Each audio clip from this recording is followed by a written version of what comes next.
Chapter 1. Daughter of Qus, I will never allow the child in your womb to be born. In the vast sky, a dignifiedly dressed, graceful and beautiful woman stared coldly at the vast earth, her beautiful eyes revealing monstrous hatred. Where her gaze was locked, there was another beautiful woman, with her belly straight, who fled in embarrassment under the pursuit of a group of monsters. Hera, after the noble gods, I do not ask for your forgiveness, but my children are innocent, and they are also the blood of the king of gods. Please let them go. The woman's face was full of despair, and she kept begging to the sky. She is the daughter of the celestial god Qus and the light goddess Phoebe, and nurtured the goddess Leto. The graceful woman in the sky is the current goddess Hera, the daughter of the second-generation god king Cronus, the sister and seventh wife of the third-generation god king Zeus. Humph, do you think I'll give you a chance? Seeing Leto begging for mercy, Hera's face was full of joy. She hates her husband the most, but she can't help the husband of the king of the gods, and can only take his lover out of anger. Leto was considered the most noble of her husband's lovers in the past few years. If she taught her a lesson, she would surely let other sluts know how powerful she was and would not dare to provoke her husband again. Thinking like this, she exerted her trance power and issued an order to infinity. In the name of the queen of the gods, all the land belonging to Olympus in the vast world is not allowed to provide Leto with a place to give birth. As soon as the voice fell, Leto, who was walking on the vast land, suddenly felt an incomparable force that was repelling her existence. All she could do was dash for the ocean outside. Then her stomach twitched. As the goddess of nurture, Leto of course knew that this was the birth of his own child. But although this land is vast, where is it that is not the territory of Olympus? Can you give yourself a place to stay? God King, why haven't you come out yet? They are all your children. With grief and anger in his heart, Leto stared at Mount Olympus, the highest point in the world. But it was always calm there, and there was no reaction at all because of things outside. Looking at her expression, Hera laughed wildly. Don't you understand? To him, you are all playthings for a while. Only I am his only goddess. How could he turn against me for you? No, I don't believe. Leto's heart was desolate, and he clutched his stomach. She could feel that there were two robust lives in it, closely connected with herself. That is her child. No matter how ruthless their father was, he had to give birth to them and bring them into this world. Thinking so, she mustered up her strength and rushed frantically to the edge of the land. Hera frowned and said coldly, I didn't expect you to have strength, but I won't let you escape. She used her powers again. At this moment, in the distant ocean, a meteor-like light suddenly flew out, blocking her front. Asteria, Hera screamed, her face full of anger. The meteor turned into a goddess with a bright dress in the wind, and came to Leto. Sister, hurry up, the island of Deros at sea can be used for your childbirth. Leto nodded gratefully to her, and hurried off to the ocean. Seeing this scene, Hera stamped her feet angrily. Although her husband is the king of the gods, the ocean is the domain of the sea emperor Poseidon. As the queen of gods, her power is only valid in the sky and land. Honorable goddess, you can't stop anything. Let's watch my two nephews be born with peace of mind. Asteria, the meteor goddess, looked at Hera with a smile. She is also the daughter of the celestial god Qus and the light goddess Phoebe, and the sister of Leto. Hera stared at her angrily, and then looked at Leto, who had reached the island. Suddenly, she had a bad feeling that the two life breaths in Leto's stomach seemed to be too strong. It is quite close to the breath that the current goddess of wisdom exudes when she was still in her husband's head. Could it be two powerful lord gods again? No, this is absolutely impossible.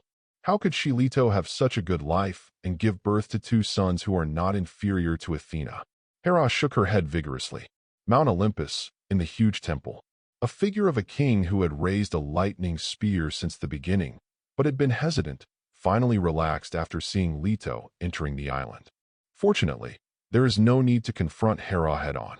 Now the court needs to be stabilized. The fall between the king and the queen is very unfavorable to my rule. Having said that, his eyes suddenly lit up, and he said happily, the power fluctuations of the two children in Leto's belly are completely comparable to Athena. It seems that I will have two more powerful children, and my divine court will be more consolidated. Just as he speaks, Leto, who came to the island, looked contorted in pain and began to give birth. The whole island was shaking, and the sky was filled with bright light at the same time. The light of the west first appeared. It was a cold and clear silver-white brilliance, similar to the bright silver moon, but more holy and arrogant than the silver moon. In the east, the splendid morning light slowly rises. The golden light is like flowing gold, dazzling and dazzling, even covering the brilliance of the sun, bringing infinite light to all living beings on the earth. All over the world, both the Olympian gods and the Titans were shocked by this amazing vision. All the gods knew that the third-generation king of the gods gave birth to two more powerful descendants. I am afraid that it will not be long before Olympus will raise two towering thrones of the Lord God. Just hearing a crisp cry, a silver-haired baby girl, full of cold moonlight, flew out of Leto's body. Looking at her beautiful face, a happy smile appeared on the corner of Leto's mouth. My daughter, you are born with the light of the silver moon. I give you the name of Artemis. May you be like the silver moon in the night, forever hanging in the sky, and the holy light shining on the stars. Leto said. Her face showed pain again, and a more radiant and dazzling golden baby slowly drilled out of her body. The light of the whole world brightened a few minutes at this moment. Among the many moving gods, a handsome baby boy with blonde hair and golden eyes, bathed in the splendid morning light, slowly watched the world. Leto smiled and struggled to sit up and said to the blonde baby boy, My son, you were born with the ray of the sun, and I gave you the name of Apollo. May you be like the immortal blazing sun, bringing morning light and light at dawn. The fire dispels the darkness. Chapter 2. Apollo, I am Apollo. Qin Qing listened in disbelief to the words of the woman in front of her, who was filthy but still beautiful. Not long ago, he was still playing a game with a fantasy background at home, and finally passed the level and got the legendary Supreme Treasure Chest. Click to turn it on, and then it goes black. When I woke up, I found myself in a golden light. My body became a newborn baby, and my whole body was full of strange power. Then the beautiful woman who gave birth to herself seriously named herself Apollo. Isn't that the name of the god of light in Greek mythology? Because the extracurricular readings of the 9-year compulsory education include Greek mythology, apart from the mythology of his own country, what Qin Qing knows best is the Greek mythology. Apollo is one of the most famous gods in Greek mythology. Many people regard him as the sun god. In fact, the sun god in Greek mythology has always been the Titan god Helios, and Apollo is the god of light. It's just that he is too famous, and many deeds of Helios have been placed on his head. After playing a game by myself, I actually traveled to Greek mythology and became Apollo. If it weren't for the abundant and powerful divine power in his body, and the beautiful and kind woman in front of him, all of which were so real, Qin Qing would definitely think that he was dreaming. When he was stunned, a slender and soft cold palm patted his shoulder. Qin Qing turned her head to look. The silver-haired girl who was born one step ahead of her, with a pestle behind her, was looking at herself with worried eyes. Artemis, goddess of the hunt. The identity of the other party suddenly appeared in his mind. This is a very famous goddess, later one of the 12 main gods of Olympus, and one of the 3 virgin goddesses, a symbol of noble and pure. Often compared to the most famous goddess of wisdom, Athena, also my current sister. Yeah, I'm already Apollo. His body shook suddenly. Qin Qing sighed leisurely. Brother, are you all right? Artemis' delicate eyes were full of concern and worry. She was just born. Although she was talented, she was not very good at speaking. Qin Qing. No, Apollo shook his head with a smile. His handsome face exuded a golden color, and his fingertips gently stroked Artemis' silky silver hair. Perhaps it was because of the twin siblings, just as Artemis could sense Apollo's unrest at a glance. Apollo could also feel the emotions in Artemis' heart, which was so gentle and arrogant that people couldn't help but have a desire to protect. Seeing the closeness of the two children, Leto couldn't help but smile. At this time, Asteria appeared on the island like a meteor, poking fun at Apollo and Artemis, and said with admiration, Sister, You are so lucky to have two such beautiful children at once." Leto looked at his sister with grateful eyes and said, "Isn't your Hecate also very beautiful? I heard that goddess Nyx likes her very much. She is going to recognize her as her goddaughter, and she also persuaded His Majesty Pluto to appoint her as the deputy of the underworld. Well, our children are all beautiful and lovable." Asteria walked up to Apollo with a smile, stretched out her white hands, and rubbed his handsome face with a smile. Apollo is a little confused. He is only somewhat familiar with Greek mythology. He knows the name of Hecate, the goddess of chance, the deputy ruler of the underworld, but he lacks awareness of this Asteria ant. Although she looks beautiful, she can't rub a boy's face like that. He tried to struggle out of the clutches. But sad find. Although he is a well-known main god in the future, when he was just born, his divine power is far inferior to the meteor goddess who has already reached his peak. As long as he dodges, he will not be able to escape the destruction of the white palm. Until the mother Leto said worriedly, "Asteria, is Hera gone?"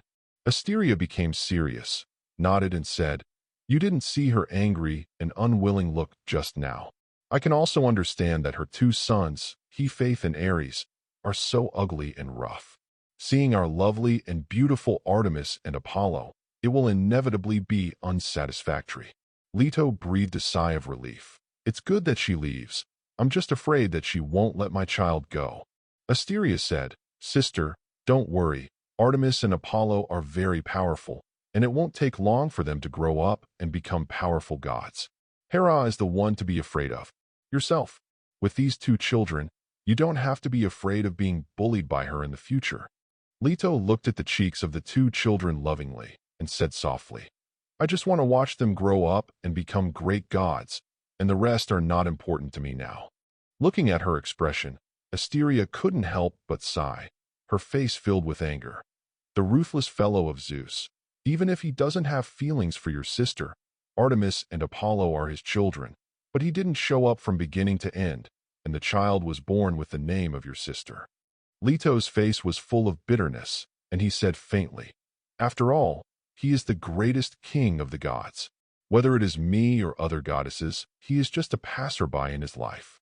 Having said that, she said to Asteria, "Don't worry about me. When Apollo and the others grow up, I will go back to accompany God the Father and Goddess and will no longer appear outside." Listening to the dialogue between the mother and the two, Apollo couldn't help but be full of anger. Greek mythology is a cruel, chaotic, and unbearable world. The face of the gods here is far more ugly than the mortals, full of filth, and the most hateful of them is Zeus. In fact, he can understand Hera's persecution of her mother. There is no wife who does not hate her husband's other women. But Zeus, the god king, is not worthy of being a man and a father at all. She is flirtatious, ruthless, is better than sentimental, has no sense of responsibility, and only has her own power and position in her eyes. But in Greek mythology, he is always the king of gods, and no one can overthrow him. Apollo felt helpless. As far as he knew, the theme of Greek mythology was fate. Unless fate dictates, no one can shake the rule of Zeus. Several gods predicted to overthrow Zeus' rule have long been strangled by Zeus. In a knowable destiny, he will always rule over the gods. Fate. Apollo was very unwilling. At this moment, he suddenly noticed that a strange light spot had been appearing in the lower right corner of his eyes. "Hey, isn't this the click mark on the personal panel in that game?" When Apollo was surprised, he focused his attention on the light spot, and an illusory light curtain suddenly appeared in front of him. Chapter 3. Host name, Apollo, race, Greek protos, blood level, the ninth order of the Lord God, strength level, intermediate god elementary, occupation, light, medicine, music, prophecy, item. Looking at the panel in front of him, Apollo couldn't help being stunned. The panel of the game actually followed through, and this. He looked to the side of the panel again, where a huge map appeared. The system map also appeared. These light spots are the game as if it is a treasure chest in the game. Apollo's expression moved. He suddenly cast his eyes behind Artemis. Artemis looked at him strangely, and Apollo slowly walked to her side. "Hey, Bo, Lua, what are you doing?" Artemis looked curious, as Apollo was raising his arms to the air. Sure enough, am I the only one who can see? Apollo didn't answer and stared tightly in front of him. In his sight, there was a small black box. The style is very familiar. It's the treasure chest in the game. The moment he touched the box, a voice suddenly appeared in his mind. Found a primary treasure chest *1. Do you want to open it? Apollo resisted and did not change color, and said in his heart, "Open." The treasure chest in his hand suddenly emitted a ray of light, and a voice appeared in his mind at the same time. You opened a primary treasure chest and obtained divine origin crystal *2, specializing in painting. In an instant, a lot of knowledge about painting emerged in Apollo's mind, and at the same time, 2 small crystals appeared in his palm. It is true. Feeling the soft power of the 2 spar stones in his hand, Apollo was very excited. The system panel in the game has also passed through, and the items in the treasure chest in the game have actually become real in this world. Focusing on the 2 spar in his hand carefully, Apollo calmed himself down. Seeing that his mother Leto was still chatting with his aunt Asteria, he winked at Artemis, and his sister, who was born with the same heart, immediately understood what he meant. Although curious, Artemis could not refuse his younger brother. Some reluctantly came to the mother too to attract attention. Apollo then quietly walked away. Come to a corner of the island. He carefully looked at the 2 spar in his hand. In that game, the source crystal is a spar that can help the gods improve their power. Apollo tried to instill a little of his own power into them. Suddenly, the 2 spar stones radiated a stream of heat and merged into his body. In an instant, Apollo felt that his divine power was much stronger. What surprised him even more was that the origin of his own bloodline seemed to be strengthened. The gods of Olympus, the bloodline of birth, is a very important thing, which almost determines future achievements. As a god with a prophetic vocation, Apollo was born with a lot of knowledge. The realm of strength of the gods, from low to high, is roughly the lower god, the middle god, the upper god, the main god, and the primordial god. What realm can be reached is already predestined from birth, and it is almost impossible to surpass the innate shackles. My bloodline level is the 9th rank of the Lord God, which shows that as long as I reach the age of adulthood, I will have the strength of the Lord God of the 6th and 7th orders. And then after countless years of water grinding, I can probably reach the 8th and 9th order of the Lord God, but I want to surpass the Lord God realm. It is basically impossible to advance to the realm of the primordial God. In the Greek protos, although acquired practice also exists, and there are things like magic and sorcery, but they are not very effective. The innate blood is decisive, but these spar can actually improve my blood. Apollo's eyes were a little hot.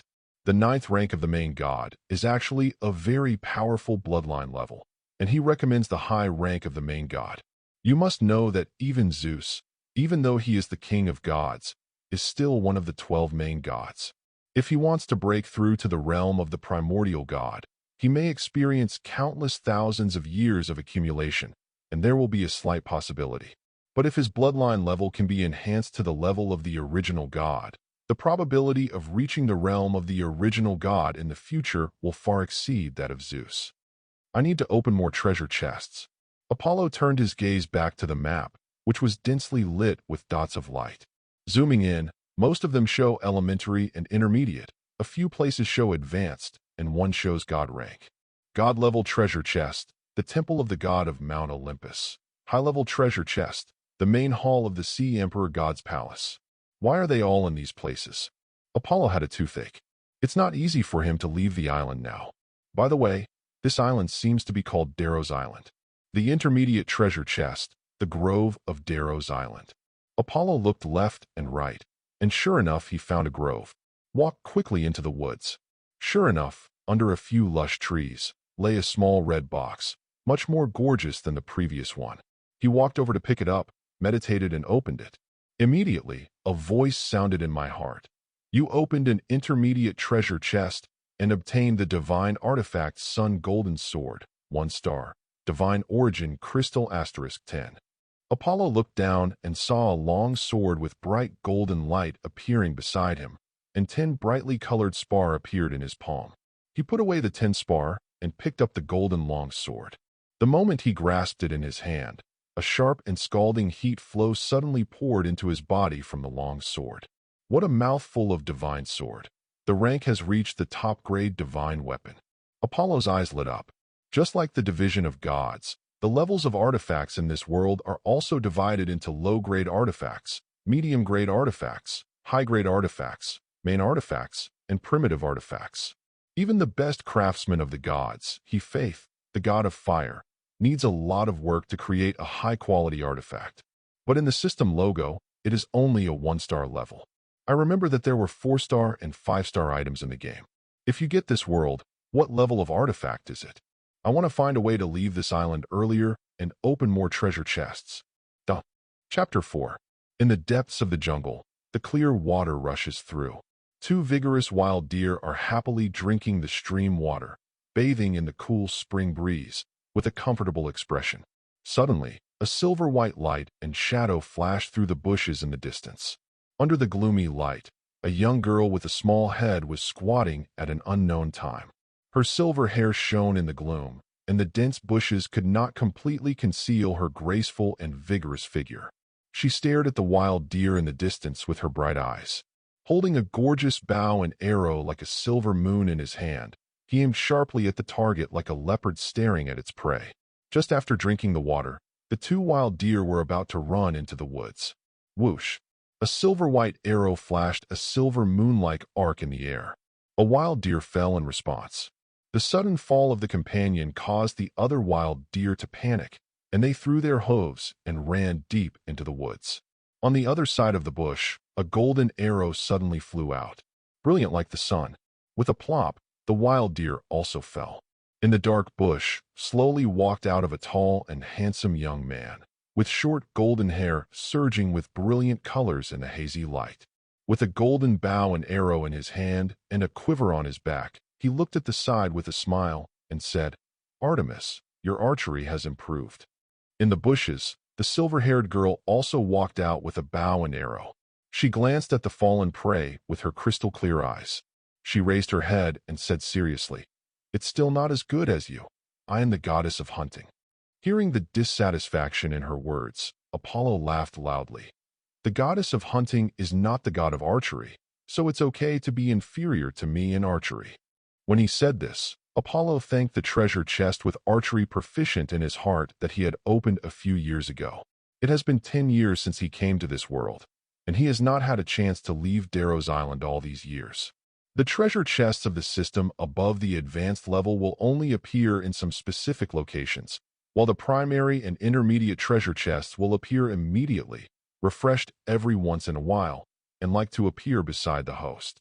The primary treasure chest is refreshed about once a year, and the intermediate treasure chest is about 5 years.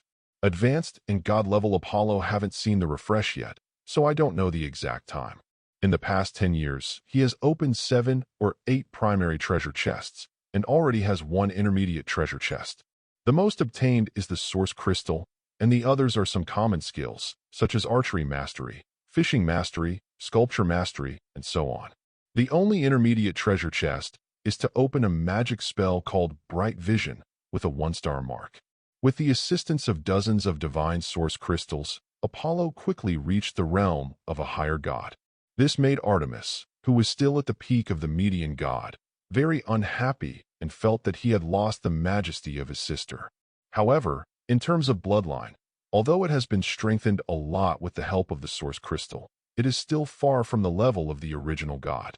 Apollo felt that at least tens of thousands of divine origin crystals, or more advanced heavenly origin crystals in the game, were needed to transform the bloodline. When he was lost, Artemis skillfully picked up the prey on the ground and said at the same time, "I feel the boiling of blood, and it won't take long for me to reach the realm of the upper god." Apollo couldn't help but look sideways. His sister's talent was indeed very powerful. Just relying on his own training, he has reached the realm of breaking through the upper gods in 10 years. If there is no divine source crystal to assist, he may not be faster than her. According to this progress, it will take up to 100 years for her to grow to the level of the main god, and she will not stop at the middle and lower levels of the main god, but at least reach the level of the 5th or 6th order of the main god. Seemingly seeing his thoughts, Artemis' silver eyes showed a touch of determination and said softly, "As long as we all become the main gods, Mother will no longer worry about us, and we can also get out of this small island and go to the outside world." Apollo smiled and nodded. His fingertips stroked her silky silver hair. "This day will not be far away." He looked to the vast sky. "There is a wider world and more treasure chests." If it wasn't for their lack of strength and fear of being persecuted by Hera, how could they live on this small island? Feeling the temperature of Apollo's fingertips, Artemis' cheeks were a little crimson, and his bright eyes secretly stared at the handsome face with sharp edges and corners, like a delicate sculpture. Unconsciously, the younger brother seemed to be more than half a head taller than himself, and his stature was so tall and straight. No, he must not be left behind. You have to exercise hard, become stronger, and protect your brother and mother. With this idea in mind, Artemis asked Apollo to continue to pack up his prey, and he continued to hunt with a bow and arrow. She is the goddess of the hunt, the embodiment of the cruelty of nature. Only by constant hunting can the potential of the bloodline be stimulated faster. Apollo also knew this, and followed her with a faint smile. While their siblings were hunting on Darrow's island. On Mount Olympus, Hera sat on the throne belonging to the goddess with a face full of hatred. She said unwillingly, "Why? You can give birth to two such beautiful and powerful children, and one of my children is ugly and the other is just a savage idiot."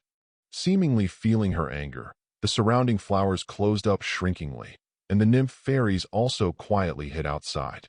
Since she came back 10 years ago, the goddess has been getting angry all the time, and no one dared to touch her brow again. After an unknown amount of time, Hera finally calmed down. A pair of beautiful eyes stared at the islands at sea.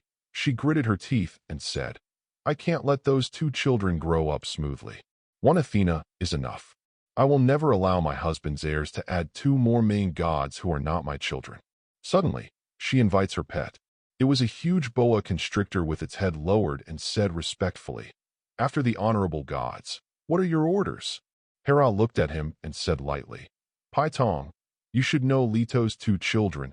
I want you to go to Darrow's island and eat them for me." This. The giant python showed an embarrassed look. "After the honorable gods, those two are the children of His Majesty the King of God. I am afraid that I will be slashed to ashes by angry lightning." Hera looked at it coldly. "Then you are not afraid of the consequences of angering me?" The giant python shrunk his head and his body trembled. Hera said, "I will let His Majesty the King of God not know about this. After the honorable gods, your will is my direction." The python hurriedly said, "Duh." Chapter 5.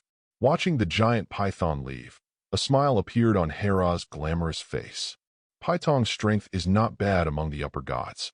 Even if Leto's two children have extraordinary talents, they can reach the peak of the median god in 10 years at most. They can't be Python's opponents at all. With this estimation, Hera's face softened a lot, called a nymph and instructed, "Go to His Majesty the King of God and say that I will invite him to come here." Ningfu was very surprised.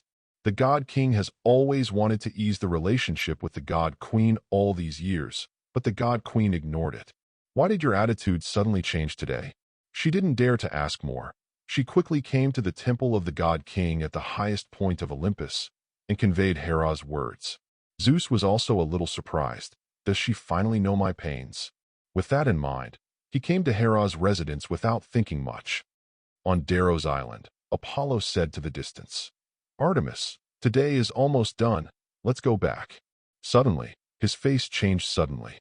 The golden eyes suddenly appeared with dawn-like brilliance, burning like flames. Sight of the sun. This magical technique was opened in the intermediate treasure chest last year. It can give the gods the ability to illuminate and observe every corner of the earth like the sun in the sky, and at the same time, it can emit scorching rays of light, burning the things in sight to ashes. As a god with a prophetic vocation, Apollo's intuition has always been keen. At this moment, he unhesitatingly displayed this divine technique, and under the bright light of his eyes, the forest in front was shrouded in a dark shadow. And in that layer of shadows, there is a huge basilisk, lurking carefully, with cold eyes with bloodthirsty rays of light. Apollo's expression condensed, and he hurriedly shouted, "Artemis, be careful." Artemis, who had returned from hunting in the woods behind, heard his cry. His expression changed, and he immediately took out his bow and arrow. But it was already too late. The huge basilisk body flew around, like a poisonous arrow from the string, launching a rapid attack. Boom! The mountain-like snake tail cut through the air and slammed down on Artemis' head. The powerful force shattered the surrounding formations, and the entire Daros island trembled. Artemis was agile, and at the critical moment, he narrowly avoided the blow. But the divine power entrained in the snake's tail still knocked her into the air. Artemis! Apollo's eyes were filled with blazing light. His figure turned into bright golden light, and he came to his sister's side in an instant. Puff! Artemis slumped to the ground, his delicate cheeks as pale as paper. When he saw Apollo's arrival, he coughed out a mouthful of blood. "How are you?" "No, don't worry. I'm fine. It's fine." Supported by Apollo, Artemis spoke weakly. Apollo hurriedly used his divine power to investigate. He had a clergy in medicine, and a few years ago, he also found medical proficiency in a treasure box. The investigation found that although the injury was not light, but fortunately Artemis was very strong and did not reach a fatal level, which was a sigh of relief. At this time, the giant basilisk in the distance said with a grinning smile, "A mere god who can only be injured under my all-out attack. It really deserves to be the bloodline of His Majesty the God King. No wonder the Queen wants me to eradicate you. You were sent by Hera?" Apollo looked at it coldly. "I am the most trusted servant of the Queen of God, Pai Tong, the great master of snakes and pythons. Remember this name. This is the last name you can hear in your life." The basilisk grinned fiercely, and the majestic divine power poured out of his body, and he launched an offensive with a bang. "Be careful," Artemis shouted worriedly. Apollo gave her a faint smile, suddenly pulled out the golden sun's sword in his hand, and slashed towards the fast-approaching basilisk. Laugh! The dazzling sword light burned golden brilliance in midair, and fell on the huge body of the basilisk like thunder. Pai Tong let out a scream, and his huge eyes looked at the young man with short blonde hair in disbelief. "God, how is this possible? You were born only 10 years ago, and this sword, a high-grade artifact, and it is still of the highest quality." Its tone was full of panic. Apollo didn't give it a chance to talk nonsense. The golden eyes burst out with the light of dawn, and the blazing light was like the flame of the sun in the sky, surging towards Pai Tong's body. "Damn, I don't believe how capable a 10-year-old god can be." Pai Tong bit the shuko, and the huge body suddenly swelled several times, like a moving mountain fort, rumbled towards Apollo. But just halfway, the blazing light from Apollo's eyes burned on its thick scales. Brilliant flame with unparalleled high temperature, burning spread on the surface of its body. At first it didn't care. As a pet of the Queen of Gods, it is not considered weak among the upper gods. Even the flames of the sun god Helios' chariot would not be able to burn through its own scales for a short period of time. Young gods are stupid. If you use the golden sword in your hand, you may have to avoid one or two. But now using this flashy flame magic, this is fate doomed to your death. Pai Tong's icy eyes were full of bloodthirsty ferocity, and the icy aura permeated his body, exuding majestic divine power. At this moment, it suddenly felt a strong burning heat in its abdomen. Looking down, the sturdy scales that he was proud of were rustling under the splendid flame, burning red and cracking piece by piece. The scorching heat flowed in violently, and the flesh under the scales was charred and shriveled. Suddenly, Pai Tong let out a tragic roar. Chapter 6. The blazing fire burned brightly. Pai Tong screamed and rolled on the ground. His huge body rampaged, and the entire Daros island shook. But no matter how it rolls, the flames on its body are difficult to extinguish. Instead, it burns more and more vigorously, and the splendid light spreads over most of the snake's body. Hearing Pai Tong's tragic cry, Artemis' pale face flickered, and he looked at the tall and straight figure exuding infinite golden light in front of him. Apollo felt her gaze and supported her softly, his eyes blazing. "This is the punishment it should get for hurting my dearest sister." Artemis stared at the tenderness on his handsome cheeks under the brilliant golden light, and his pale cheeks couldn't help but turn a touch of ruddy. and grabbed Apollo's palm. The roar in the distance grew louder. Poseidon's huge snake body was crazily twisted on the ground and was swallowed up by the gorgeous flames. In the firelight, he pleaded, "Son of the great king of the gods, spare me.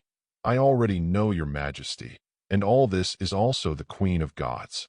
It's not my intention to instruct." Apollo's eyes were indifferent, and he ignored his words in the slightest, emitting more blazing light, and the golden flame completely enveloped the giant python.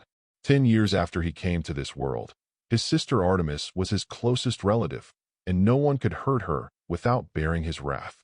The golden light burst out, the flames burned, and the turbulent heat evaporated in the air like a tidal wave, and the whole island was glowing red.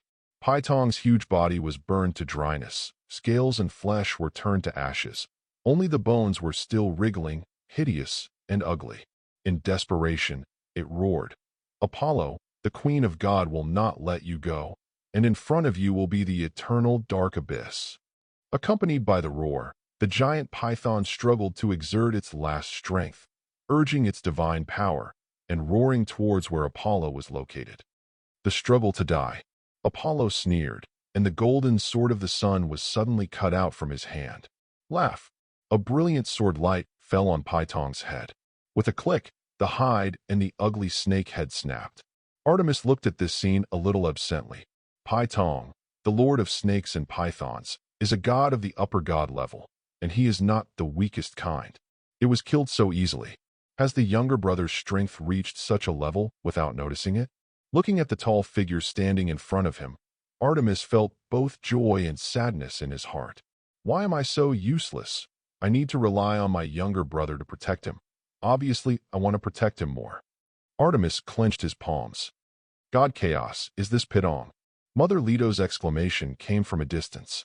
The goddess of nurturing arrived in panic, and saw the huge snake body on the ground scorched black by the flames, and her son standing tall and straight in front of the fire. Her eyes were extremely surprised. Immediately, she noticed her daughter's pale face, and came to Artemis worriedly. "My child, what happened?" Artemis hugged Leto softly. "Mother, Hera sent it to kill us, but Apollo has killed it. We are all fine, don't worry." Hearing Hera's name, Leto's body trembled. Looking at the huge and hideous snake corpse in front of her, she said angrily, "Why can't she let you go? She should also target me in everything. You are just innocent children." Apollo walked over to her and said softly, "Mother, don't be afraid. We have grown up, she can't hurt us." Leto looked at his son who had just reached his shoulders, then looked at the fallen snake corpse as high as a hill, and hugged Apollo tightly.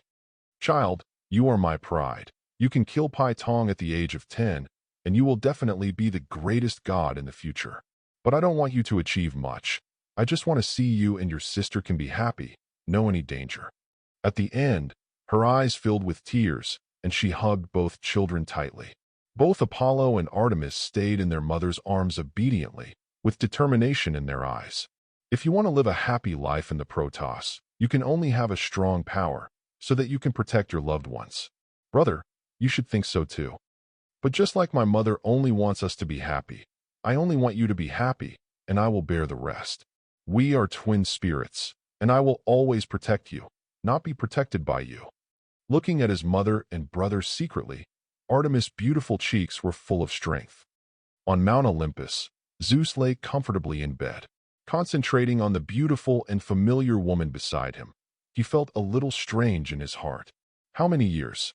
Since becoming a goddess, my youngest sister has never had such a style. Once upon a time, he was so addicted to her. The smart and arrogant goddess of wisdom, Métis, the just and solemn goddess of justice, Themis, the plump and caring second sister, Demeter, the goddess of agriculture, and the versatile and gentle goddess of memory, Mnemosyne. Before that, I had 6 as a wife. He gave birth to many children. I never thought of making them queens. Only Hera really moved herself. But after becoming a goddess, she lost her former charm, and she could only keep looking for other goddesses. Just today, after so long a cold war with myself. But today, she has completely returned to the past, bright and eye-catching, so beautiful that it feels unreal. When Zeus fell into his reverie, The beautiful woman next to him suddenly let out a harsh roar, broke his fantasy, and brought him back to reality. "What are you doing?" The king of the gods didn't have time to respond. I saw that the gentle and considerate wife just now kicked him violently. Zeus flew out. On the ground, he saw Hera roaring into the distance. Chapter 7. Hera, are you crazy? Zeus got up on the ground angrily, his eyes full of anger. "If I'm crazy, I'll be driven crazy by you." Hera unabashedly responded to his gaze, her beautiful eyes filled with flames. She gritted her teeth and said, "Who am I? Your wife, after the gods, is also the protector of marriage. But I can't even protect my own marriage. You are outside every day with other goddesses, and you have given birth to so much. Child, have you ever thought about how I feel?"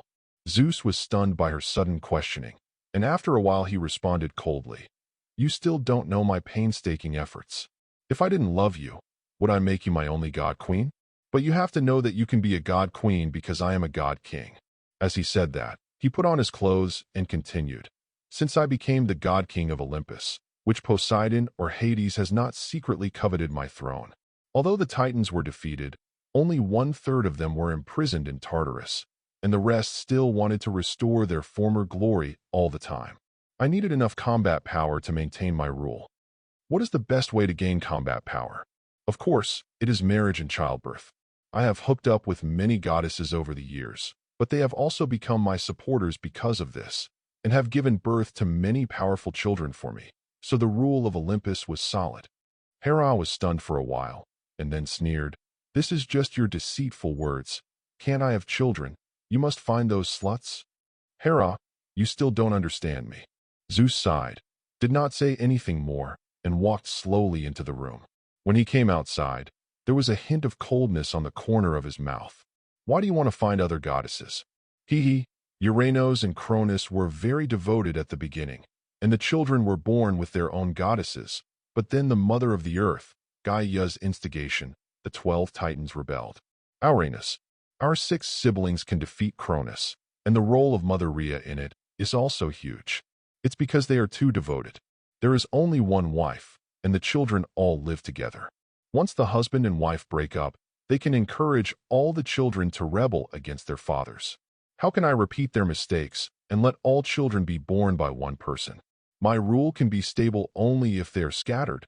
Each woman will only give birth to 1 or 2 powerful children for me. And if you are at odds with each other and cannot be united. Hera, do you understand my painstaking efforts?"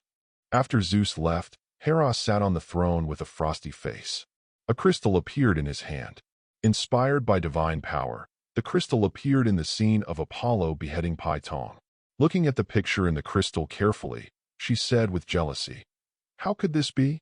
He has the ability to kill Python at the age of 10. If I let him grow up, won't I be ridden by the woman Leto? Damn, the ocean is Poseidon's territory, and Zeus should have noticed some problems. If I do it myself, he will definitely be discovered by him." Saying so, she suddenly thought of someone.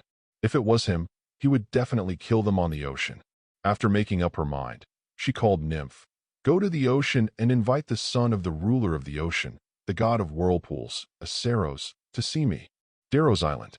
The meteor goddess Asteria, who just arrived, was surprised to hear what her sister said, and looked at her nephew, who had not been seen for a few years, and had grown into a handsome young man, in disbelief. "My dear little Apollo, you actually killed Python. Even if I had to deal with Python, it would take a lot of effort. How old are you?" She went up to rub Apollo's cheeks, and found that the latter had been able to dodge her palms, so she couldn't help blinking. Leto said to her, "I'm afraid that Hera will send the gods to harm them again, and I plan to go to the father and mother to hide for a while." Asteria frowned and said, "It's nothing for you and Artemis to go to your father's place, but Apollo killed Python, who was Hera's pet and a god conferred by Olympus. If Hera uses the power of the goddess to ask the goddess Themis to come forward, she can bring Apollo back to the judgment of Olympus.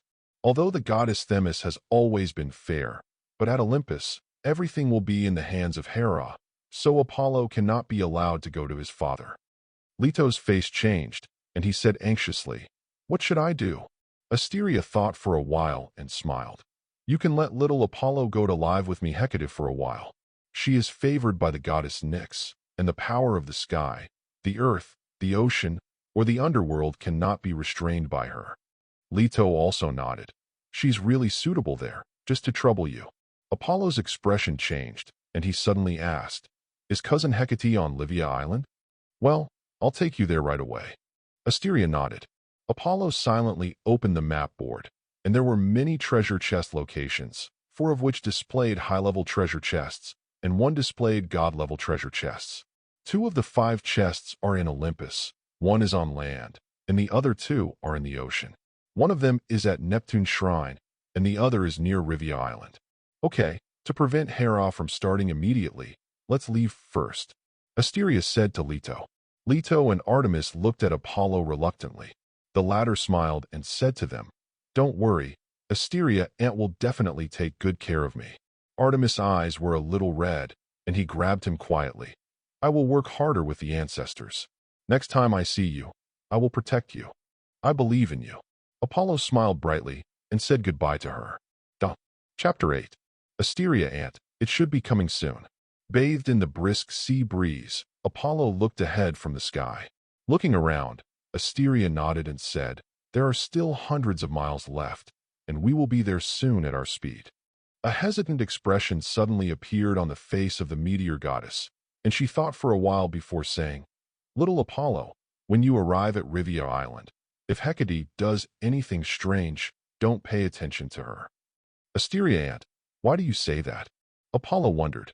Asteria looks a little complicated. Sister Leto should have told you that my daughter is a very good god, but she likes to delve into strange things. Even my mother can't understand her behavior. Especially after being approved by the goddess Nyx, she was out of control. She lived alone on the island. My husband was imprisoned by Zeus in Tartarus again, and no one disciplined her. Apollo couldn't help but become more curious about this cousin. In the Greek mythology he knew, Hecate, the goddess of chance, was also a god of special status.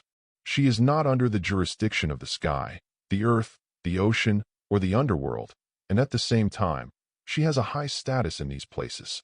Zeus in the sky should respect her 3 points, and Hades in the underworld has her as the deputy monarch. Although she is far from reaching her later achievements, she must be absolutely extraordinary. While the 2 of them were talking, they quickly arrived at Rivia Island. From the outside, this is a very ordinary island, with no buildings. But as soon as he stepped in, Apollo felt a sudden change in the surrounding environment, and he appeared in a dark palace. Asteria smiled lightly. Hecate has cast a spell here. She doesn't like being disturbed.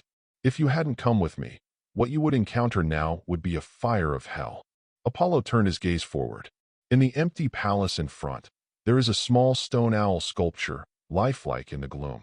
Suddenly, the surrounding space automatically lit candles one by one, illuminating the dark environment.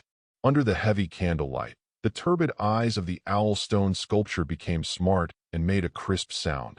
Goddess Asteria, you are welcome. Lord Hecate is doing research. Please go to the side hall to rest with the young guest next to you. Apollo looked at the owl curiously, and Asteria pulled him and led him into the side hall. There was a long table with some high-backed chairs beside it. Sit first, Asteria pointed.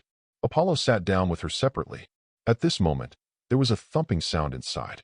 Apollo stared at it, and several tall figures came to the room inside. Taking a closer look, it was a few puppet-like people, wearing aprons and holding saucers in their hands, walking towards this place stiffly. 2, please have tea. Putting teacups full of tea in front of the 2 Apollos, several puppets made respectful voices. Apollo stared at them thoughtfully. Asteria blinked and said, These puppet servants made of puppet art are some of Hecate's achievements. Puppet art. Puppet art is a kind of magic that I study, and it is mainly related to the nature of the connection between the soul and the body. Suddenly a voice came from the darkness. Apollo stared at him, and a beautiful girl with black eyes and black hair in a long brown dress came out.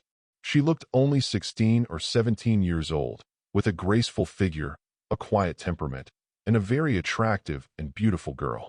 But he has fluffy hair, his fair and delicate facial features are full of stains, and there are dirty things all over his body. Walking to Asteria, she rubbed her nose and asked, Mother, This is the son of Leto Ant? He looks good, and he has a lot of divine power. If it is used for research, it is a good material. Apollo was stunned for a moment. Asteria jumped up and slapped the girl on the head twice. What are you thinking about all day long? I sent little Apollo here because I hope you can take care of him for a while, instead of thinking about research. The girl rubbed her head and said dissatisfiedly, You hit me again. Others don't know. You still don't know the effect of my magic. This is something that can change the pattern of the Protoss, and even Goddess Nyx supports me in my research. Hearing the word magic, Apollo moved in his heart. In Greek mythology, Hecate, the goddess of chance, is known as the deputy king of the underworld, the queen of ghosts, and the goddess of roads and forks. She is also the queen of magic, the god of witches, and the god of magic. Over the years, he has also learned about the general situation of the gods with his mother. In Leto's description, the gods can only develop the divine power brought by their own blood, at most exercise the body, and practice combat skills such as archery and swordsmanship. Never heard of other abilities. But now that Hecate has developed magic, seeming to sense Apollo's curiosity, Hecate looked at him with big eyes and said, I have been thinking about a question since I was a child. Why do our gods have all kinds of powerful and extraordinary powers, but mortals don't have them? It is said that our power comes from blood, but why can blood give us divine power? Then I started to study how to display extraordinary power without using divine power, and thus developed magic. This is a spell that does not require divine power and can display many special abilities. Speaking of which, a dazzling color appeared on her dirty face. The beauty of the moment, so that Apollo cannot help but look sideways. Chapter 9. Seeing Apollo's interest, Hecate was very happy and was about to continue, but Asteria hurriedly interrupted her. Little Apollo killed Pai Tong and wanted to hide from Hera for a while with you. You can talk later, but now find him a place to live. Pai Tong, that ugly big snake. Hecate was a little surprised. I've seen it before. Although it looks very annoying, its strength is still good. It was killed by Apollo. The girl's eyes were full of surprise. Little Apollo is very powerful. If you don't work hard, you will be surpassed by him. Asteria tapped. The girl pouted and said nothing. She was a god born at the end of the reign of the second-generation god King Cronus, with a strong bloodline talent. In fact, she should have reached the realm of the main god. However, she is obsessed with magic research and often causes various problems with her body. As a result, most of the power is used to repair injuries, and the progress is slow. Now is the peak of the upper god. Okay, just chatting with him.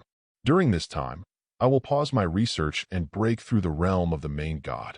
Hecate said it lightly. I don't know the realm of the main god at all. For most gods, it is a natural moat that cannot be entered in their entire lives. For her, it is a small goal that can be achieved as long as she wants to. Asteria's mouth twitched. She was actually the pinnacle of the upper god, but her bloodline strength was mediocre, and it was almost impossible to reach the level of the main god. Seeing that her daughter didn't take the realm of the Lord God seriously at all, she felt both uncomfortable and proud. Hecate faced the void, and the surrounding walls suddenly opened, revealing an elegantly furnished room. Apollo, you can stay here.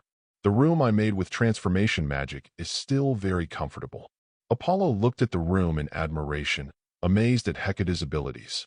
The gods of Greece are not immortals from the east. When the realm is reached, they have all abilities.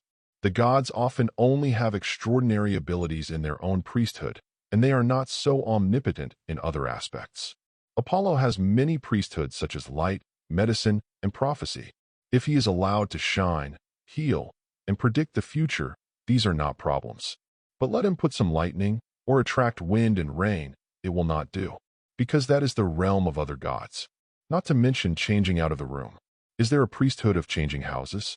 For a moment, Apollo felt the limitations of the power of the gods. It seems that I can learn magic from Hecate and make myself a little more versatile. Apollo pondered. Suddenly he remembered another purpose of his coming here, and said to the two of Hecate, I'll go shopping on the island. The two of Hecate replied to him. Their mother and daughter had not seen each other for a long time, and they were chatting happily. Following the signs of the system map, Apollo came to the west side of Rivia Island. In the coral below the beach, it looks like there is still a dive. Apollo shook his head. He also had no diving or marine priesthood. However, the physique of the gods is very strong and does not need to breathe. Walking in water is no different from walking on land. Jumping into the water, he searched for a while. Finally, he found the systematically marked coral next to a reef, and also found the treasure chest that appeared there. Advanced treasure chest, I don't know what can be opened. Apollo looked forward to opening the treasure chest. A voice suddenly flashed through my mind. Ding! You opened a high-level treasure chest and obtained divine origin crystal *130, divine art pure white flame, 2 stars, and all the great magisters of Oligo continent have been strengthened. Apollo was stunned. Needless to say, divine origin crystal, basically every treasure chest has it. The pure white flame of the divine technique is actually marked as 2 stars.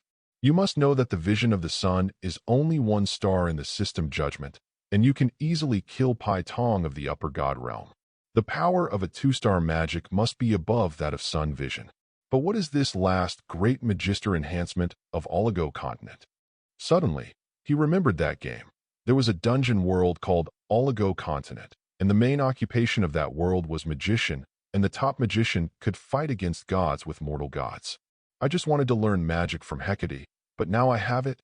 When Apollo's thoughts turned, a large series of complicated information suddenly poured into his mind. Purification, metamorphosis, teleportation, alchemy, petrification, divination, necromancy. Thousands of spells flooded his mind. If an ordinary person were to receive so much information at once, he would definitely become an idiot. But fortunately, Apollo is the body of a god, but his head is a little sore. After a while, he came to his senses. Feeling the vast knowledge of magic in his mind, Apollo suddenly said solemnly, "So the so-called magic is like this. I may understand the fundamental source of the power of the gods." At this moment, the sea around him suddenly rolled up a huge vortex, and the monstrous waves rolled in. Apollo's golden eyes burst into brilliant light, and he said coldly, "Who are you?" In the infinite sea water, a burly blue figure with a giant sword on his back slowly emerged. Looking at Apollo, he grinned and said, "You are the son of Leto, and you actually hid here with Hecate. If you stay on the island, I really can't do anything about you, but it's a pity that you went into the sea yourself. The ocean is my world. I, the son of Oceanos, the ruler of the ocean, and the god of the vortex, Aceros, by the will of the gods, grant you eternal sleep." Aceros laughed loudly, his arms bluffed, and the majestic divine power urged. The surrounding endless sea water suddenly rolled into a monstrous vortex, shrouding the waters where Apollo was located. The whole ocean could not help but tremble during the whistling. Chapter 10. Feel the swirling waves around you. Apollo looked calm, snapped his fingers lightly, and an invisible mask instantly appeared near his body. The surging waves rushed over and were blocked by the invisible mask. This is a protective magic in the enhancement of the Great Magister. The first time it was used, Apollo was very successful. He looked at the burly figure in the distance with satisfaction and asked lightly, "You are the son of the ruler of the ocean. Why should you obey Hera's orders?" Okeanos, the god of oceans and rivers, one of the 12 titans, the god of the ocean in the period of the second-generation god King Cronus. In the ocean, although Poseidon is the emperor of the sea, the original sea god Pontus, the original sea god Pontus, and the second-generation ocean god Okeanos, the god of the ocean and rivers, have always affected the ocean. Even now, it is still a situation in which 3 generations of sea emperors divide the world. Poseidon didn't listen to Zeus' orders yet. As Icarus of the oceanic god, he shouldn't listen to Hera's orders. For Apollo's question, Aceros just sneered. "It's better to wait until you fall into eternal sleep, and then think about it slowly." Boom! The endless waves rolled up overwhelmingly, forming vortices one by one, and rumbled towards Apollo. Sun vision. Apollo's eyes burst out with golden rays of light, and the fiery heat flow penetrated and shot out, burning hot in the heavy waves. The golden light was as fast as electricity, and in the blink of an eye, it penetrated the layers of waves and fell on Acero's body. The latter's face became solemn, and he suddenly pulled out the giant sword on his body and slashed at the light. Bang! Bang! Bang! The huge giant sword is like a surging wave rolling over the sea. The rays of light that are slashed, and bright sparks burst out in the air. No wonder Hera wants me to get rid of you. This magical technique is enough to deal with most of the upper gods. It's hard to imagine that you were only born 10 years ago. But it is a pity that your opponent is me, standing on the sea. Even if it is the main god, it is difficult to defeat me easily. Aceros roared, and the surging waves suddenly rolled up thousands of extremely fast vortexes, condensing on the giant sword. Boom! The whirlpool swirled, the waves were surging, the thick giant sword slashed in all directions, and the vast tide shrouded Apollo. Click! The mighty water crushed around the body, and the magical shield made a sound of shattering, obviously reaching its limit. Apollo was not surprised. After all, it is only magic that has just been learned, and the mainstream of this world is divine power. The son of the ruler of the ocean, although he has not yet reached the realm of the main god, he is also the top god among the upper gods. He has only just entered the realm of the upper gods. How can the shield issued by him be able to withstand the attack of the opponent's storm for a long time? Boom!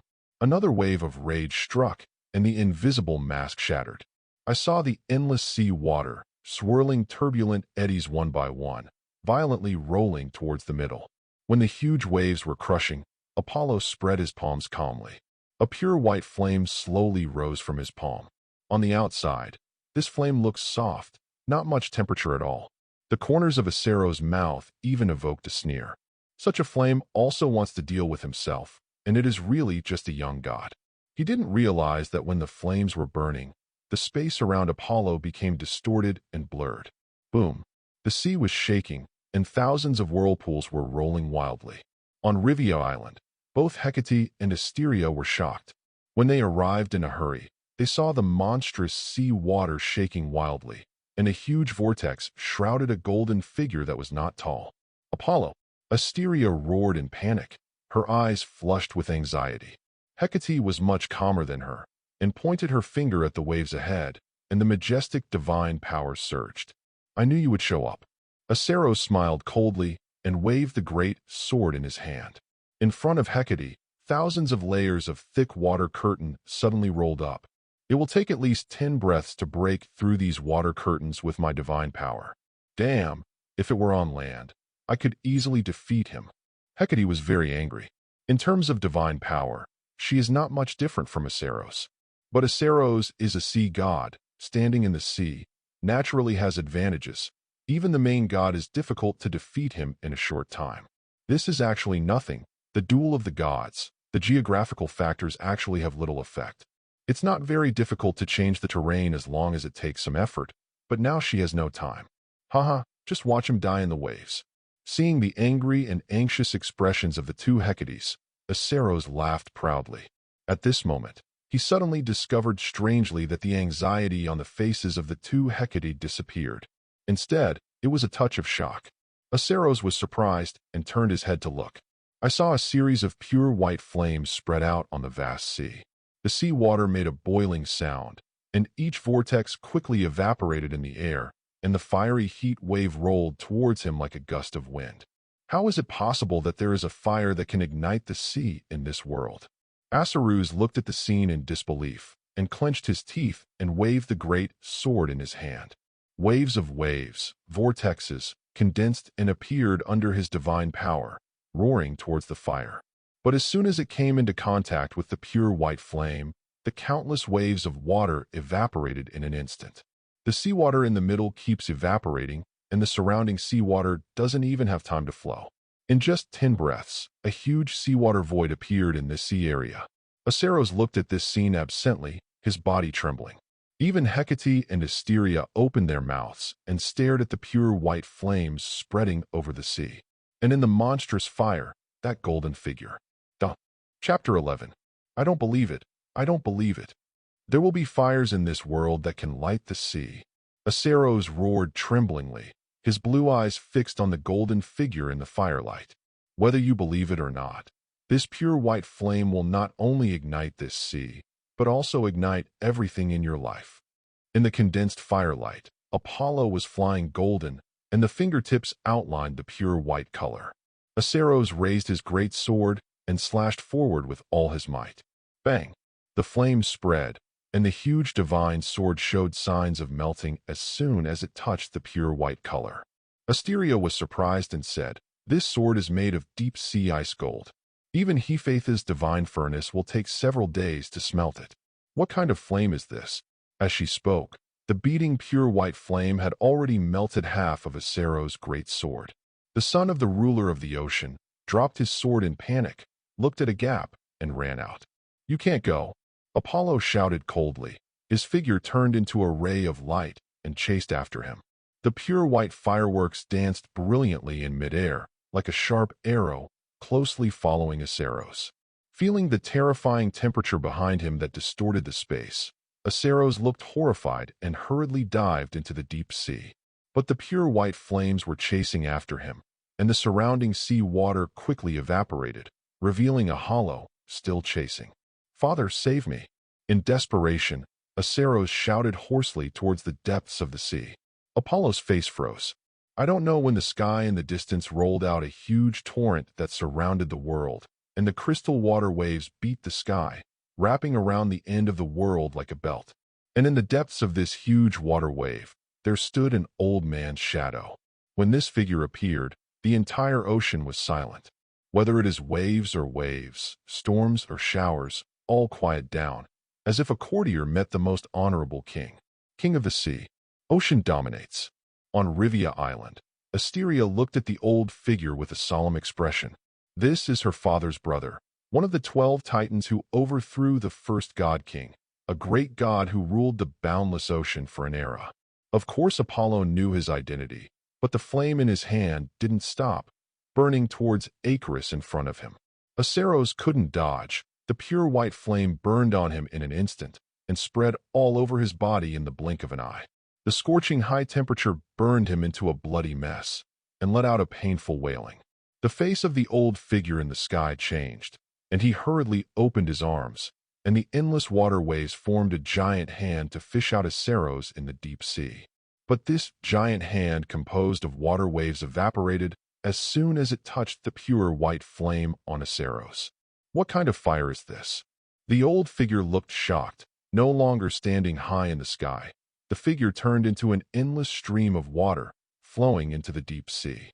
At the same time, the mighty river, like a belt wrapped around the world, gradually shrank, wrapping around Akrios like a belt. At this time, the pure white flame on his body gradually went out. But at this time, Aseros could no longer see the human form. His flesh and blood were burnt to ashes. His whole body was charred like carbon, and only the skeleton was still intact. Looking at his son's miserable appearance, the old figure couldn't help but be full of anger and looked coldly at Apollo on the sea above. "Young god, your flame is very powerful. Even a god like me standing at the level of the main god can't extinguish it without using the power of the ocean and river," he said in a soothing tone. Apollo smiled lightly. "If it's not great, it might be me lying down now, and my father may not come out to save me." The old face of Okeanos moved slightly.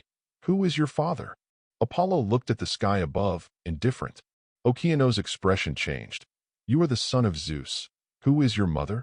"He is the child of my sister and Zeus." Asteria rushed over with Hecate. The meteor goddess stared at the ocean ruler with angry eyes. "Oceanos' uncle, I need an explanation from the ocean gods. Why Aseros was instructed by Hera to deal with Apollo." Okeanos fell silent. He did not expect his son to be involved in the housework of the god king of Olympus. After thinking for a while, he hesitated and said, "Aseros has already been punished. Let this pass, and I will discipline him." Asteria couldn't help sneering. "Okeanos' uncle, is this what you want to explain to me? Then what else do you want to explain?" Lifting up his immature son, a powerful coercion surged out of Okeanos, covering the three of Apollo. In an instant, Apollo felt a majestic and vast weight like the sea, crushing on his back. He clenched his palms tightly, supported his body with divine power, and straightened his back. On the other side, Asteria and Hecate were also under enormous pressure. Their bodies were a little hunched, and their cheeks were full of sweat. Seeing them, Okeanos sneered. As one of the 12 titans, Once the lord of the ocean, his strength is among the top group even among the main gods. The mere 3 junior gods, who are not even the main gods, dare to question themselves. At this moment, Hecate, who was struggling to support, suddenly filled with a vast and mysterious power. Eternal darkness covered the vast sky for a moment. Death-like silence, like a slumbering serenade, played in the void. Okeanos cried out in horror, "Master of the night!" Chapter 12. Eternal silence like death fills the vast ocean. The vast sky seemed to be covered by a black dress, and the sun, moon, and stars had all disappeared. Okeanos looked at the endless darkness in horror with a deadly hesitant expression. The main god rank is already standing at the top of the gods. Even in the face of Olympus, the king of the gods, although he was 3-pointed in fear, he still had the courage to fight. But even in the glorious era when the Titans ruled the world, he never dared to offend this great being that symbolized eternal sleep.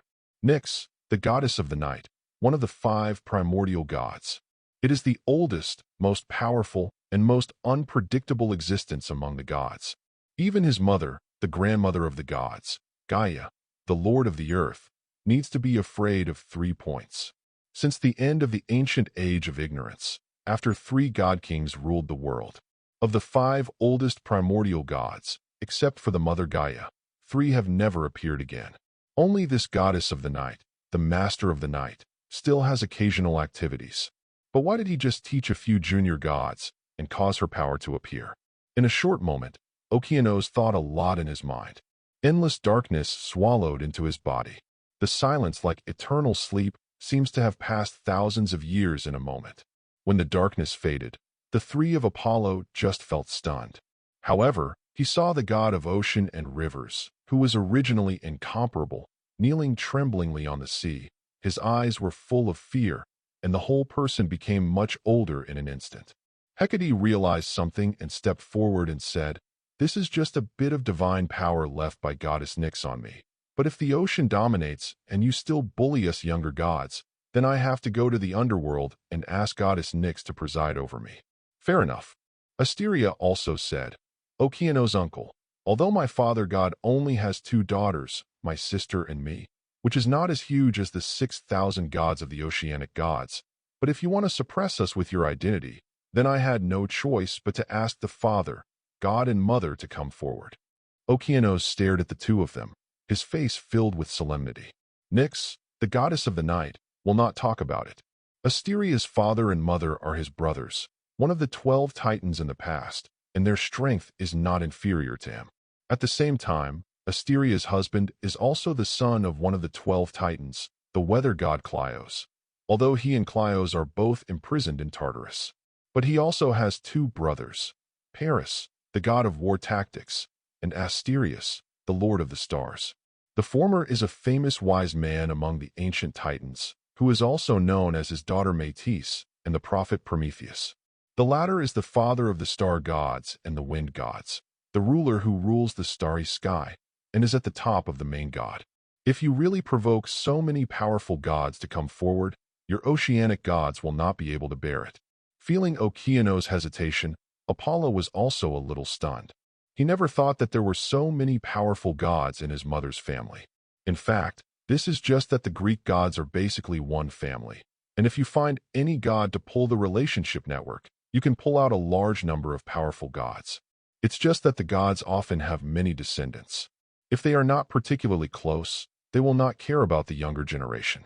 Just like Okeanos, when his daughter Métis was swallowed by Zeus, he didn't show up at all, because he has the most children among the gods, with 3,000 sons and 3,000 daughters.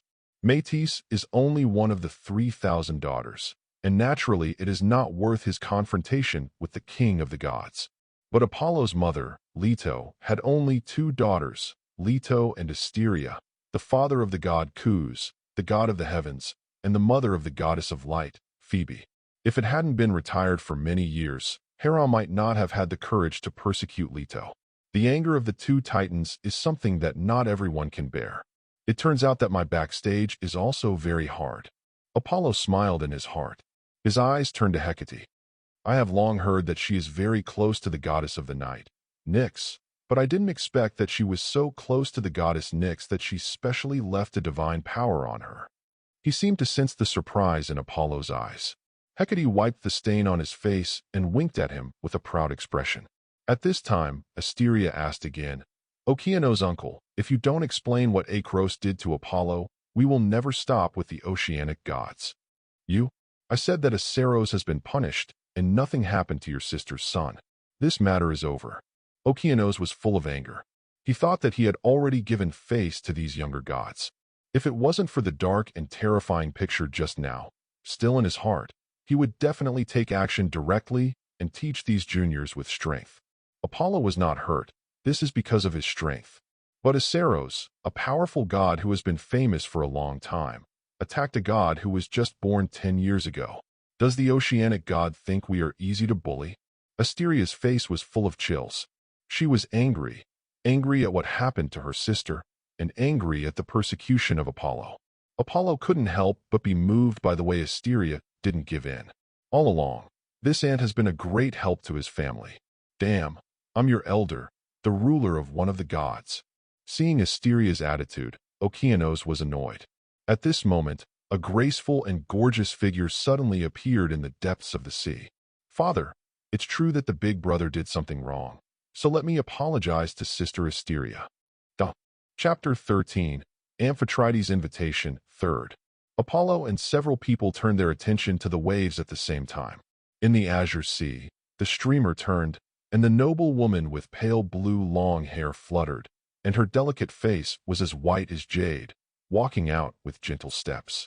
The slender and gorgeous blue robes are hard to hide the exquisite curves, and the olive-colored eyes are brighter than the stars. Goddess Amphitrite. Asteria gave her a soft salute. Okeanos also eased his anger and nodded to the woman. The woman is the daughter of Okeanos, the wife of Poseidon, and now the queen of the sea, the goddess Amphitrite. Apollo also knew this goddess. Although the presence is very low, this goddess is by no means a simple character. In the way of life, the Emperor Poseidon and his brother Zeus have always been half a catty, but the gods all know Hera's reputation for being jealous and like to persecute the goddess. But no one has ever spread any rumors about this sea queen. No matter how Poseidon is outside, no one can shake her status. "Sir Father, Sister Asteria, we are all descendants of Mother Earth. We can sit down and reconcile things slowly. There is no need to make such an unpleasant mess." Amphitrite smiled and walked between Asteria and Okeanos and separated them. Okeanos sneered. "I just said I wanted to apologize to her on my behalf. Have you seen your big brother?" Amphitrite sighed. "Father, this is the big brother's fault. He has been very indulgent over the years, and now he is still involved in the Olympus dispute. It's good to learn a little lesson." As she said that, she turned her eyes to Apollo and said with a light smile, "This is the child of the god King and the goddess Leto. It looks so good-looking." As he said, he took out a bright bead from his arms. "This is a birthday present from His Majesty the Sea Emperor. I think it suits you very well, Apollo." Seeing this pearl, the expressions of Okeanos and Asteria could not help changing. Okeanos shouted, "I asked you to give it to your big brother to help him break through the main god, but you didn't agree. Now you actually give it to an outsider. This is too precious. Please ask the goddess to take it back." Asteria also said. Amphitrite grabbed Apollo's hand indifferently and shoved the beads with a faint smile. "What is precious or not? Give it to children to play with."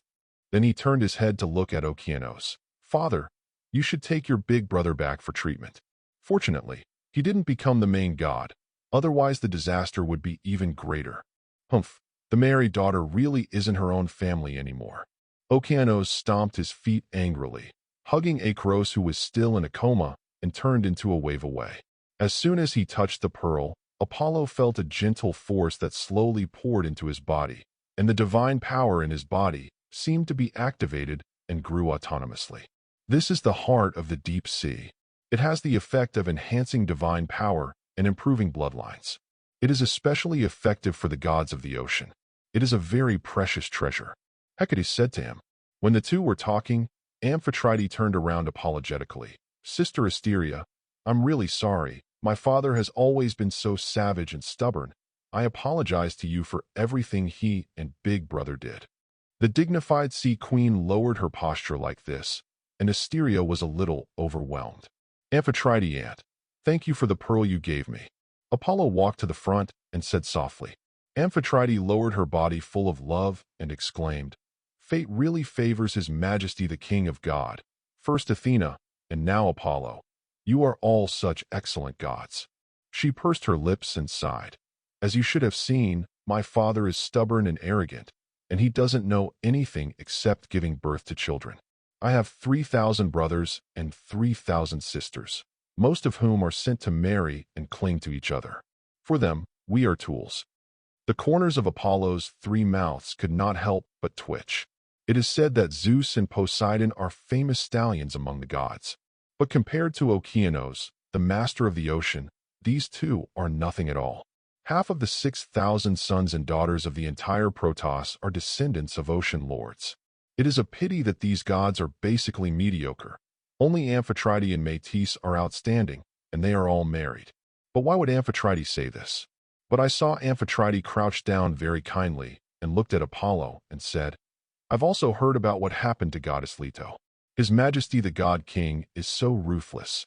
You children are so pitiful. You haven't seen your father yet, have you? She sighed, her eyes a little dark.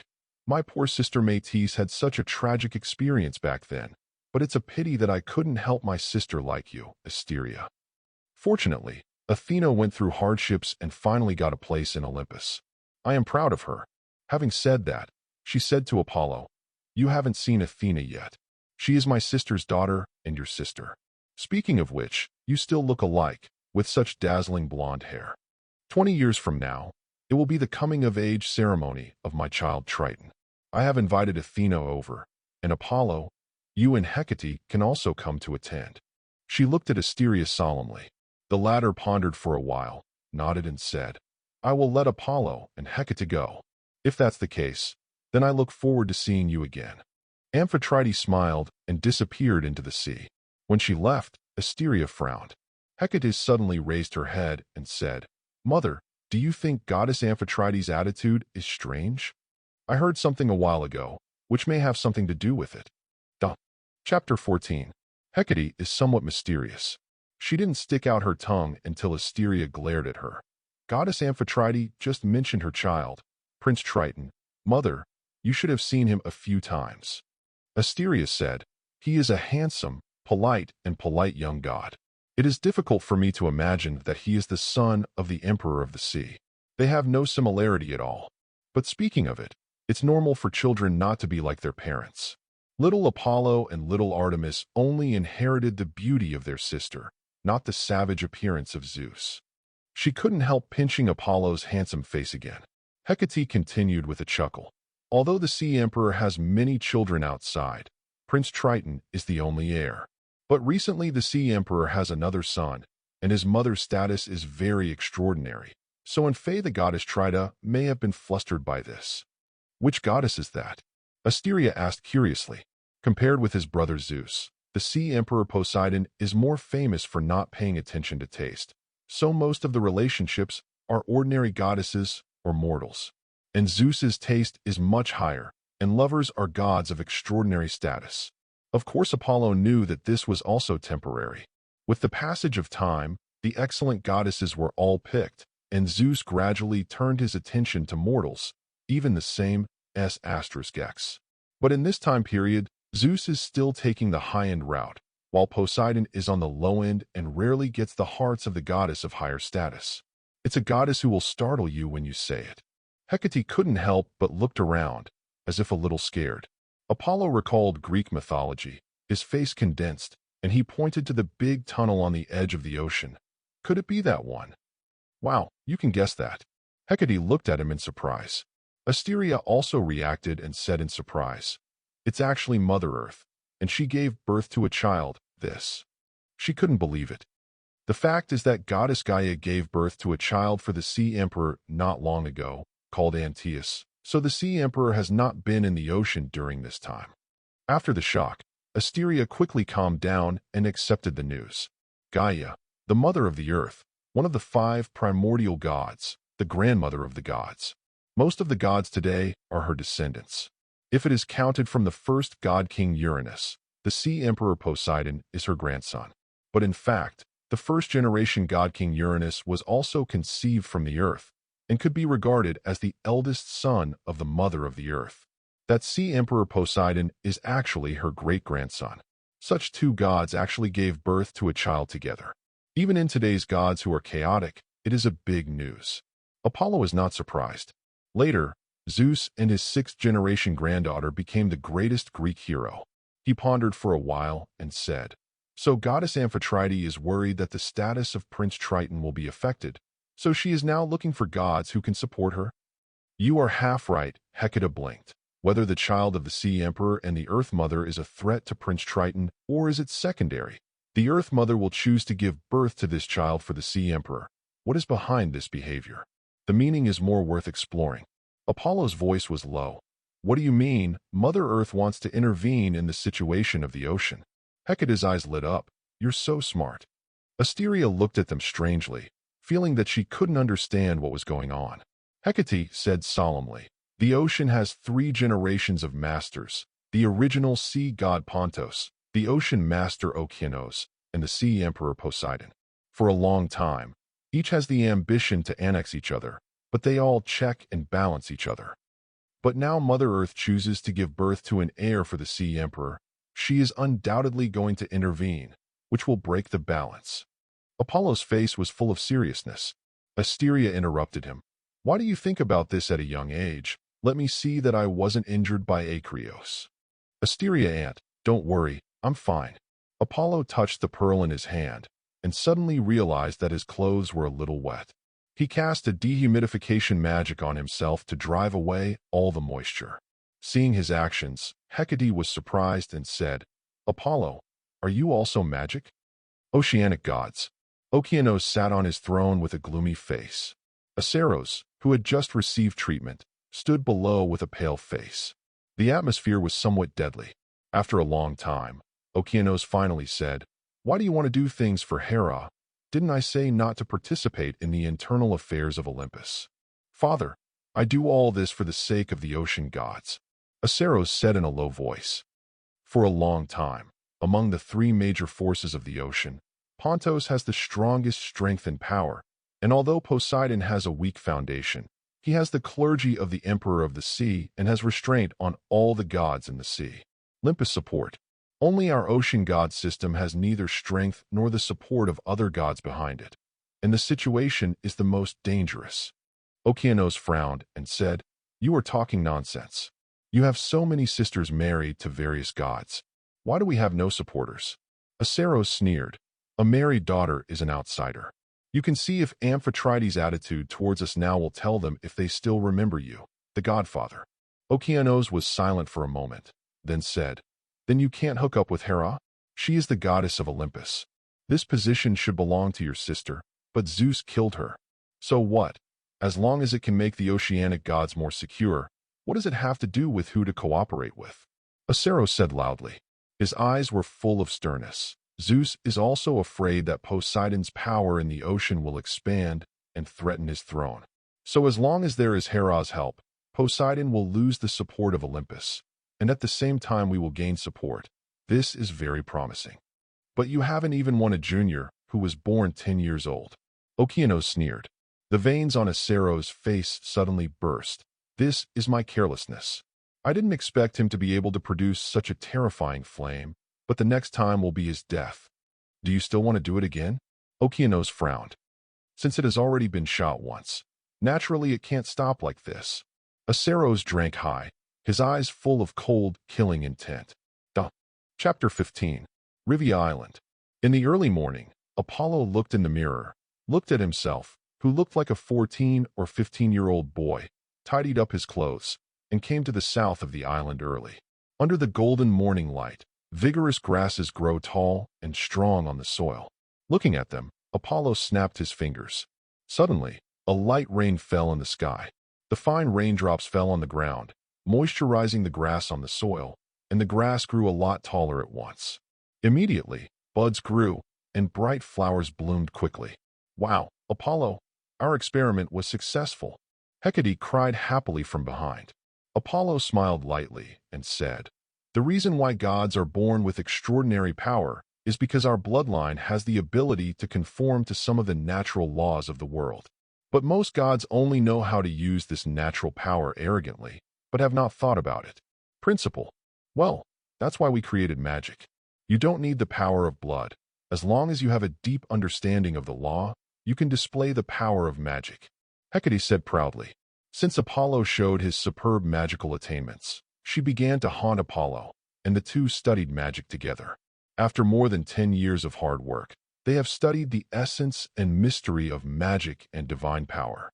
The grass and flowers in front of them looked ordinary, but they were actually created by magic. The blooming of the flowers now marks the realm of their magic, which has reached the point of being able to create life. I will be the goddess of magic in the future, and Apollo, you will be the god of magic. Hecate looked at Apollo seriously. In the past 10 years of getting along, she completely felt Apollo's profound understanding of magic, and she thought that she was inferior to Apollo. Now that she has said that they want to call the two together, she can't help but blush. Apollo smiled. In fact, he admired Hecate even more. He was able to create a magic system out of nothing. Such a talent is amazing. It seems that he has been helping Hecate perfect his magic over the years, but it is actually Hecate who is helping him adapt to the magic system of this world.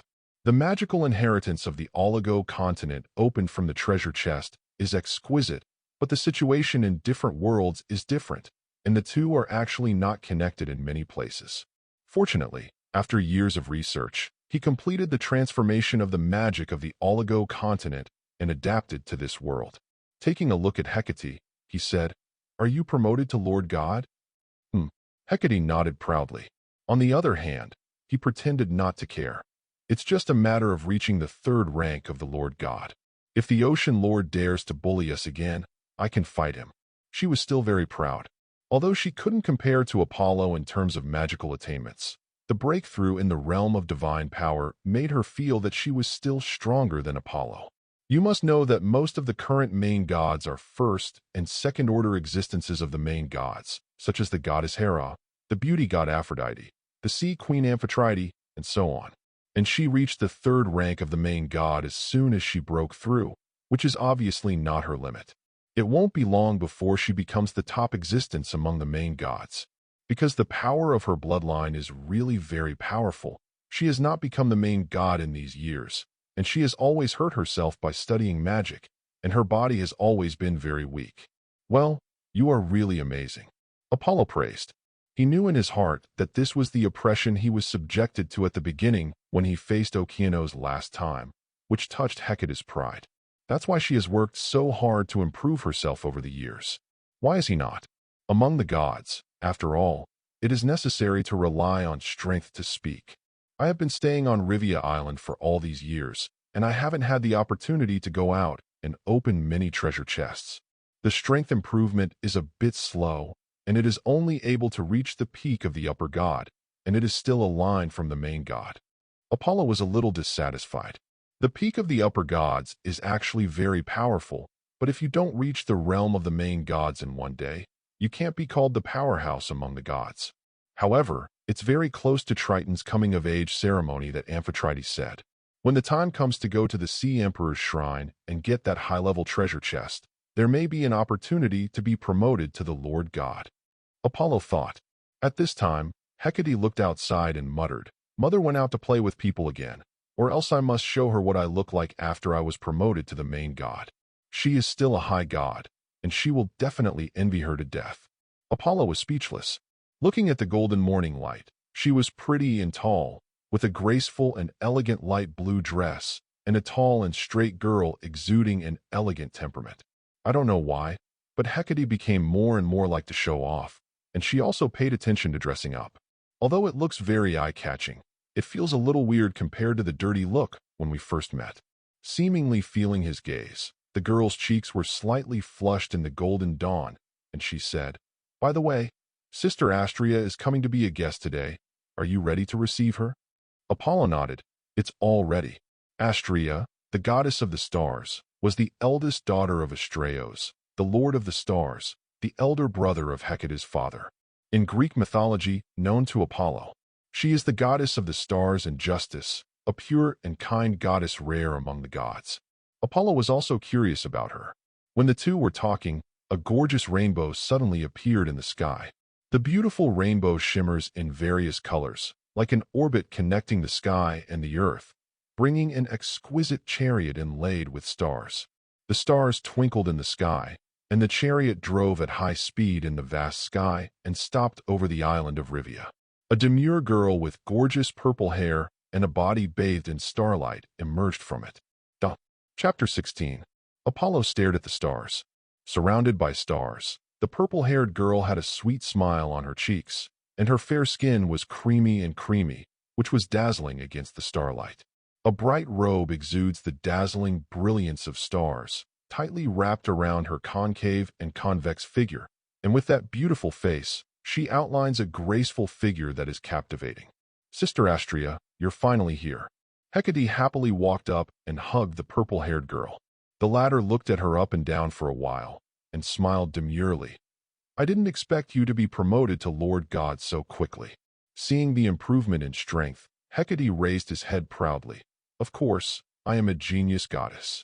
The beautiful and elegant star goddess Astrea set her eyes on Apollo and asked, Hecate, this is Apollo, the child of the goddess Leto and the king of gods, right? Before Hecate could answer, Apollo stepped forward and responded, Beautiful goddess Astrea, I am Apollo. It's a pleasure to meet you. Astrea smiled and said, What a handsome and elegant male god. I can already imagine how many goddesses will be crazy for you in the future, Apollo. Sister Astrea, let's go first. Hecate seemed a little unhappy. Astrea suddenly noticed the flowers blooming on the ground, with a strange expression on her face. What are these? I haven't seen anything like this even in Flora. Flora, the flower god of Olympus. Seeing her strange, Hecate explained, This is a brand new flower cultivated by magic. Magic? Is that the kind of magic you study that can use all kinds of magical powers without using divine power?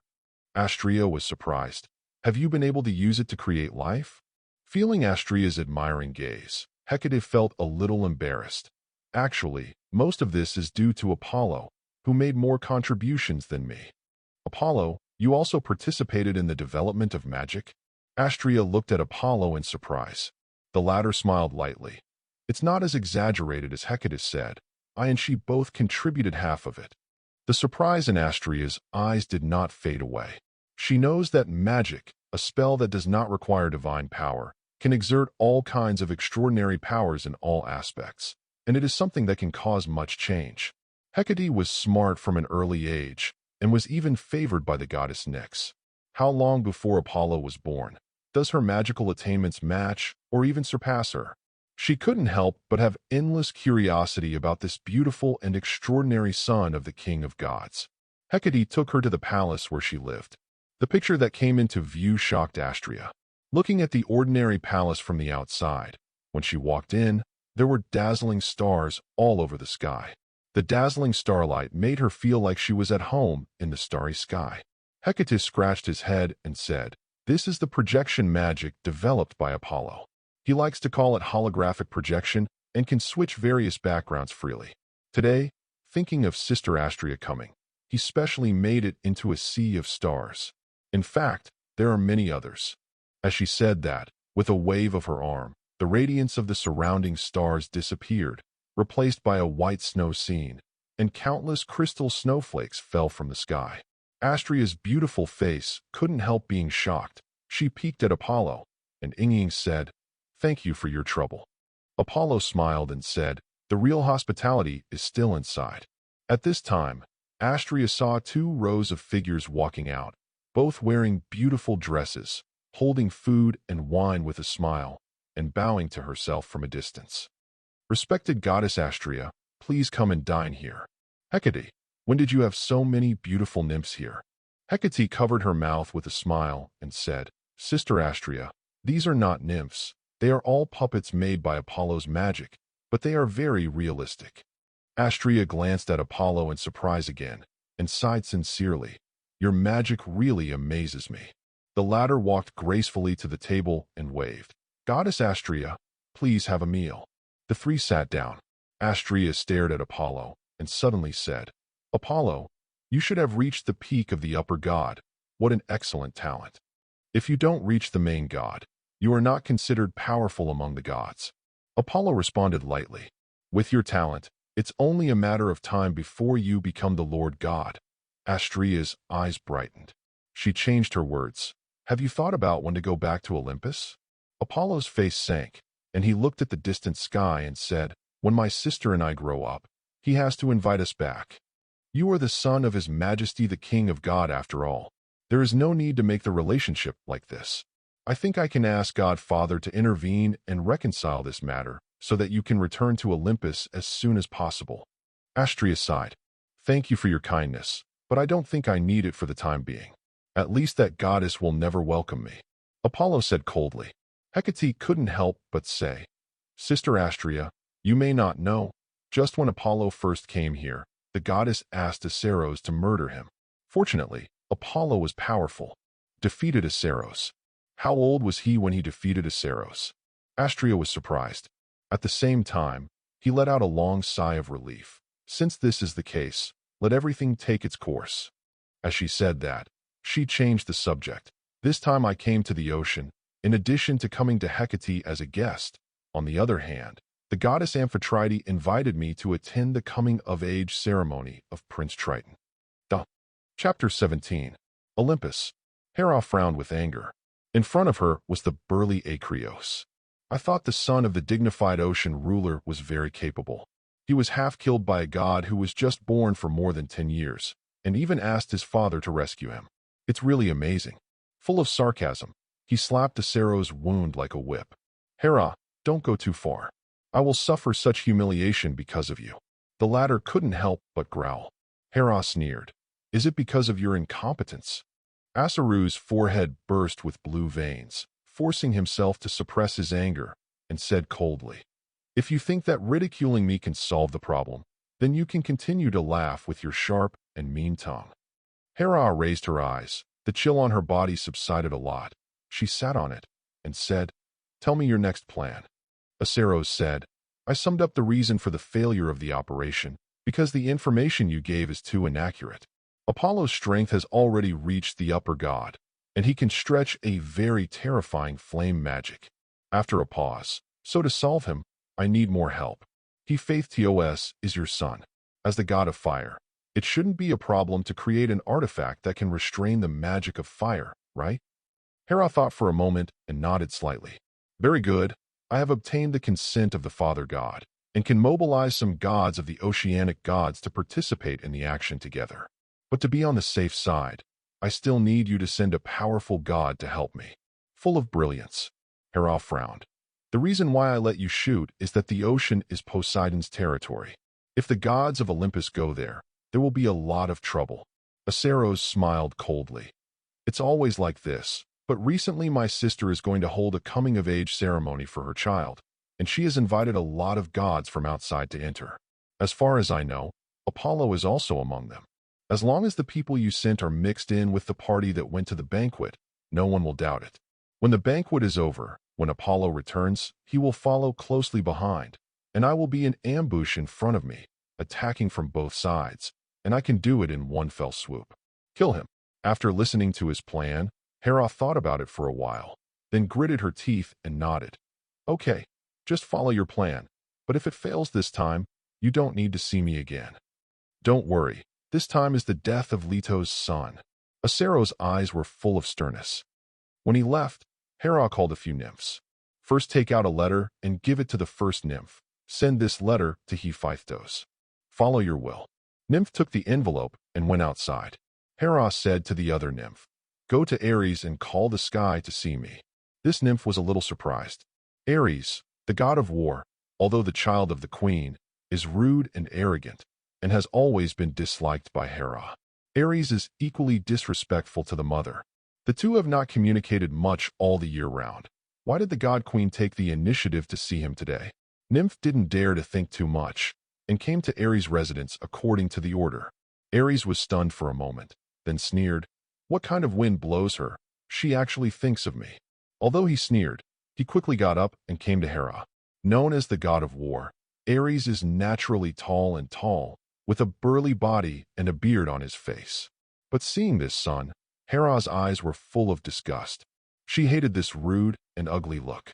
When she gave birth to her first son, Hephaestus, she threw him from the sky and broke his leg because she thought he was too ugly. Ares is much more handsome than Hephaestus, but he is also ugly and savage. Why are Leto, Metis, and their children so beautiful and elegant? I only have these two barbarian sons. Hera was jealous, but with a kind look on her face, she looked at Ares with a smile. The latter was lazy, leaning on his sword, and said, "Mother, if you have something to say, I will go hunting when I go back." Hera's huge voice made Hera clench her palms tightly, and said, "Do you know Leto's two children?" "Oh, you mean them. Anyway, what's the point of not giving us some younger brothers and sisters anyway?" Ares didn't care. Madness. Hera couldn't help cursing. Ares looked cold and immediately contradicted. "Mother, if scolding me is the purpose of calling me here, then I will leave now." Hera's eyes froze. "If you say you are stupid, you still don't accept it. Do you know how good Leto's two children are? Their visions at birth are not worse than Athena's." Hearing the name, Athena, Ares's expression changed. He gritted his teeth and said, "Don't mention this woman. One day, I will defeat her and make her succumb to me." He is the god of war, but Athena, the goddess of wisdom, also has a priesthood of war. Since its birth, the followers of Athena have always been the second among the gods and the god King Zeus. Over time, when mortals worshipped the god of war, they believed that Athena was the real god of war, symbolizing the victory of the war. And he, Ares, symbolizes the cruelty and tyranny of the war itself. So they all sacrificed to Athena, and they were unwilling to sacrifice him. Of course, Ares refused to accept it. So he asked Athena to duel to prove who was the real god of war. Then he lost, completely lost in front of the gods. This shame was a pain in his heart forever, and when he heard Athena's name, he couldn't help but get angry. Looking at him, the disgust in Hera's eyes grew even stronger. She restrained and continued, "If you don't get rid of Leto's son now, he will ride on your head like Athena in the future. Our mother and son are in Olympus, and we will never be able to raise our heads." Ares reacted, "Are you trying to kill him?" "No, this will anger the father." He immediately shook his head. Although he is arrogant and disrespectful to his mother Hera, his father Zeus is his most awe-inspiring existence. He did not have the guts to offend Zeus. "Since I asked you to take action, I naturally arranged everything. Your father God will never know about this." Hera said so. Ares still shook her head. Just as he was about to get up and leave, Hera finally threw out the trump card. "As long as you get rid of Leto's son, I will marry Aphrodite to you." Chapter 18. "Mother, you are serious." Ares looked at Hera excitedly. Aphrodite, the goddess of love and beauty, the embodiment of love and beauty, the most feminine goddess of the gods. No matter which male god, all coveted her beauty behind her back. Even his father, the greatest king of the gods. It's just that because Hera is too tight, Zeus has never had a chance to start. But because of this, no male god dared to force Aphrodite to marry him. Ares is also one of Aphrodite's many suitors, long obsessed with the most beautiful of the gods. But they didn't catch up. Seeing his anxious look, Hera said lightly, "Of course I won't lie to you. As long as Apollo dies, I will give you Aphrodite." Seeing Hera's promise, Ares didn't care about angering his father and nodded immediately. "Okay, I will definitely take off the head of Leto's son. Mother, wait for your promise." Ares laughed and walked outside. Looking at the back of him leaving, Hera's eyes became even more disgusted. Taking out the crystal, she said coldly to herself, "Apollo, why are you not my child? I can only blame you for being too good, and now I can only make you never get on the Olympus." It turns out that you also received an invitation from the goddess Amphitrite, so that we can go together. Astrea was very surprised. When the day came, she left Rivia with Apollo and Hecate and flew over the sea. Apollo was puzzled at the upcoming coming-of-age ceremony for Prince Triton. There seemed to be a lot of gods that Amphitrite had specially invited. "But this has nothing to do with me. I am just a high-ranking god, and I go to the Sea Emperor's shrine just for the treasure chest." "Advanced treasure chest? I don't know what good things can be opened." Apollo was full of expectations. As Poseidon's palace, Neptune's shrine is located deep in the sea. Through the layers of seawater, the three Apollos reached the deep sea. A luxurious and magnificent palace appeared in front of them. Many gods were stationed at the gate of the palace, but it was actually Amphitrite, the queen of the sea, who stood at the gate to greet the guests. Seeing the three of Apollo from a distance, she shouted in a joyful voice, "Astrea, Hecate, and Apollo, I didn't expect you to come here together." Astrea walked in front and bowed slightly. "I just went to visit Hecate not long ago, and we came here today. Goddess Amphitrite, you are so hospitable. How did you greet him so early?" Amphitrite chuckled lightly. "Isn't this worried that the gods under him are careless and offend you guests? Come, go and sit inside first, and get close to my terry tongue. You young gods should be together more, so that there will be no conflicts in the future." Under the guidance of Amphitrite, the three of Apollo came to the shrine. In a palace full of gorgeous ornaments, there were already quite a few gods sitting. Among them was a blue-haired boy who looked elegant and kind. When the gods inside saw the arrival of the three, they all stood up to say hello. "Goddess Astrea, you are as beautiful as ever. Goddess Hecate, you are so clean today." The attention of the gods was all focused on Astrea and Hecate, but few people paid attention to Apollo. Only the blue-haired boy at the top stood up and walked in front of Apollo, smiled, and said, "You are Apollo, the child of goddess Leto, and His Majesty the King of God. Mother said that you are a beautiful and extraordinary god, and she will endure it when she sees it. Can't stop admiring. It really is not wrong." Prince Triton praised more beautiful. Apollo looked at him with a smile. Only then did the other gods notice Apollo and whispered to each other, "This is the child of goddess Leto. I heard that when he was born, the sky was full of morning light, and the scene was no less than when the goddess Athena was born. Well, it is indeed a beautiful and extraordinary god, and I can feel that his power seems to be very powerful. He was only born for more than 20 years, and it seems that he is not lost to us. I just don't know when he will have a chance to board Olympus.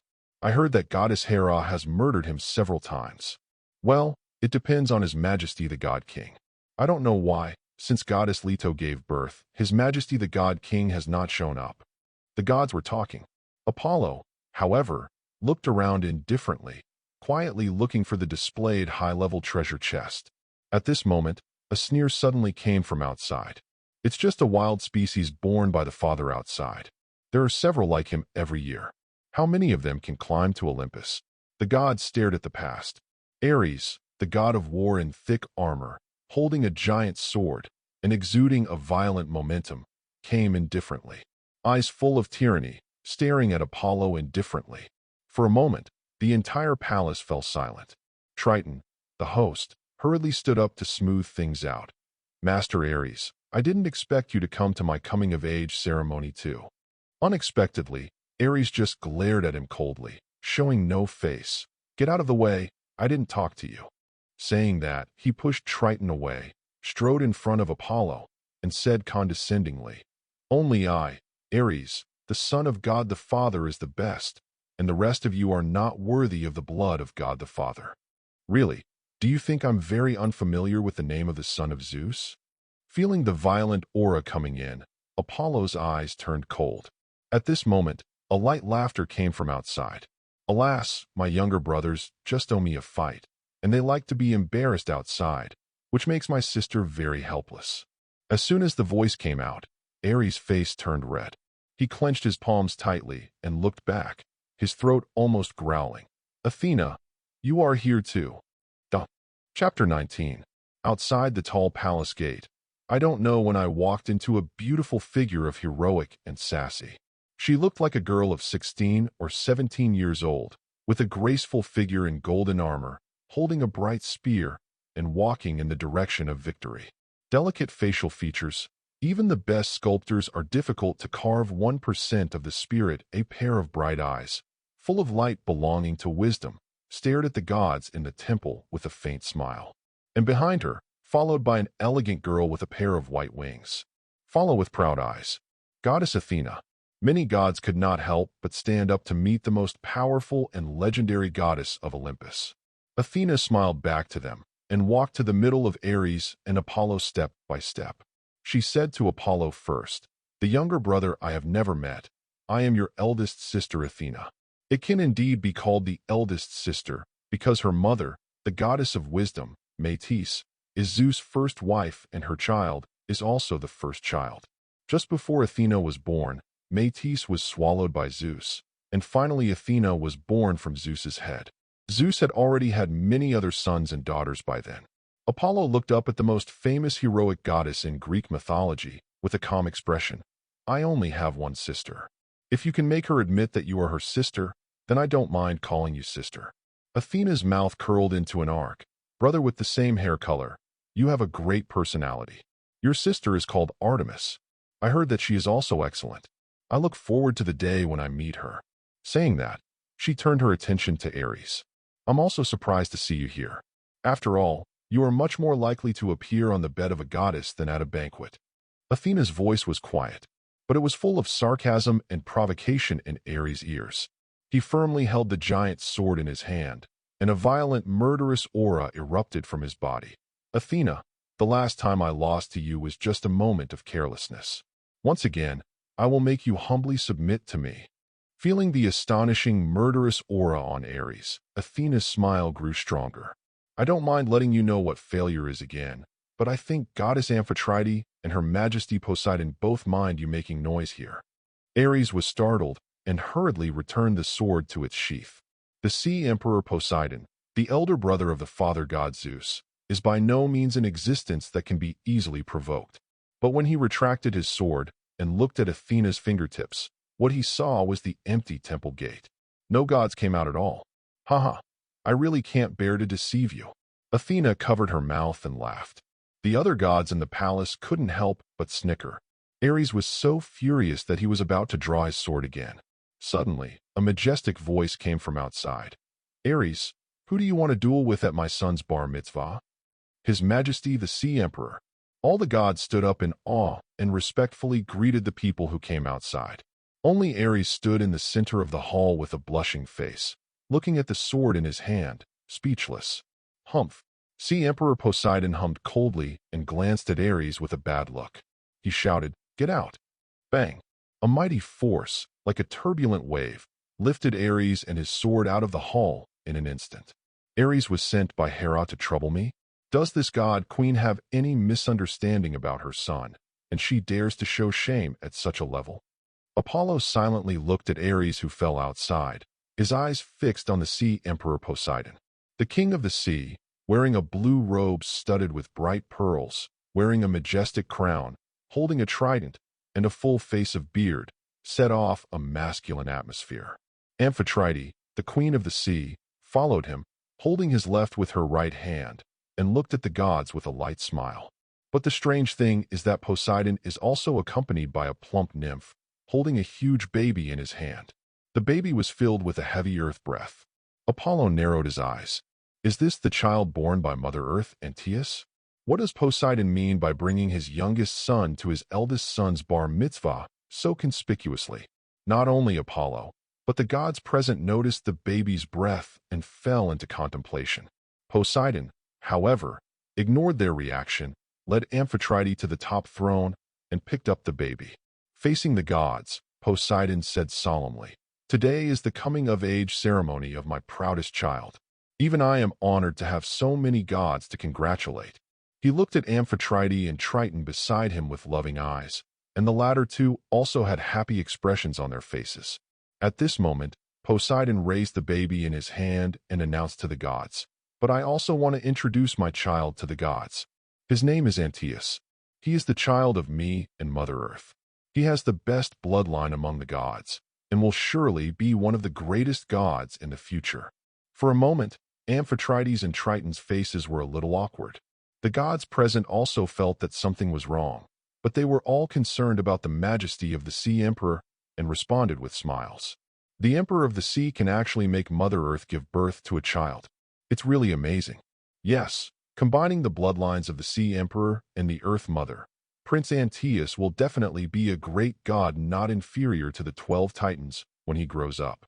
I can already foresee such a future. Under the leadership of the Sea Emperor and Prince Antios, the ocean will become the head of the gods of all parties. The flattery of the gods made Poseidon's face full of smiles, and Amphitrite on the side was more and more secluded. Only after Apollo said a few words with Astrea and Hecate, he quietly blended into the crowd. After searching for a while, he found what he was looking for in a corner. Advanced treasure chest. I don't know what to open this time. Chapter 20. Taking the treasure chest he found, Apollo walked a little further.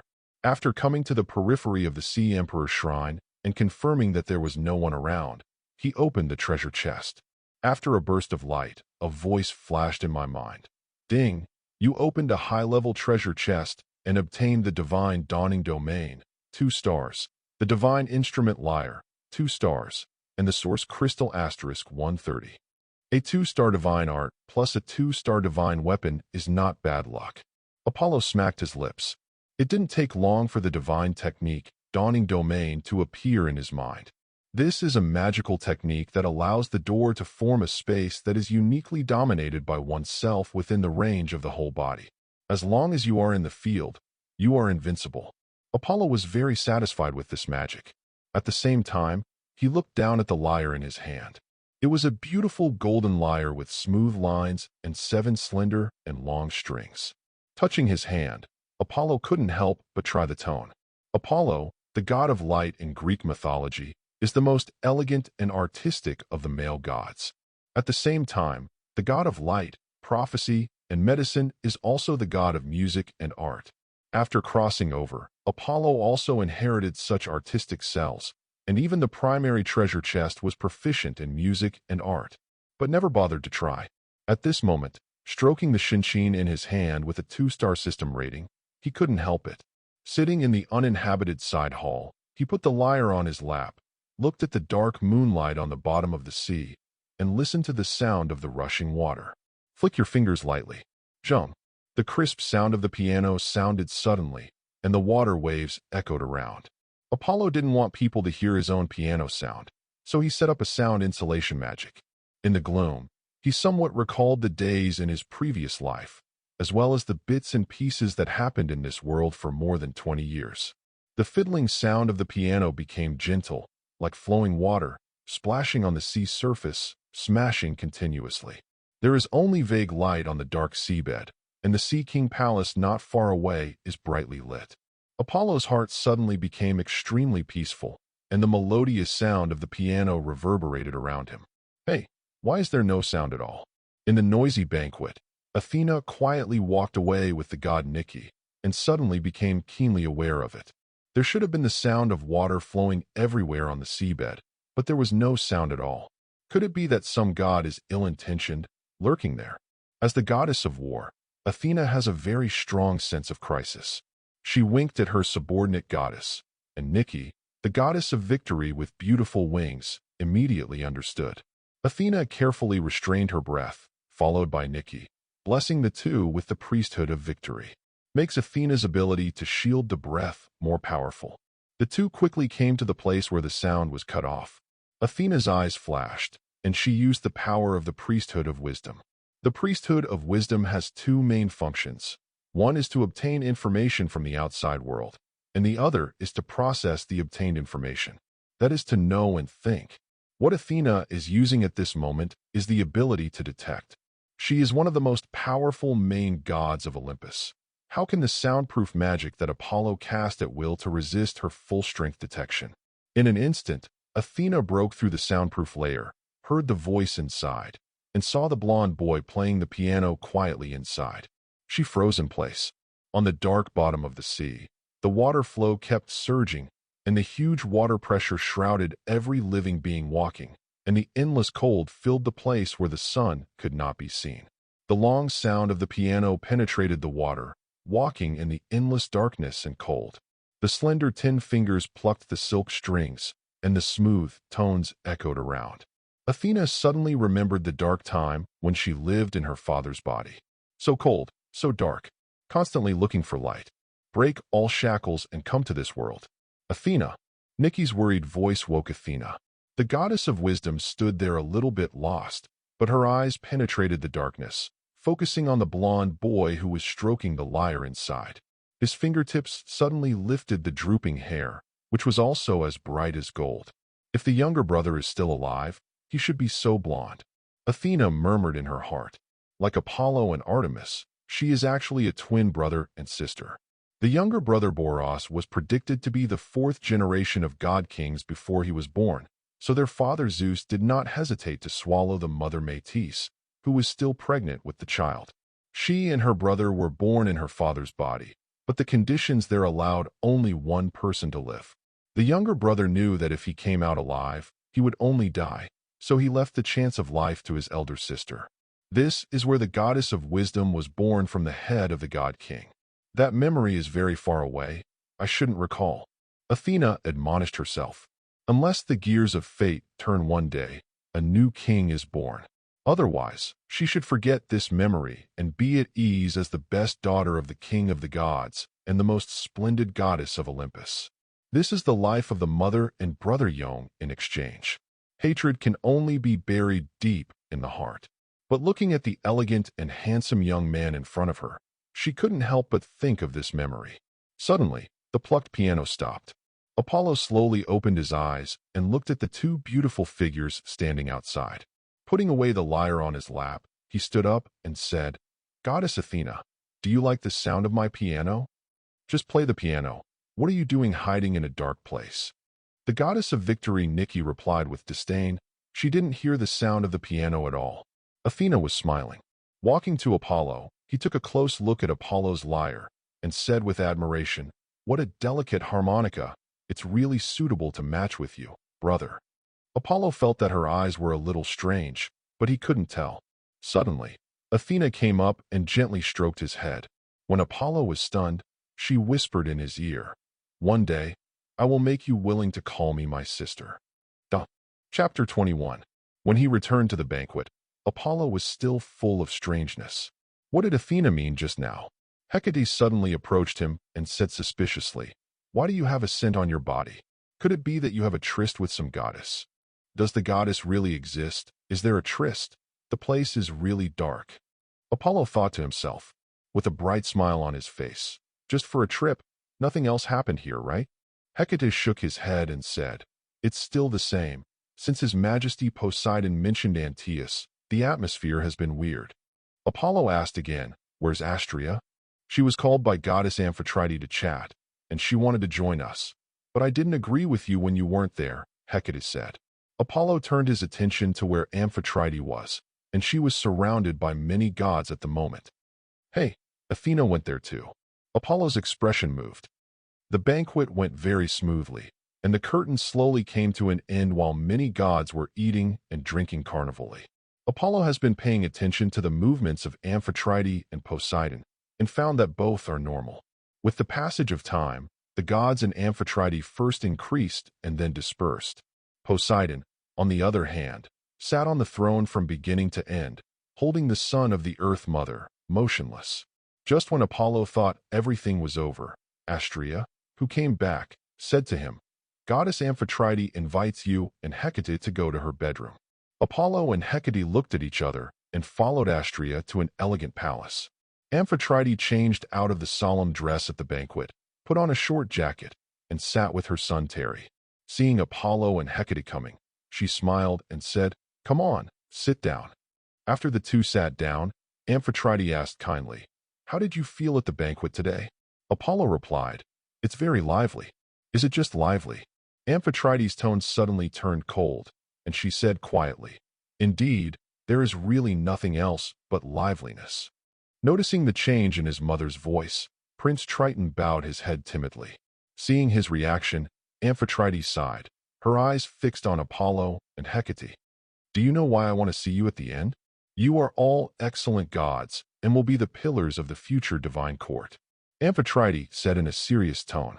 Without waiting for the two of Apollo to speak, she continued, "As a person, I am actually very mediocre in other aspects, but I am very good at looking at people, even above my sister who is famous for her wisdom. At the beginning, I and her were attracted to Poseidon and Zeus respectively. Later, Zeus's achievements were indeed higher than Poseidon, But my sister did not have the opportunity to enjoy the return on investment, and I have been sitting firmly behind the sea's position. Amphitrite smiled complacently. Of course Apollo knew who she was talking about as her sister, Metis, Athena's mother. This former goddess of wisdom was the first deity who took a fancy to Zeus. First, he helped Zeus rescue several brothers, and later he helped Zeus win the Titan War and became the king of the gods. Originally, she would be the queen of the gods for granted, but because of a prophecy, she was swallowed by her beloved husband. It can be said that the end is bleak, the wise man has a short life, and the beauty is short of life. In contrast, the less prominent younger sister, Amphitrite, reaped better returns. But now my position is very embarrassing. Amphitrite suddenly stood up, her glamorous cheeks like a deep well. Between Apollo and Hecate, she said faintly, "After today, you should all know that His Majesty the Sea Emperor has received the support of Mother Earth, and he will start the war against my father and Pontos to complete the unification of the ocean." Although there has been speculation for a long time, I really heard the news. Apollo and Hecate were still a little shocked. The primitive sea god Pontos and the ocean lord Okeanos were both the previous generation ocean lords, powerful and powerful. Poseidon has always relied on the support of Olympus, plus some marriages, to barely occupy 1/3 of the ocean. And now if he really wants to complete the unification of the ocean, he will bring Pontos and Okeanos under his command. Even Zeus, who sits high in Olympus, will probably tremble at this brother.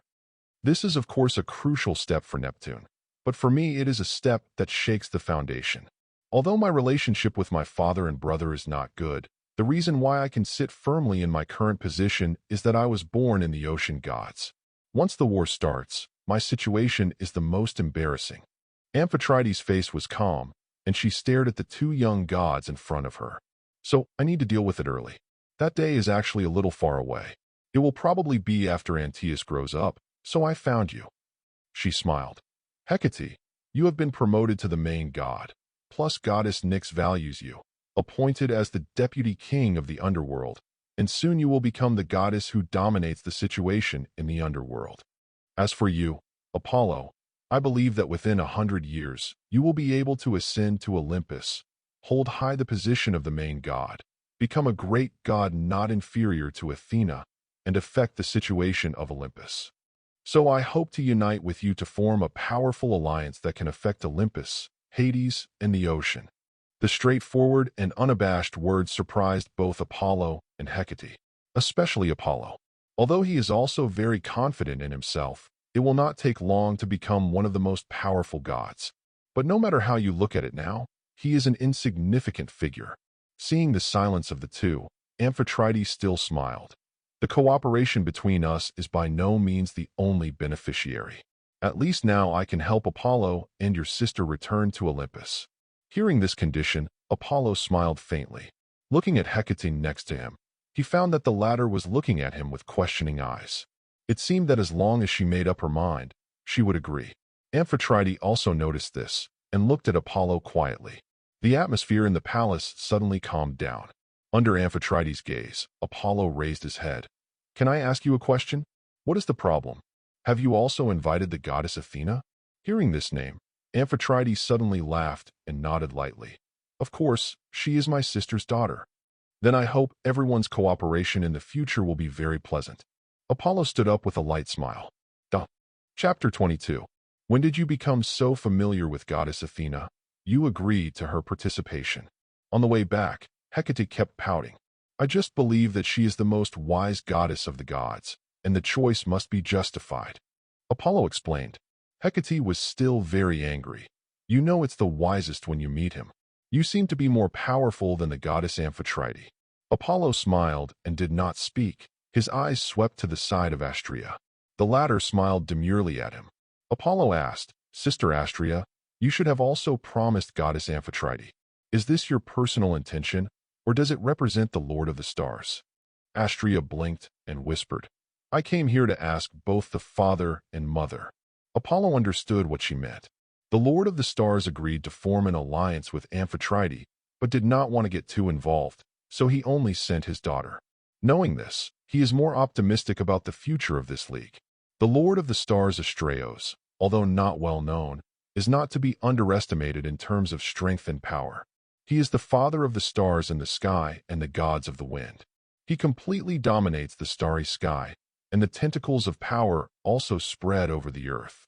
Like Poseidon, Okeanos, and Pontos, who have 3 parts of the ocean, they dare to claim to be one of the gods, the king and the master. In terms of the vastness and the number of gods, the boundless star sea is actually no narrower than the ocean and land, or even more vast. Such a powerful god who can be called the ruler of one party is rarely known. It is enough to see his low-key and terrible. When Apollo was thinking, his face suddenly turned cold. The golden eyes glanced at the waves ahead, shooting out fiery rays of light. I failed to make you ashes last time. Are you here to seek burning ecstasy this time? Boom. The pure white flame in Apollo's palm emerged, turned into a ball of fire, and crashed on the ocean.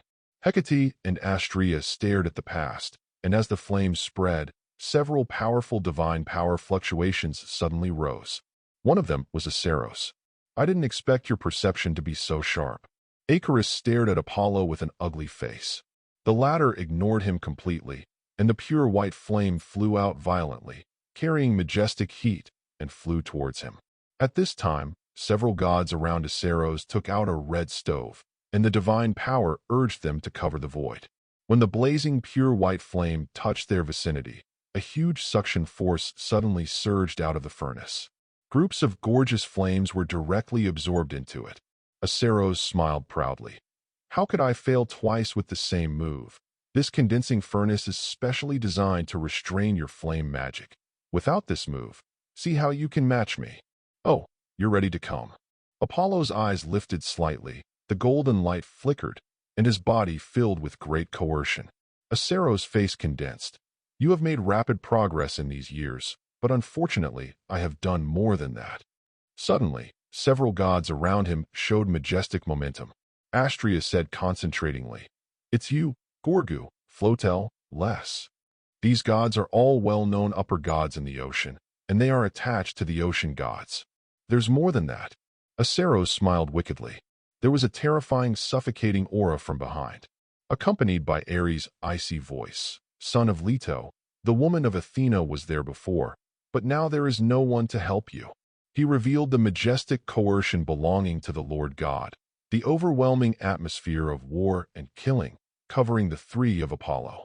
On the other side, the 4 upper gods such as Aceros are also surrounded by all angles. Aceros laughed and said, Apollo, for upper gods, one main god, no one can save you today. Hecate, Astrea, you two better leave quickly, or we won't be polite to you. Olympus, looking at the picture in the crystal, Hera also laughed. For upper gods, one main god, fully prepared. There are only 2 goddesses of the upper god level beside the son of Leto, who are sure to die. Haha, after I get rid of Apollo, I have to get rid of that Artemis too. Leto, do you think I can't do anything about hiding with Qin and the others? When she was laughing, her face changed abruptly. I saw that in the crystal, Apollo stood on the vast sea with a calm expression. Beside him, Hecate suddenly walked out with a chuckle. A powerful aura that only belonged to the Lord God permeated his body. Ares and Aceros' faces changed.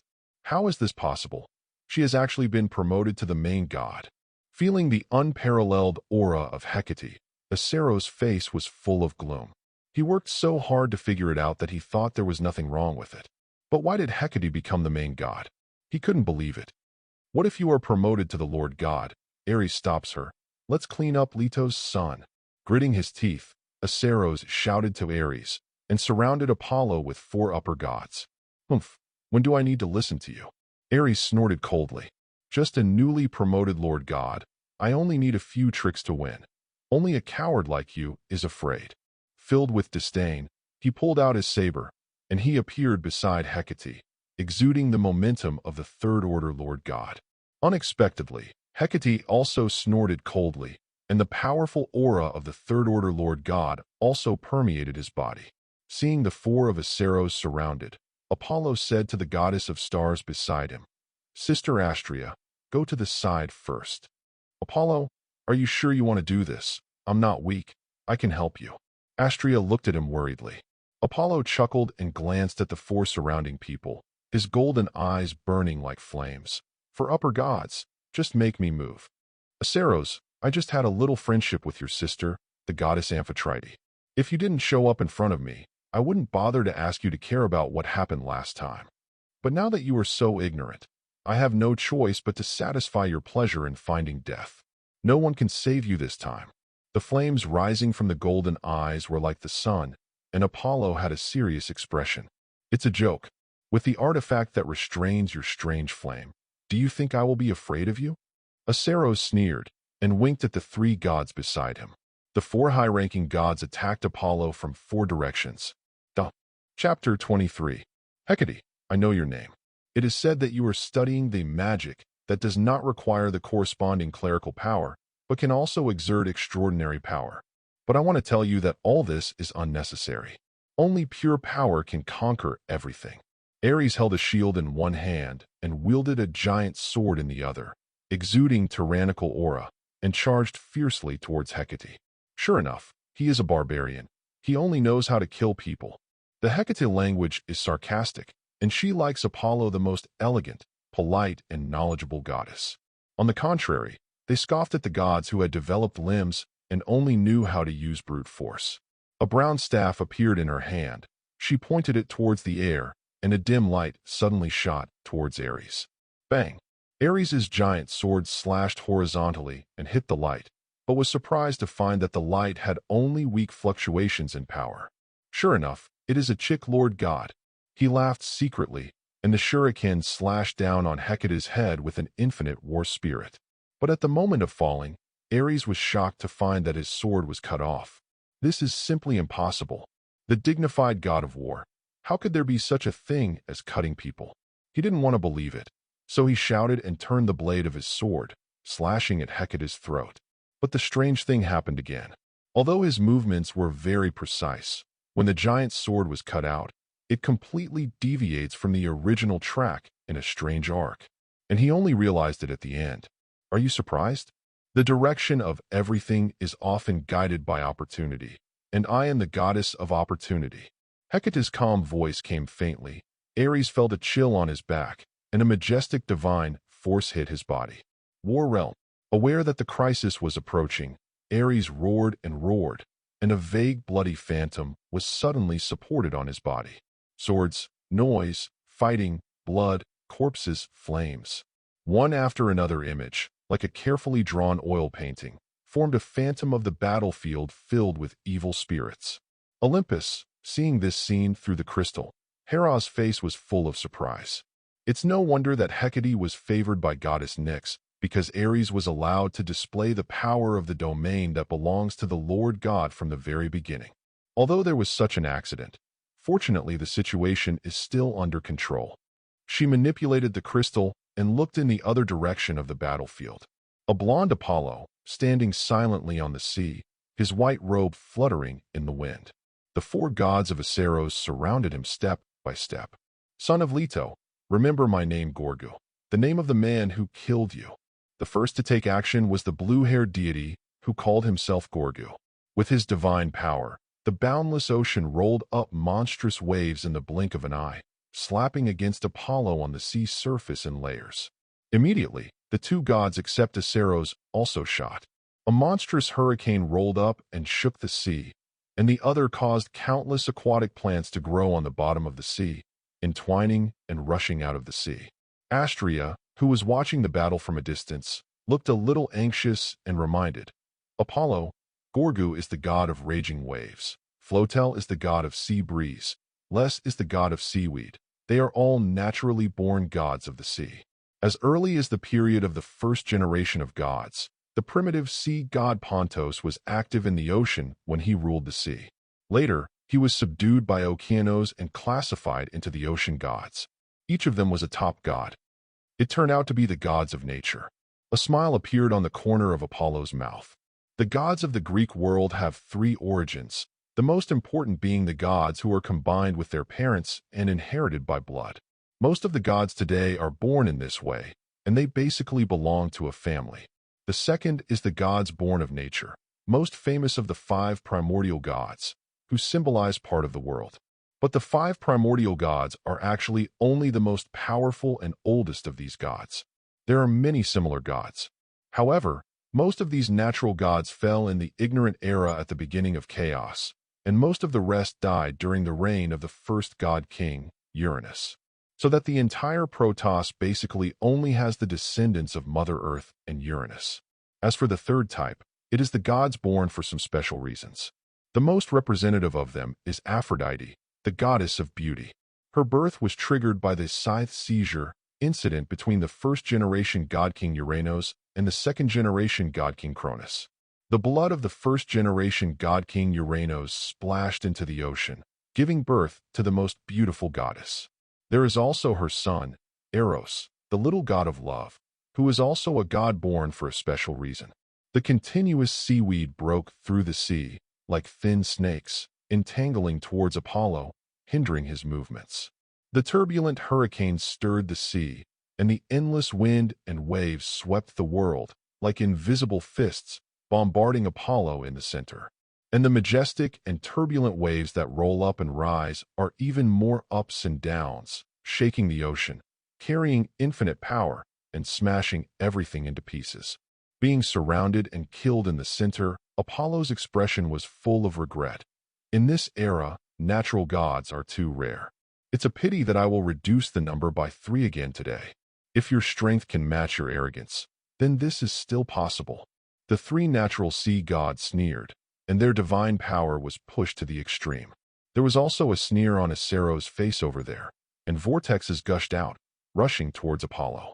The 4 upper gods, working together, blocked the ocean and the sky, the vast aura. Even if they were Ares there, they couldn't help but change their color. The 4 of Aceros are all the top gods, and they are all sea gods. Standing on the ocean, they can compete with the main god alone. The power of the 4 together is difficult for even the real main god. Content, looking at the hurricanes, waves, whirlpools, and seaweeds spreading in the crystal, Hera's face was full of joy. She couldn't wait to see Apollo being slapped to pieces by the endless waves. At this moment, a brilliant bright light blocked Crystal's visit. It was accompanied by the sacred and solemn voice of Apollo. I am the god of light, and my glory shines on all living beings. The kingdom of light should be in the sky, in the earth, and in the sea. Chapter 24. What is this?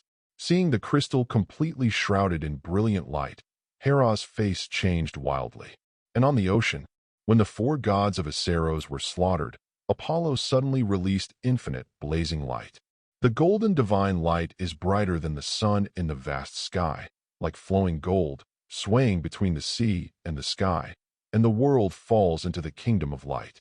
In an instant, a splendid divine light enveloped the 4 of Aceros. In the dazzling golden light, Apollo was like a sacred person walking in the world, and his eyes first focused on Les, the god of seaweed. Infinite light shrouded. Boom. The splendid bright torrent became the last color of the life of this god of nature. When the blazing divine light enveloped him, the seaweed that was entangled in all directions withered first, and immediately his body began to burn and disintegrate. Then there is his spiritual body. Under the shroud of light, the blink of an eye melted like ice. As the 3 gods of Aceros watched in amazement, Les, the god of seaweed, fell. Not only them, but Astrea, who was watching the battle, and Hecate and Ares, who were still fighting, watched this scene in shock. Unbelievable. This is a god who has been born since the time of the first generation of gods, and has traversed the sea for countless years. Just a face-to-face, and fell without any resistance? The steps of light should not be stopped by anyone. Apollo II to look at Gorgu. The same god of raging waves was horrified, and he rolled up the majestic waves in a panic and slapped at Apollo. Not to hurt the enemy, but to buy time for their own escape. The gift of light, you can't stop it. Apollo opened his mouth solemnly, and the infinite light enveloped Gorgu, and the cascading waves could not hinder the power of light at all. At the moment of contact, they all collapsed and disintegrated. The splendid divine light illuminates the god of raging waves. Then he, like Les, slowly dissolved his body and spirit. Gorgu, god of raging waves, fall. How is this possible? How is it possible? Asarus looked mad. He has arranged for many days and summoned the three major gods. Such a lineup is enough to kill any god under the main god. This Apollo is obviously just an upper god. Why is it so strong? Two eyes will obliterate the two powerful upper gods. Even the main gods, unless they are the top ones, probably don't have such mighty power, right? He was puzzled, horrified, frightened, and finally despaired. It was only because those golden eyes had already turned towards him. Asaros, son of the master of the ocean, welcomed the gift of light. Apollo's expression was sacred, like a devout believer walking in the world to preach the way of God, swaying infinite divine light and dispelling darkness. Where he stands is the field of light. Where his eyes go is the direction of the gift of light. The kingdom of light travels in the sky, in the earth, and in the sea. The god of light, the gift of light. Boom. The blazing rays of light surged rapidly, roaring like thunder in the sky, judging all beings on the earth. Asaros was not at all difficult to avoid, and the blazing divine light had already shrouded him. Ares, save me. In fear, Asaros screamed to Ares for help. Hearing his cry, Ares let out a small grunt. In the realm of war shrouded around him, the majestic, suffocating aura suddenly soared. But at this time, Hecate was also filled with a secluded picture, with the sky, the earth, the ocean, the ghost, and more like the sparks of wisdom and civilization, splashing and intertwining. This scroll resists Ares' realm of war. Damn, you are obviously just a newly promoted main god. Why are you already a third-order main god? Ares roared in confusion. Reaching the rank of the main god, it is already the limit of the talents and blood of many gods, and it is very difficult to make every progress. Therefore, it is subdivided into 9 levels. The son of the dignified king of the gods, who is in charge of the war, has been born for nearly 10,000 years, but has only reached the 3rd rank of the main god. Why can a god who has just been promoted can reach the same realm as himself? He was not reconciled, and controlled the war power of blood and fire to attack Hecate. The latter sneered, "A barbarian like you can't break through me." The gloomy and dark realm spreads out like a scroll, blocking the blood and fire of war. When you reach the rank of the Lord God, the most important thing is your own symbol of authority and the power of the domain. Condensing a field with divine authority, the Lord God stands in it, as if he has the supreme authority and dominates everything. This is the most powerful aspect of the Lord God. The main god who had just been promoted was impossible to fully adapt to the power of the field. But Hecate's wisdom and talent are the leaders of the gods, and he has thoroughly studied the essence of divine power and created magic. As soon as she was promoted, she completely controlled the power of the field. Although she was inexperienced at this moment, she still resisted Ares' full impact. Ares, why are you so useless? No wonder mortals say that Athena is the god of war. Acreos scolded in despair. Suddenly, he saw another god not far from him, Flotel, the god of hurricanes. Gritting his teeth, he suddenly unleashed his divine power, and a vortex hit him. Flutter, who was also fleeing in panic, suddenly fell on the sea. Under the impact of the whirlpool, he happened to fly right in front of Asaros. The light of the sky covered him. "Asaros, I curse you." Flotel let out a final roar, struggling to roll up dozens of hurricanes. The vast sea trembled. But this natural disaster, like wind and waves, in front of the infinite light, are like pieces of tofu, instantly shattered. Flutter then melted like ice cubes. The kingdom of light shines on everything. Apollo's eyes were bright, and he walked with infinite light. Asaros fled to Ares in horror. He begged for mercy. "Apollo, I will never help Hera again. Please let me go." Looking at his terrified face, Apollo said indifferently, "You have no chance. The splendor of light will wash away all sins." Chapter 25. What exactly is going on? On Olympus, Hera's eyes were panicked, and she focused on the crystal in front of her that was filled with dazzling golden light. Filled with foreboding. In the name of the Queen of the Gods, the light fades away. She bit her lip lightly, urging her divine power to pour into the crystal. Under the authority and power of the Empress of God, the light covering the crystal gradually dimmed. She saw the scene inside, and her beautiful face was filled with incredible Gorgu, Flotel, Les, all fell. How is it possible? What happened? She roared angrily, her beautiful eyes concentrating on the picture in the crystal. She couldn't believe it. The three powerful upper gods, even the main gods, were very difficult to kill. Apollo was only a high-ranking god. How could he have such strength? This is absurd, so wrong. When she was absent-minded, shrouded in infinite light, chasing the dazzling figure of Aceros, her golden eyes suddenly turned, as if she had noticed something. A small smile twitched at the corner of his mouth. In an instant, a blazing light that far surpassed the previous one suddenly enveloped the crystal, and the picture was once again obscured. He found me. Hera's face froze. This crystal was given to her by her mother Rhea, and it has the ability to see the world. It is the existence of this crystal that she can quickly discover every time Zeus goes out to hang out. Even Zeus could not escape the watch of the crystal. Unless it is the domain of a few primordial gods, its exploration can be blocked. Although it is not difficult to discover that it is monitored, it is not difficult to block it, but at least it must be above the 6th rank of the main god to have such an ability. He's obviously just an upper god. Why can he find me? Hera's face was full of panic. Could it be that Apollo had been promoted to the main god before he knew it, and he didn't know it yet? Thinking of this possibility, she couldn't help trembling. Is that Hera just now? What a powerful surveillance artifact, but unfortunately I can't detect me in the dawning domain. In the infinite light, Apollo's eyes flashed. Set your eyes on the fleeing Aceros again, using Flotel's life and Apollo's efforts to deal with Hera's search.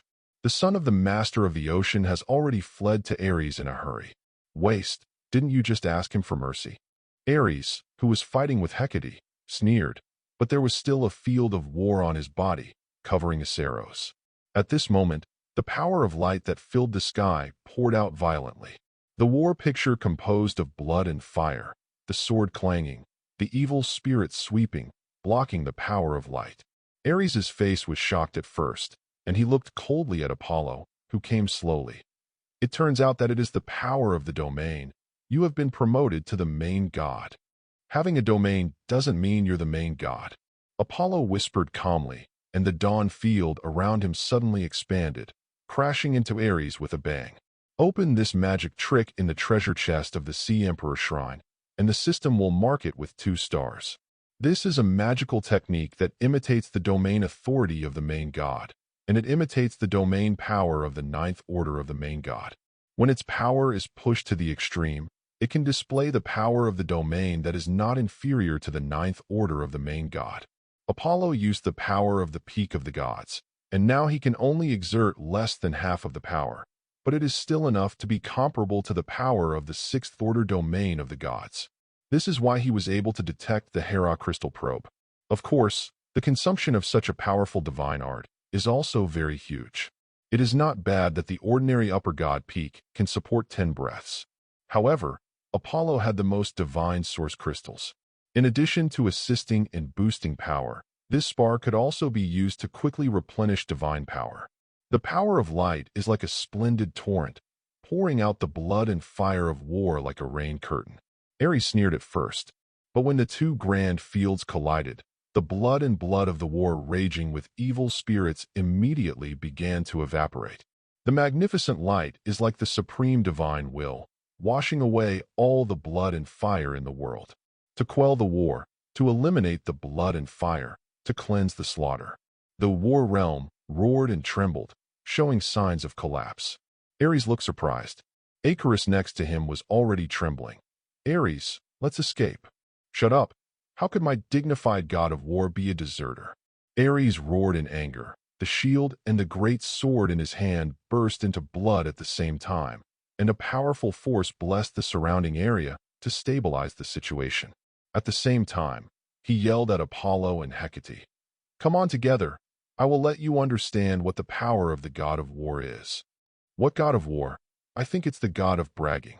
Hecate sneered, and was about to go up and join forces with Apollo. Apollo glanced at her with golden eyes, and said lightly, I alone is enough. You have to be careful. Hecate was a little worried. She knew that Apollo had not become the main god. Under the dazzling light, Apollo took a step forward with a smile, his handsome face with sharp edges and corners like a sculpture, and it was like casting gold under the dazzling light. The slender and upright figure reveals unparalleled holiness and stalwart. Hecate couldn't help but look a little crazy. Astria's face in the distance was also full of surprise, and her bright eyes flashed with brilliance. Suddenly, the field of infinite light expanded again. Bunch of golden divine light, like a burning flame, burns the nothingness. The surging mighty force roared and surged, impacting the blood of the war. Boom! The earth-shattering roar shook the ocean, and the surrounding space cracked open, making it pitch black and terrifying. When the light and blood and fire collided, Ares's face suddenly flushed red, and the shield and great sword in his hands trembled, as if he couldn't bear to let go. Ares, hold on. Looking at the golden light rushing from the sky, Acerros looked flustered. Go away. Ares's eyes widened, and he let out a low growl like thunder. Holding the shield and the great sword tightly in both hands, the hair on his head suddenly stood up one by one. His burly body became swollen, and his skin was blood red every inch. The majestic power is like a flood that bursts a dike, and it pours into the war field all over the body. He stared at the golden figure in front of him and roared in his mouth. It's okay to lose to Athena. If you don't believe me, I can't even deal with you, Apollo. When the words fell, Ares struggled to raise the great sword in his hand, and endless blood and fire burned, turned into a shocking blood sword. The 26th chapter of the death of Acerros, fourth more. The flames rose in the blood, the blade clattered softly, and the gray picture that symbolized death was spread out. War is the death of civilization. The ray of light belonging to war turned into a shocking blood in the rising of the sword. Spread the ocean like a river. Its blood. It is also a sword light. Wrath of the god of war. Ares roared like thunder and performed the strongest magic. At this moment, the whole world is inexplicably restless, and the mighty force called war is surging between the vast sky and the earth. Apollo bore the brunt. The endless red of war, like a huge wave, rolled up, rumbled, and smashed the scope of the bright light. In an instant, the burning light dimmed a lot. Apollo, Hecate, and Astrea were both solemn and hesitant to help. In Olympus, Hera sensed the restless war atmosphere, and a faint smile overflowed on her beautiful cheeks.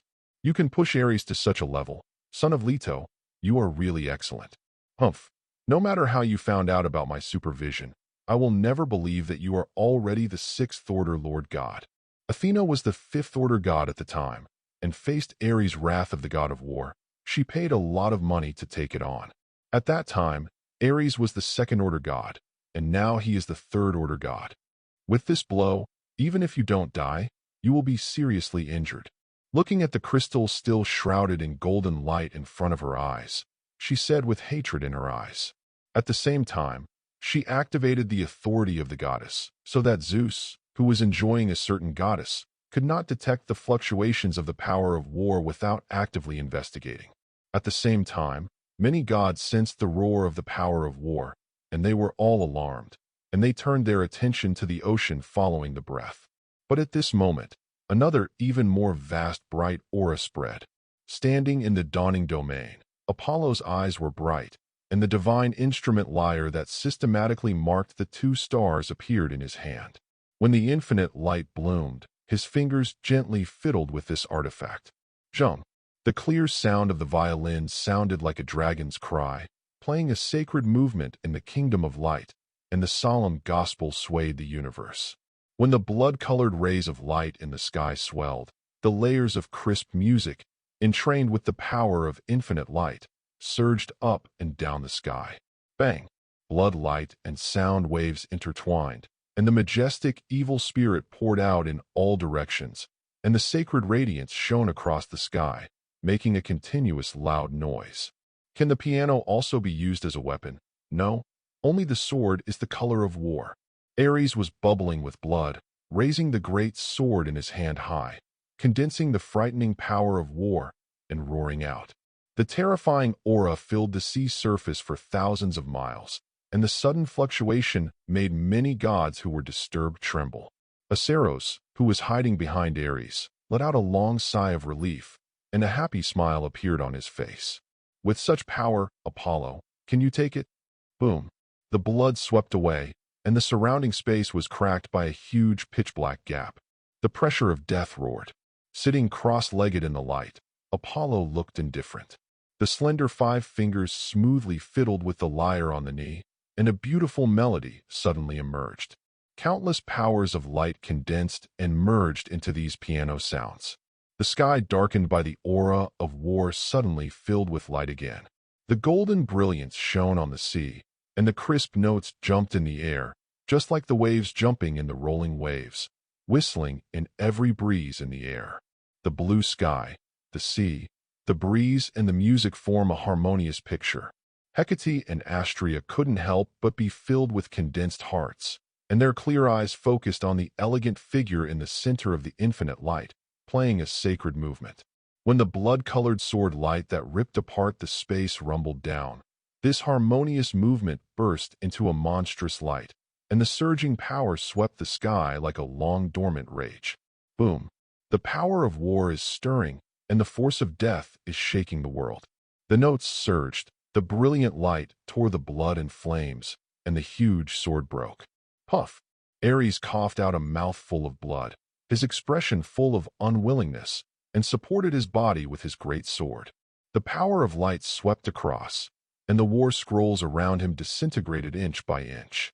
Ares roared, trying to save something. But Apollo stood up. The power of light rolled violently, and in the blink of an eye, most of the war field was destroyed. What should I do? Aceros hid behind Ares in fear, his eyes full of horror. Ares wanted to answer something, but another mouthful of blood spewed out of his mouth, and his body staggered and flew out. Ares, Aceros cried out, looking at the surrounding war realm, which was about to be completely shattered. Not caring about anything else, he roared and rushed to the distant sea. You can't escape. Apollo glanced at him, and the figure turned into a golden light and chased away. Don't go, let's fight again. Ares struggled to get up, picked up his saber to intercept Apollo, and his eyes were red. I'll teach you a lesson later. Apollo looked at him, and the mighty light force rushed towards Ares like a huge wave. Bang! Ares swung the great sword, trying to split this majestic force, but was unable to do so. He coughed up blood and flew out. Brilliant light flickered, and Apollo appeared before Aceros fled the road. Where else do you want to escape? Apollo, spare me. I dare not be your enemy again. Aceros cried out in horror. So this is your last word. In the golden light, his handsome face was unshakable. Indifferently stretched out his fingers, and a brilliant light enveloped Icarus. As Hecate, Astrea, and Ares watched, the son of the master of the ocean, the god of the whirlpool, melted and dissolved like an ice cube in the sweltering heat. Father, God, does not, will, let go you. The horse said the last words, and the vortex god Aceros melted into the light. At the moment of his death, the entire sea suddenly shook, and a huge river surrounding the world, like an angry old man, swirled violently under the vast sky. An old and majestic tall figure, wearing a crown and holding a spear, appeared coldly, with anger in his eyes. Chapter 27. Son of Leto, do you know what you did? The magnificent ocean and river wrapped around the world like a belt. Okeanos' eyes were full of anger. He clenched the spear in his hand and stared at the handsome boy bathed in the golden light. His anger shook the whole sky. The oppressive force as vast as the ocean shrouded Apollo's shoulders with icy coldness. In the golden light, Apollo raised his head lightly, his bright eyes as calm as abyss. His lips pursed lightly, and he said lightly, "Isn't it just killing your son? Anyway, you have so many children, why should you care? Court death." Okeanos roared, and suddenly raised the spear in his hand, the power of the vast ocean and rivers surging and condensed, and the whole world shook. A powerful god was shocked. Before Ares triggered the power of war, the people who were disturbed were actually ordinary gods. Existences above the realm of the Lord God are not very interested. But at this moment, Okeanos condensed the terrifying power of the ocean and rivers, shaking the whole world in an instant. Whether it's the sky or the earth, the ocean or the underworld, every deity's expression changed. Especially in the depths of the ocean, Poseidon, who had just finished his child's coming-of-age ceremony, was sitting on the throne, calmly looking at the baby with the breath of the earth at his hand. Suddenly his expression was shocked. The power of the ocean and rivers has been fully activated. What is Okeanos doing? At the same time, in the dark underworld, on the pitch-black throne, the eyes of the king, who was wearing a black robe, which were originally closed, suddenly opened, revealing an abyss-like abyss. The power of the ocean and rivers. Who can anger the old guy Okeanos to such a degree? Hey, there seems to be the deputy who was recommended to me by goddess Nyx some time ago. There was a hint of curiosity on his face. Olympus. Hera stared in shock at the crystal that was still filled with golden light. He murmured, Aceros died. Okeanos shot directly? She couldn't accept this situation. At this moment, her face became ugly, and she spit out a mouthful of blood. On the vast land, somewhere on the grass covered with flowers, was transforming into a bull. Zeus, who was leaning on the body of a beautiful girl, sensed something, and his face suddenly changed. What's going on here? The full-scale fluctuation of the oceanic river, with Ares' power of war beside it, and the breath of that child in Leto. No, why did I only find out now? With an ugly face, he suddenly spread his hoofs, rushed to the sky, and roared, Hera! Ah! The beautiful girl looked at this scene in surprise, very at a loss. Why can my bull fly and talk? The gods were shaken by the blow of Okeanos' wrath. On the vast sea, Apollo also felt the mighty majesty of the power of this galloping ocean and river. The strength of Okeanos is afraid that it has reached the seventh or even eighth order of the main god. But there was no fear on his face. The lyre played, and the power of infinite light poured out into the void. Ocean Master, all of this is Aceros' fault. Hecate suddenly shouted over there. His divine power was surging, and he came to Apollo. Seeing her figure, the surging spear of Okeanos, who was originally imposing, suddenly stagnated. He has not forgotten the night power that emerged from this junior last time. Aceros is indeed only one of his 3,000 sons, although he is still excellent. But for him to offend the goddess Nyx, is it worth it? He hesitated and snorted coldly. I only know that you killed my children. The color is restrained. Looking at the hesitant expression of Okeanos, the idiom of the previous life appeared in Apollo's heart. He looked at Hecate. It's useless to say more. Only strength can make him recognize the reality. Staring at the handsome face in front of him, Hecate couldn't help but feel completely relieved. It doesn't matter that Okeanos is a strong man standing at the top of the main god rank, the master of one of the gods. Without any hesitation, he nodded his head. Apollo swept across her clean face with a smile. The lyre in his hand suddenly played, and the power of infinite light blessed on the lyre, bursting out with unparalleled power. At the same time, Hecate also fully exploded the divine power of the third-order main god. Two powerful forces suddenly merged in midair, rushing towards the surging ocean river. Court death. Okeanos snapped back to his senses, his face full of sternness. Without the previous hesitant expression, the spear in his hand stabbed sharply. Boom. Everyone's expressions changed, and the world shook. Three violent forces collided in the air. The power of oceans and rivers is boundless, and Okeanos is one of the most powerful main gods. He who dominates one of the gods has already reached the horror level of the eighth-order main god. But Apollo stood in the dawning domain. His strength was already comparable to the sixth rank of the main god, and the lyre system in his hand was rated 2 stars, which was comparable to the top main artifact. Under the superposition of the two, the power has reached the ultimate power of the seventh-order main god, approaching the eighth order of the main god.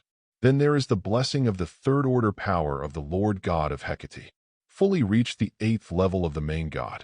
On the other hand, Okeanos was hesitant in his heart, and he was already a step behind when he shot. Boom. Under the gaze of the gods, two vast forces collided, tearing apart layers of void, shattering the sky and the sea. Under the impact of divine power, Ocean Master Okeanos froze, suddenly spitting out a mouthful of blood, and the arm holding the spear trembled. The teenagers and girls standing side by side below remained motionless. Okeanos actually missed. Who are these two young gods? Some gods exclaimed. I know that goddess. She is the Hecate who was chosen by the goddess Nyx and appointed as the deputy king of the underworld. It turned out to be her.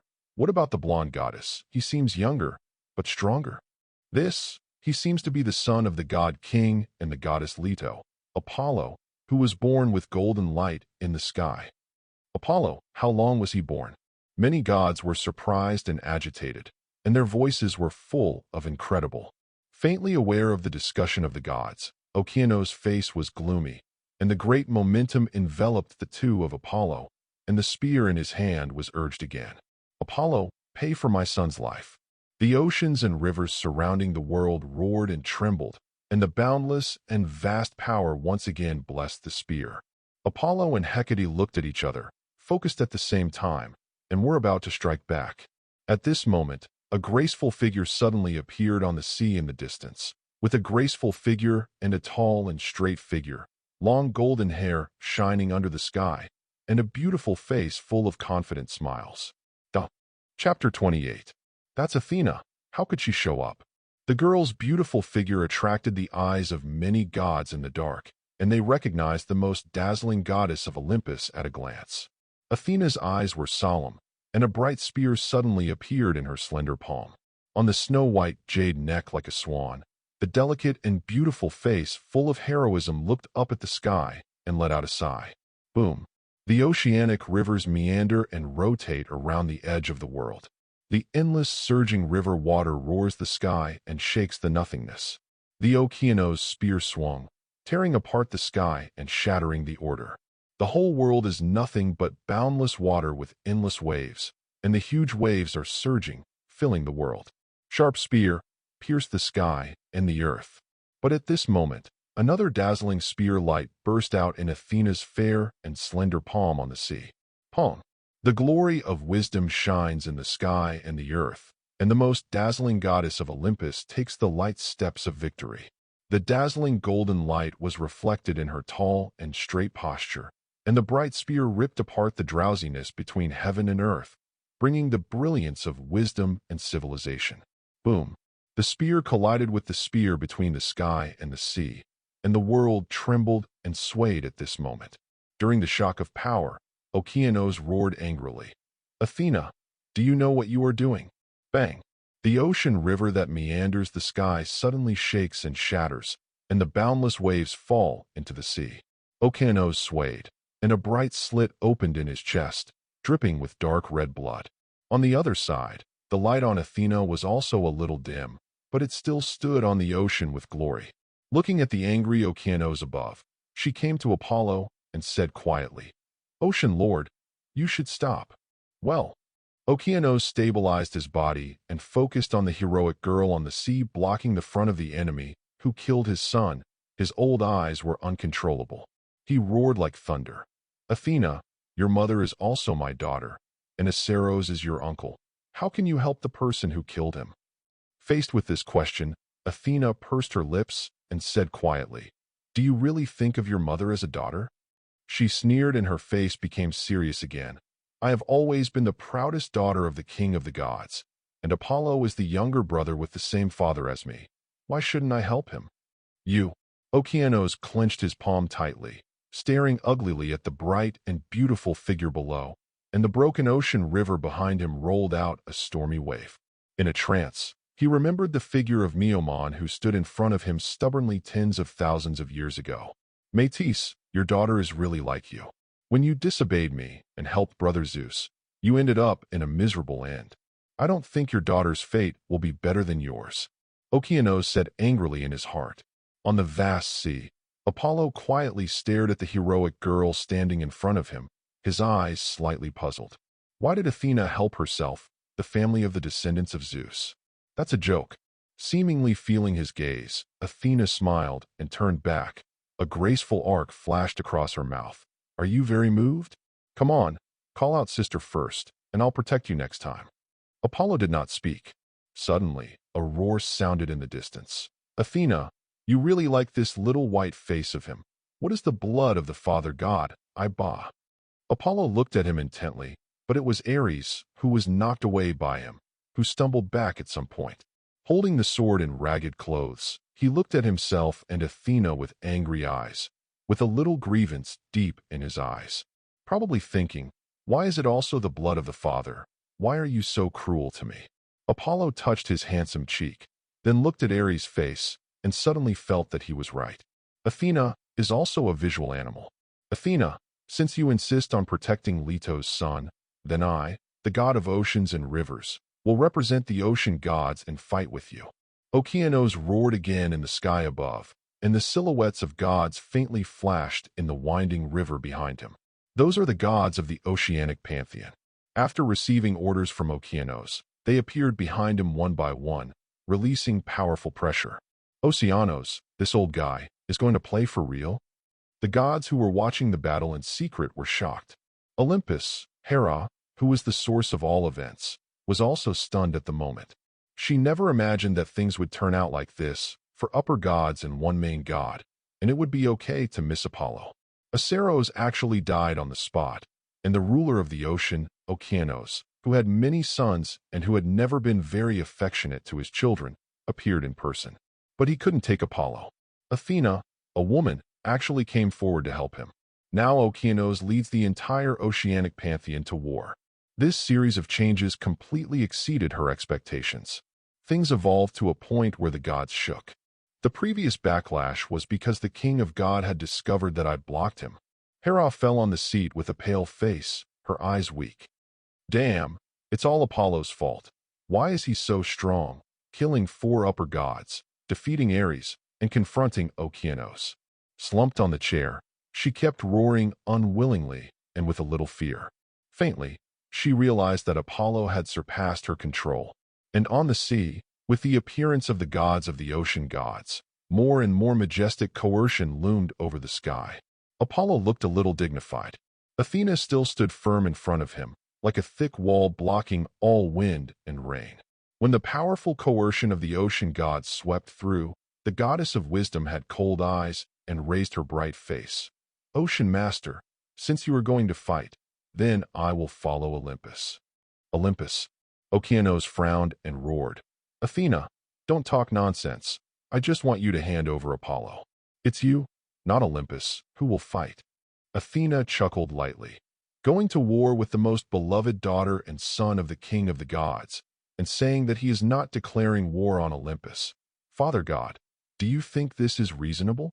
Suddenly, countless lightning bolts suddenly gathered in the sky, and a stalwart figure with a thunderbolt walked out among the silver-white arcs.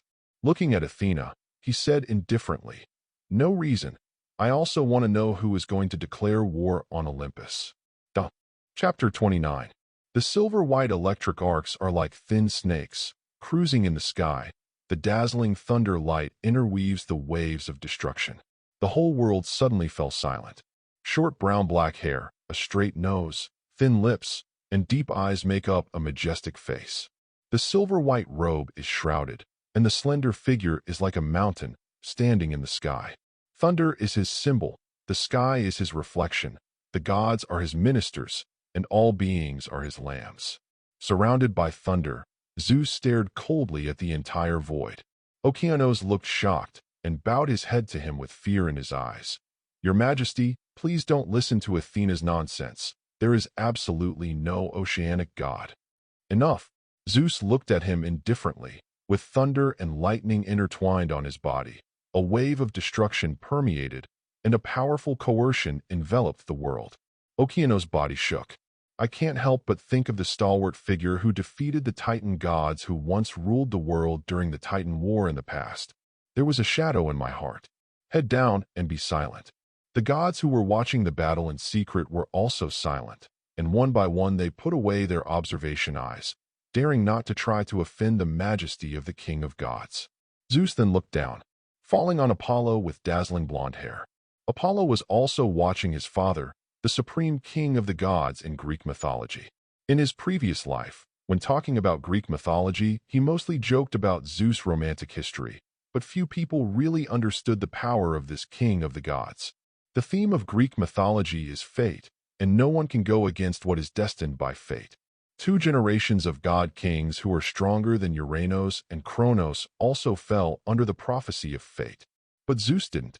There were several prophecies that he would be overthrown, but they were all resolved by him one by one. He defeated the Titans, suppressed the ocean and the underworld, slaughtered Gigantes, destroyed the Typhon rebellion, and was the only existence that successfully fought against fate. No one has ever been able to overthrow him, not even to shake his rule.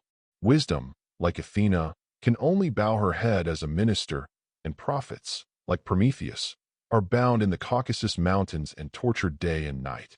Such a powerful god makes people mention that he only thinks about his romantic affairs, his inferiority and ruthlessness, but does not think about his true strength behind it. The wrist and the city house can be described as extremely terrifying. Apollo stared at the king of the gods, silent for a moment, and looked away. "Don't turn your head. Let me take a good look at you again." Zeus' majestic voice came indifferently. The next moment, thunder flashed, and he appeared in front of Apollo. He touched his stubble chin with his palm, and he said solemnly, "You are indeed very handsome, but you also inherited my masculinity. You will be a great god." Having said that, he patted Apollo on the shoulder and showed a broad smile. It's like an old father caring for his beloved child. Immediately, he continued, "I know all the hardships you and your sister have suffered over the years, but I failed to watch Hera. But there will be no such thing in the future. Go back to Olympus. I will to give you and your sister a place alongside Athena and Ares." Father, Ares, who had been bowing his head since Zeus came over, didn't seem to want to be seen in disgrace, and screamed suddenly, as if to protest. Zeus looked at him coldly and scolded, "Blindly obey orders to kill brothers. Now go back to me and shut up for 10 years. In the sky, Okeanos was also full of unwillingness and anger, and roared, "God King, your son killed my son, and now you still want to give him the seat of the Lord God?" Boom. As soon as he finished speaking, a thick thunder suddenly cut through the sky and hit him in the face. "Go away. How can your son compare to my son?" A terrifying aura erupted from Zeus, a terrifying aura that made all gods tremble, suddenly spreading. Okeanos looked terrified. This is the authority of the God King, and it has the power to suppress all gods. If he just fights his own strength, he may not be much worse than Zeus in the 8th order of his main god. But once the god Wang Quan is used, even a few primordial gods may not be able to match Zeus. At the time, his father, the first-generation god king, Uranus, relied on the handle of the god Wang Quan to overwhelm his mother, Gaia. Later, the mother could only instigate her brother to overthrow his father's rule and deprive the god Wang Quan before he defeated him.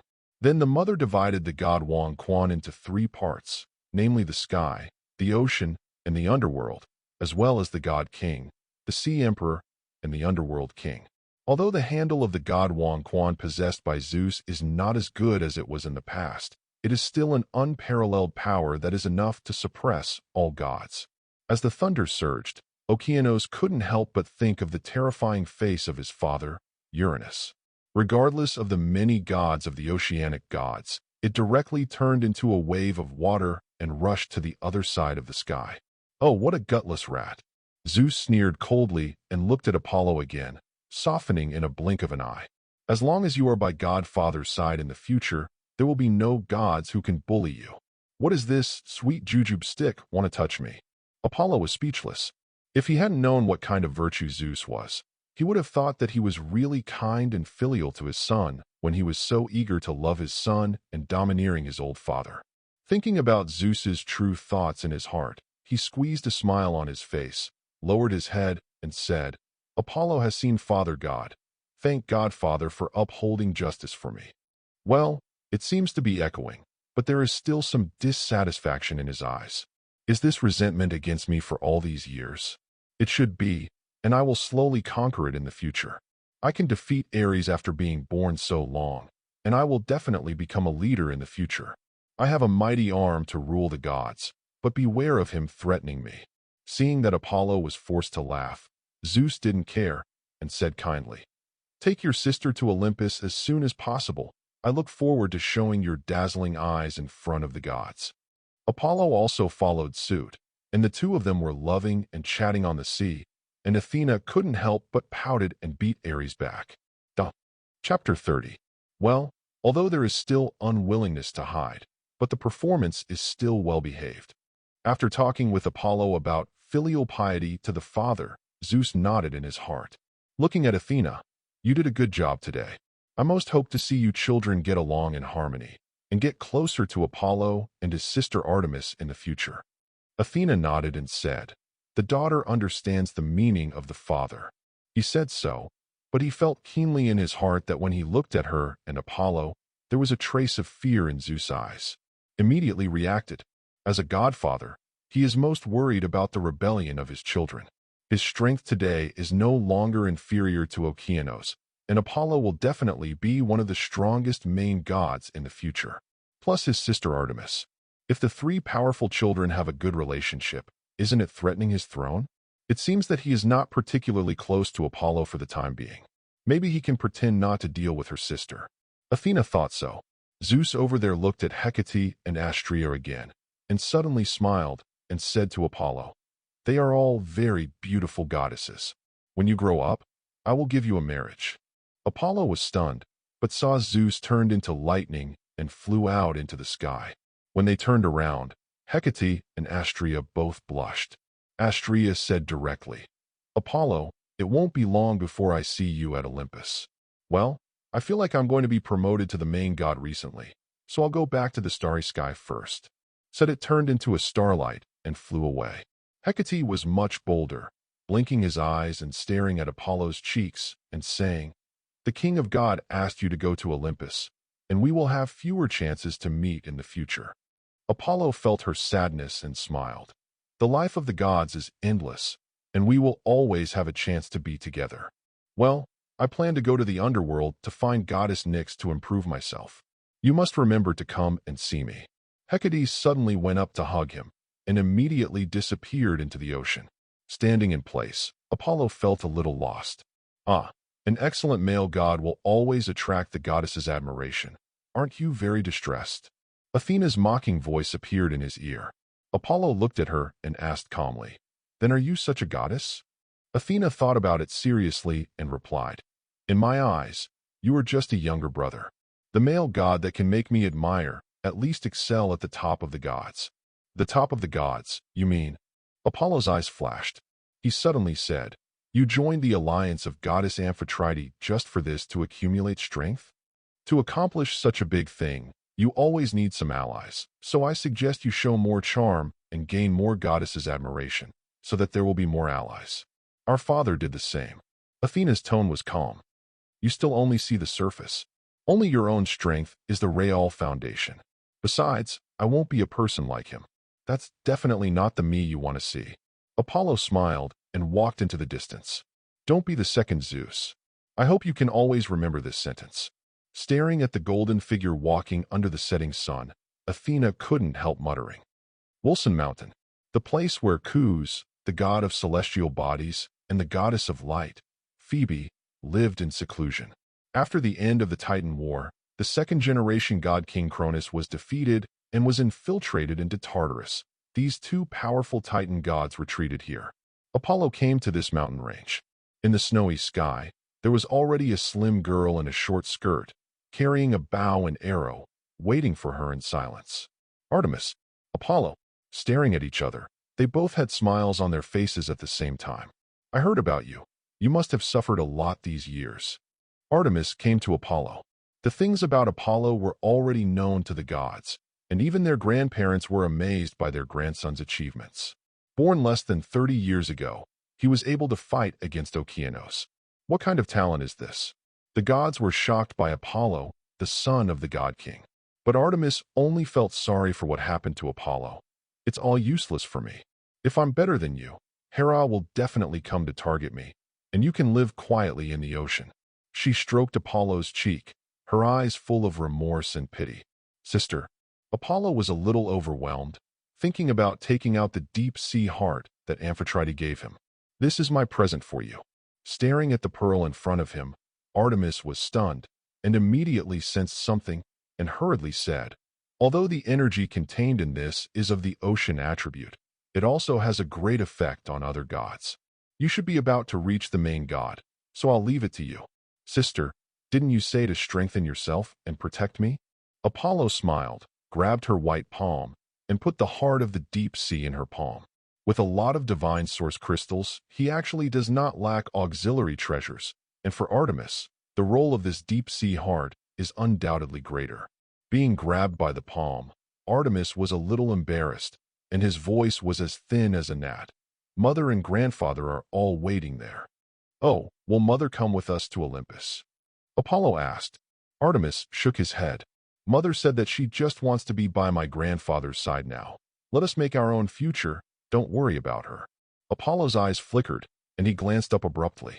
Immediately, he grabbed Artemis' hand and said, "Let's go see the mother and them first." Chapter 31. Staring at the towering mountain in front of them, Apollo and Artemis were silent. At the grandfather and grandmother's place, accompanied by Mother Leto for a period of time, the two brothers and sisters came together to this sacred mountain of Olympus, which symbolizes the rule of the court of the gods. Apollo, what do you think those gods will think of us? Artemis seemed a little uneasy. Apollo smiled at her. I think it's envy and jealousy. After all, you have a good brother like me, and I have a good sister like you. How can they not be envious? Artemis rolled his eyes at him, feeling a lot more calm. What my brother said is right. We are such excellent gods. We are going to be looked at wherever we go. She calmed down and walked in front. Her body was filled with divine power fluctuations that were close to the peak of the upper gods. As early as several years ago, she had reached the upper god, and with the help of the deep sea heart, she has made rapid progress recently, and she is only half a step away from reaching the top level under the main god. As for Apollo, the divine power also reached an extreme level, and it was only half a step away from truly entering the realm of the Lord God. There is a god-level treasure chest in the temple of the god of Olympus. If you get it, it will not be a problem to be promoted to the main god. Apollo glanced at the system map. Recently, it has refreshed a lot of treasure chests, of which Olympus has the most. A sacred mountain has nearly 20 treasure chests, most of which are primary and intermediate treasure chests, and there are two high-level treasure chests, one in the temple of Athena and the other in the temple of Demeter, the goddess of agriculture. But these can't compare with the god-level treasure chest in the palace of the god king. In that game, high-level and god-level are two completely different levels. There are often 2-star treasures in high-level treasure chests. The god level should have 3-star level. The 2-star level corresponds to the main god level, and the 3-star level should be. Apollo's eyes were a little hot. The two walked to the foot of Olympus, and a road covered with flowers suddenly emerged from the towering mountains in front of them, and at the same time, they played cheerful music. A black-haired youth with wings descended from the sky and said solemnly, "Preach the will of the king of the gods, and welcome Artemis and Apollo, the sons of the goddess Leto, to the temple of the gods, and the gods will meet together." Apollo stared at this handsome black-haired god with a smile on his lips and raised his eyes. "Are you Hermes, the child of goddess Maya?" The black-haired youth with wings said lightly, "I prefer others to call me the messenger of the god king, or the messenger of the gods." Apollo smiled, remembering what he looked like. Hermes, the messenger of the gods, one of the 12 main gods of Olympus, and the son of Zeus. He is the god of commerce and travel, the protector of livestock and thieves, the god of deception, and the guide of the undead into the underworld. A very famous god. More importantly, he was also Zeus' most trusted son and confidant, and even when he went out to hook up with the goddess, he basically took him with him. "Artemis, Apollo, come with me." Hermes grinned, understood the two of them, and walked ahead. Apollo and Artemis followed. "I feel that he is a dishonest god." On the way, Artemis pointed to Hermes and whispered to Apollo. Apollo blinked. Of course, the god of thievery and deceit, it would be strange to be honest. Following Hermes to the mid-mountain of Olympus, many beautiful nymphs gradually appeared around. Some of them are very bold, squatting in the flowers and screaming, "Look, Lord Hermes, he is so young and handsome." Hey, the god behind him is sure, with blonde hair, and he seems to be more handsome and elegant than Lord Hermes. Well, that goddess is also very beautiful and dignified, but she looks a bit fierce with a bow and arrow on her back. I heard that the two children of His Majesty the King of God and Goddess Leto, Artemis and Apollo, are going to Olympus recently and can be personally guided by Hermes. Are these two people? The nymphs were excited. It is said that Apollo and Artemis, the god of light and the goddess of hunting respectively, are top gods who have visions at birth. That's right, especially Lord Apollo. I heard that he killed the python Poseidon when he was 10 years old. At the age of 20, he suppressed Tartarus, the god of whirlpools, defeated Lord Ares, and joined forces with goddess Hecate to fight the ocean. Dominate. Wow, it's amazing. He looks so handsome and elegant. He didn't expect to be so powerful. I'm afraid Lord Athena is nothing more than that. Master Apollo is still single now. I will find a way to marry him. Even if I can't be his wife, it's good to have a child for him if I can be a lover for a period of time. Che, how could such an excellent god like Lord Apollo be able to look down on a low-level nymph like us? At least he has to be a goddess to get into his eyes. How do you know if you don't try it? His Majesty the King of God is often fortunate to mortals. Actually, the goddess Artemis is not bad. She looks so pure and beautiful, and has a natural beauty. Yeah, the love of the opposite S*X is false. Only the same S*X is true love. I want to be a maid for the goddess Artemis. Before actually stepping into Olympus, Apollo felt the openness of the atmosphere here. A beautiful nymph glanced at his body and cheeks with bold eyes. At the same time, many nymphs looked at Artemis shyly. It was not easy to walk over the mountainside. Hermes said, "The above is the residence of the gods, and the top is the palace of the king of the gods.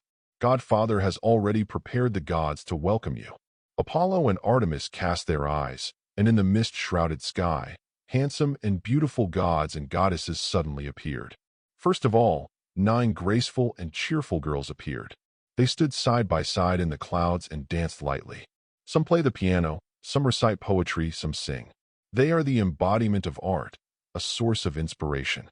In the melodious singing and dancing, Apollo and Artemis could not help but stop. Chapter 32. They are the Muses, the daughters of the Father and the goddess of memory, and the source of Olympian joy, an integral part of all festivities. Hermes also stopped and introduced these 9 beautiful, lively, and passionate girls to the two of them. Apollo nodded slightly. In Greek mythology, Apollo, the god of light, was also the god of art, and these 9 muses were actually his gods later. Seeing him nodding, among the 9 muses, someone chanted, "Ah, that handsome boy, blonde Apollo. You have a refined and artistic sentiment. You are the embodiment of light, and Olympus shines because of you. Silver-haired Artemis, you are the symbol of purity, the embodiment of nature, and you have brought your beauty to the home of the gods." After enjoying the performance of the muses, the 3 continued on their way. A bright fire flickered in front, showing gentle warmth. A beautiful and dignified woman sat quietly on the cloud and smiled at the person who came. Goddess Hestia. Hermes bowed respectfully to the woman. Only then did Apollo and Artemis react, and they also saluted. Hestia, the goddess of the stove, the eldest daughter of the second-generation god King Cronus, the eldest sister of the god King Zeus, the sea emperor Poseidon, and the Hades king. With a distinguished status, he is also one of the top gods of Olympus, and his strength is not inferior to the 3 brothers. Unlike her 2 younger sisters, Demeter, the goddess of agriculture, and Hera, the goddess of the gods, this stove goddess is also a rare virgin goddess in Olympus, a representative of purity.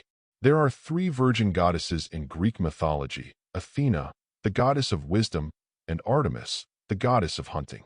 You are Leto's 2 children? Hestia glanced at Apollo and Artemis with a trace of pity on her face. Aunt Hestia. Apollo and Artemis stepped forward. After watching them carefully for a while, Hestia stood up and walked over to Artemis.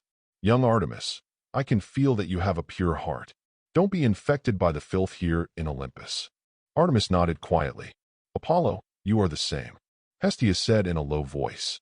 Zeus and Hera are too ruthless to you. In the future, you must take good care of yourself in Olympus. You can come to me if you have something. Thank you. Apollo and Artemis said gratefully. Okay, the gods behind are still waiting for you. Hestia waved. The 3 continued on. Hermes said on the road, Goddess Hestia came to see you specially. She usually rarely shows up in Olympus, and even the father god respects her very much. He has some taste. He was actually persecuted by Hera at the beginning, But Hestia didn't care about his nephew. Maybe the persecution was not strong enough. A bright light suddenly bloomed in the distance, and two majestic chariots were driving in the sky. One burns golden flames, and the other exudes icy chills. This is the Sun Rover and the Moon Rover, one of the top-level main artifacts. They are driven by the sun god Helios and the moon goddess Selene respectively, changing day and night. When Hermes spoke, Apollo saw the two gods sitting in the two chariots. He knew that it was the sun god Helios and the moon goddess Selene, who were often indistinguishable from him and his sister Artemis. The sun god and the moon goddess are changing shifts, and the three continue to walk forward. Not long after they walked, a magnificent temple appeared in front of them. The open door is covered with a bright red carpet of flowers and brocade, and a group of beautiful goddesses sings music. On both sides of the temple, there were many handsome men, gods and goddesses standing on each side, all turning their attention to the door. At the top of the temple, sitting two figures wearing crowns are Zeus, the king of the gods, and Hera, the queen of the gods. Hermes went in first and saluted Zeus. "Respected king of the gods, I have brought Apollo and Artemis under your order." When communicating with the two Apollos, he called Zeus the father god, but in official matters, he called the king of the gods. Apollo suddenly understood why Hermes was trusted by Zeus. He separates the two identities of son and courtier. When not officially doing things, he is the son of Zeus, and when he is ordered to act, he is the messenger of the gods, the main god of Olympus. Zeus was really satisfied with his attitude, and ordered, "Introduce them to the gods first." Hermes took the lead and walked to the two of Apollo, pointing to the surrounding gods. "This is the goddess Themis, one of the 12 Titans, the second wife of His Majesty the God King, the incarnation of justice and order, the most just arbiter of Olympus. She and His Majesty the God King have 6 daughters, are the 3 goddesses of timing and the 3 goddesses of fate." The first goddess he introduced was a dignified goddess with a white cloth covering her eyes, a balance in one hand, and a sword in the other. Both Apollo and Artemis had heard of her name and immediately bowed respectfully. As for the goddess of justice, Themis is actually the sister of Zeus' father, Cronus, with a distinguished status and fairness in doing things, and is admired by all gods. Her eyes, blindfolded by the white cloth, are the symbols of justice in her hands that she never recognizes. Themis was unsmiling, nodding at their salute. After Themis is Demeter, the goddess of agriculture, who is also the sister of Zeus and sister of Hestia. With Zeus pregnant with a daughter, the future queen of the underworld Persephone. Apollo did not see Persephone, and it is estimated that it may still be small. Behind Demeter is the beautiful Athena. This goddess of wisdom, goddess of war, is not wearing armor today, but a bright dress, a long skirt that drags the floor, less heroic appearance a few times before, more feminine charm and seductive wisdom. She laughed lightly at Apollo, but when she saw Artemis, she sneered. "Apollo, is this your sister? How can you compare with me? I think in a few days, she will be obedient to herself. Recognize my sister. You should take the initiative to call my sister." Apollo's face froze. He didn't understand what kind of medicine Athena was taking wrong, and his behavior was completely different from the previous 2 times. However, he suddenly noticed that when Athena sneered at Artemis, Zeus, who was sitting high above, seemed to have a lot of calmness in his eyes. Immediately understood. Pretending to be angry, he walked up to Artemis. "Goddess Athena, I am grateful for your help before, but that doesn't mean you can mock my sister." Chapter 33. Athena, "Apollo, I just told you last time to stay close. Why are you arguing here this time?" Sitting on the throne, Zeus' face showed dissatisfaction. Apollo and Athena then backed away, but Zeus noticed that there was still dissatisfaction in their eyes. It seems that Athena doesn't like Artemis very much, and Apollo is very protective of this sister, which is great. Zeus laughed inwardly.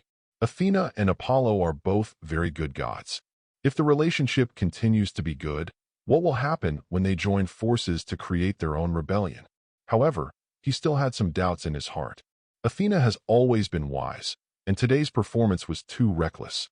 Hermes went on to introduce that the goddess behind Athena was a beautiful goddess with a graceful figure, curvy curves, and long flowing hair. At first glance, Apollo felt an unprecedented femininity radiating from the goddess. The glamorous facial features, snow-white skin, slender legs, and soft arms all seemed to be the embodiment of beauty in reality. "This is Aphrodite, the god of love and beauty," Hermes said obsessively. Apollo gracefully bowed to each other.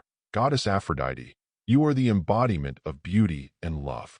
I have never seen such a beautiful existence." His praise surprised Aphrodite, and Inging laughed. "Apollo, you can really speak sweet words." "No, I'm just expressing the truth." Apollo smiled. Listening to his words, Artemis beside him felt strange. Aphrodite is indeed a very feminine goddess. Even if she is equally beautiful, she has to admit it. But she knew that although her younger brother was not an emotionless sage, he was definitely not someone who would be touched by a little beauty. As a twin spirit, she could fully feel that her brother didn't have too many waves in his heart. Why did he exclaim so pompously? She suddenly noticed that when Apollo praised Aphrodite, the corner of his eyes swept the goddess of wisdom, who had a very bad tone before. Immediately, there was dissatisfaction and anger in the eyes of the goddess of wisdom, and the angle was right on the throne above. It turns out that when the flame called jealousy burns, any great wisdom will also be stained with dust. Seeing the dissatisfaction in Athena's eyes, Zestin understood. "It turns out that my daughter, who has always been arrogant, is still a woman after all, and will be emotional. This can be understood." Looking at Athena and Apollo again, he felt a lot more at ease. When Apollo praised Aphrodite, Ares, standing on the other side, suddenly snorted. Last time Hera promised to give Aphrodite to him as long as he got rid of Apollo. But the matter failed. He had no face to ask about it. "Damn Apollo, not only did I lose the battle, are you planning to snatch Aphrodite with me now?" He growled inwardly. Seemingly seeing his unpleasant mood, Hermes directly skipped him when he introduced it. He introduced an ugly, limping male god next to him with little change in his eyes. "This is Hephaestus, the god of fire and craftsman, the most skilled craftsman of the gods, who made most of the artifacts of the gods." Apollo greeted him. Hephaestus looked at him, but didn't answer. It seemed that nothing in this world could touch him. It took a lot of time for Hermes to introduce other gods. Apollo took Artemis and greeted these gods one by one. The gods also had a preliminary impression of the two sons of the god king. Apollo is a handsome and polite male god, sunny and elegant, while Artemis is much colder and doesn't like words. The gods thought so. After the introduction, Hermes respectfully bowed to Zeus and retired to the ranks of the gods. Artemis, Apollo. Zeus held the lightning spear in his hand, stood up solemnly, and called the names of the two Apollos.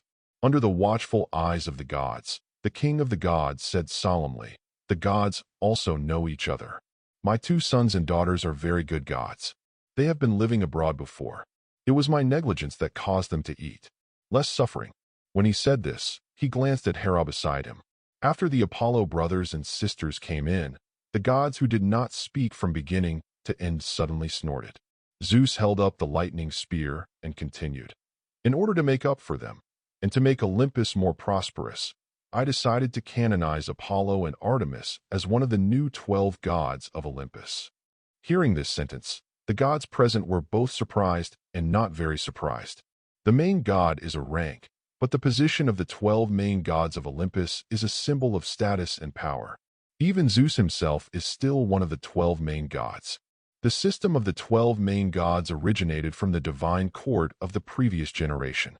The second generation god King Cronus led the 11 Titan brothers to overthrow their father Uranus, in order to show that although he became the king of the gods, his identity was still equal to them.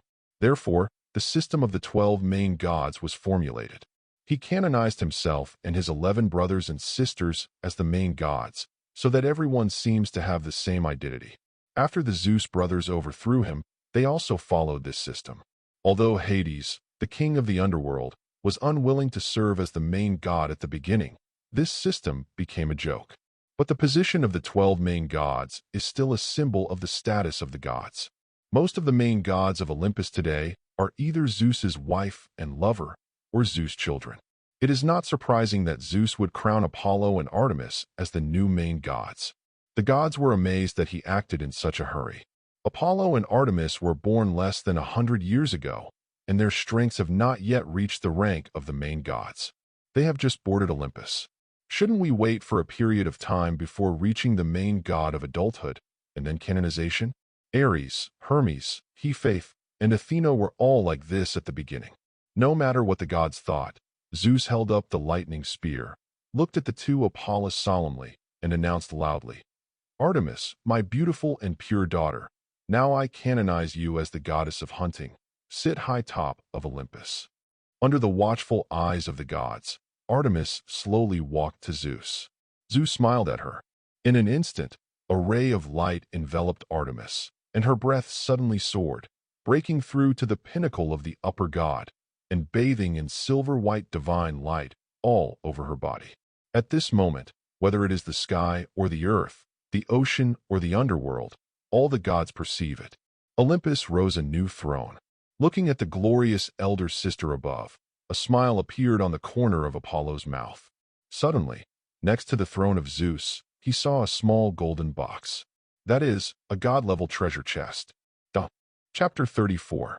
Staring at the god-level treasure chest next to the throne of Zeus, Apollo kept his expression unchanged.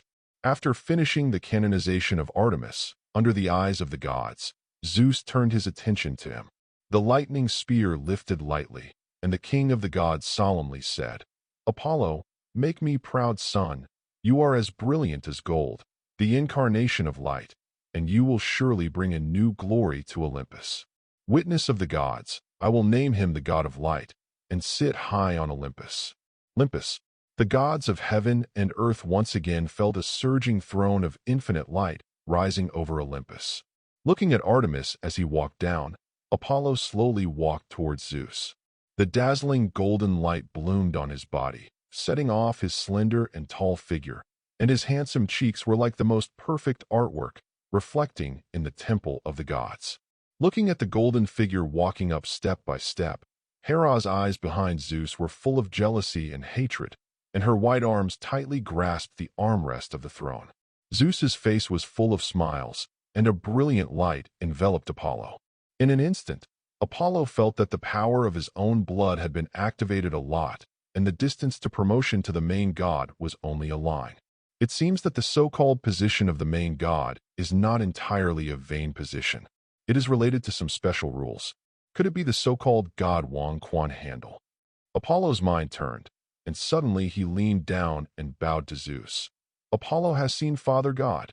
The gods were amazed at his sudden salute, but no one noticed that when Apollo leaned over, one hand quickly grabbed the golden box beside the throne.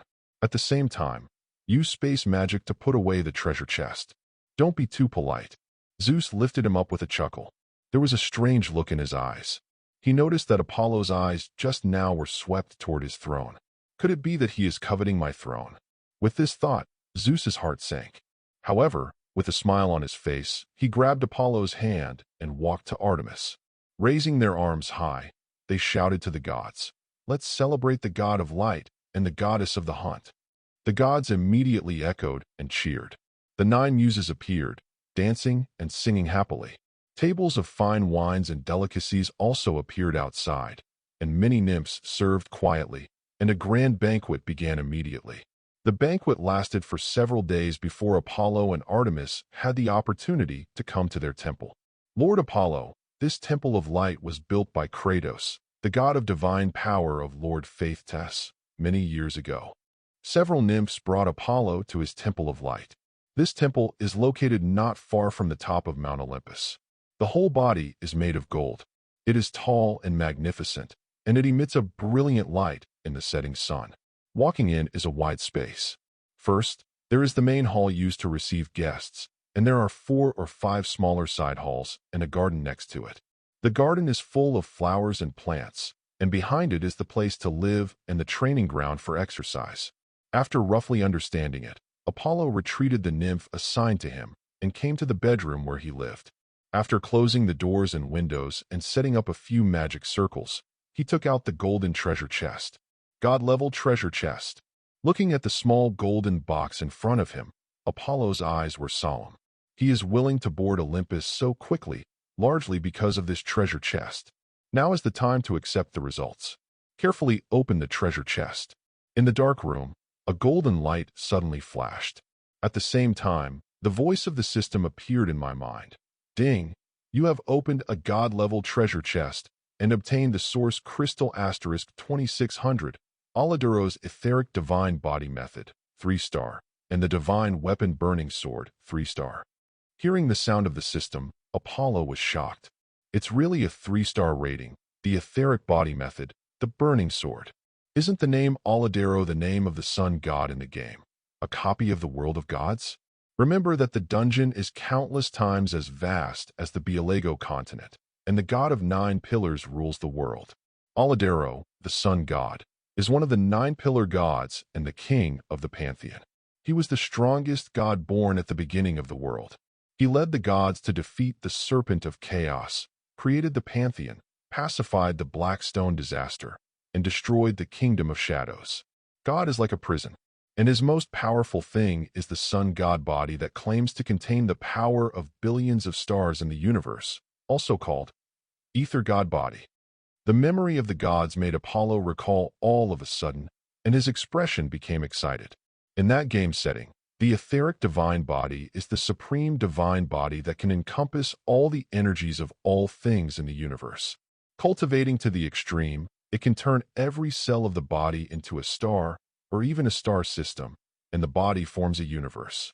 And the treasure chests opened over the years have made him discover that once they appear in this world, the effects of the things in the treasure chests are completely in line with the game settings. The etheric body, and this burning sword, although I have never heard of it, it is also a 3-star rating, and it will definitely not be worse than the etheric body. A mottled rusty sword suddenly appeared in Apollo's hand. If you just observe the appearance, I am afraid that even mortals will disdain this sword. But in his hand, Apollo suddenly saw a world floating in the void. Its size is only a half smaller than that of the Greek world, and there are countless creatures in it, both ordinary and extraordinary. These beings have lived carefree in that world for countless thousands of years. Suddenly one day, a mottled rust sword flew from the sky. Like a meteor, it penetrated the sky and the earth, and suddenly the whole world burned, and endless flames rose from the rusty sword. The blazing light spreads all over the world.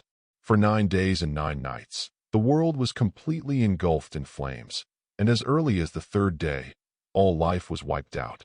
And on the night of the 9th day, the whole world began to extinguish, turning into eternal ashes in the vast void. Only the mottled rust sword flew to the next target in the dark. This is an artifact that can destroy the world. Apollo's arm shook suddenly, and he stared at the rusty and mottled long sword in his hand, and was silent for a long time. After a while, he carefully put away the sword and decided not to use it lightly. If it really destroys the world, that's not a funny thing. After putting away the rusty sword, he picked up the divine source crystals that appeared in front of him, and at the same time recalled the cultivation method of the etheric divine body in his mind, and muttered, "The etheric body method seems to need the assistance of the power of the stars. Maybe you can go to Astria for help. Don't worry, these source crystals are enough for me to be promoted to the main god, so take some time to promote first." Chapter 35 Promotion and Etheric Body, 7th. Olympus. Outside the Temple of Light, several beautifully dressed nymphs kept looking at the magnificent golden palace in front of them with bored faces. "Sisters, you said that Lord Apollo has come to Olympus for more than 10 years. Why has he almost never appeared? Yeah, even Goddess Artemis and Goddess Athena didn't show up. Ugh, I could try my best to get the opportunity to serve Lord Apollo. Why didn't you give me the chance to get close to him?" A nymph said sadly. "Cut, don't be crazy. How could such a noble and elegant existence as Lord Apollo fall in love with you?" Several nymphs around immediately laughed at her. This nymph didn't care. "Of course, I am afraid that only a noble Lord God like Goddess Athena can be worthy of Lord Apollo. I only hope that one day Lord Apollo will be shot by Lord Eros' golden arrow, have a good night with me, and leave me a child. Then I will be satisfied." When several people were talking and laughing, The magnificent temple in the distance suddenly shook. "Sisters, look." The nymphs opened their eyes wide, and they saw that the tall and majestic temple of light was bursting with infinite light. The splendid divine light spreads across the sky, and the vast sky is dyed golden in an instant. Not only them, but at this moment the entire Olympus was shocked by this brilliant light. The gods looked up at the sky with a surprised expression on their faces. This is the vision of the promotion of the gods. With such a strong light and divine power, is it the god of light? No, he can defeat Ares and fight against the master of the ocean. He should have been promoted to the main god long ago, and this vision is far beyond the level of the general main god's promotion. He can never be promoted to the original god. The gods were very strange. The vision in the sky continues. The brilliant golden light filled the world little by little, rendering the vast sky like a golden dream. The dazzling light blocked the brilliance of Helios' solar chariot sailing the sky, and mortals on earth were surprised to find it. The sun is gone. Infinite golden light replaces the sun and illuminates the earth. They fell to their knees in panic. And I don't know when, a handsome figure wearing a white robe and dazzling blonde hair appeared in the infinite light. He looked down at all beings on the earth with golden eyes, like the most exquisitely sculpted handsome face, showing a solemn smile. "I am the god of light, and my light shines on the world." Suddenly, the golden light in the sky turned into golden rain, dripping from the sky and moisturizing the earth. The mortals were delighted to find that the soil in the fields suddenly became fertile, the crops grew wildly, and soon they were full of fruit. "The great god of light, you are the most dazzling star in the sky. You are the symbol of harvest and beauty. You are the divine incarnation of the gods." Ordinary people are excited to pray, and a priest creates the name of the prayer on the spot, which is something only the gods of high status are qualified to have. On Mount Olympus, the gods heard the prayers of mortals, and jealousy appeared on their faces. In particular, Helios, who is still driving the sun god chariot in the sky.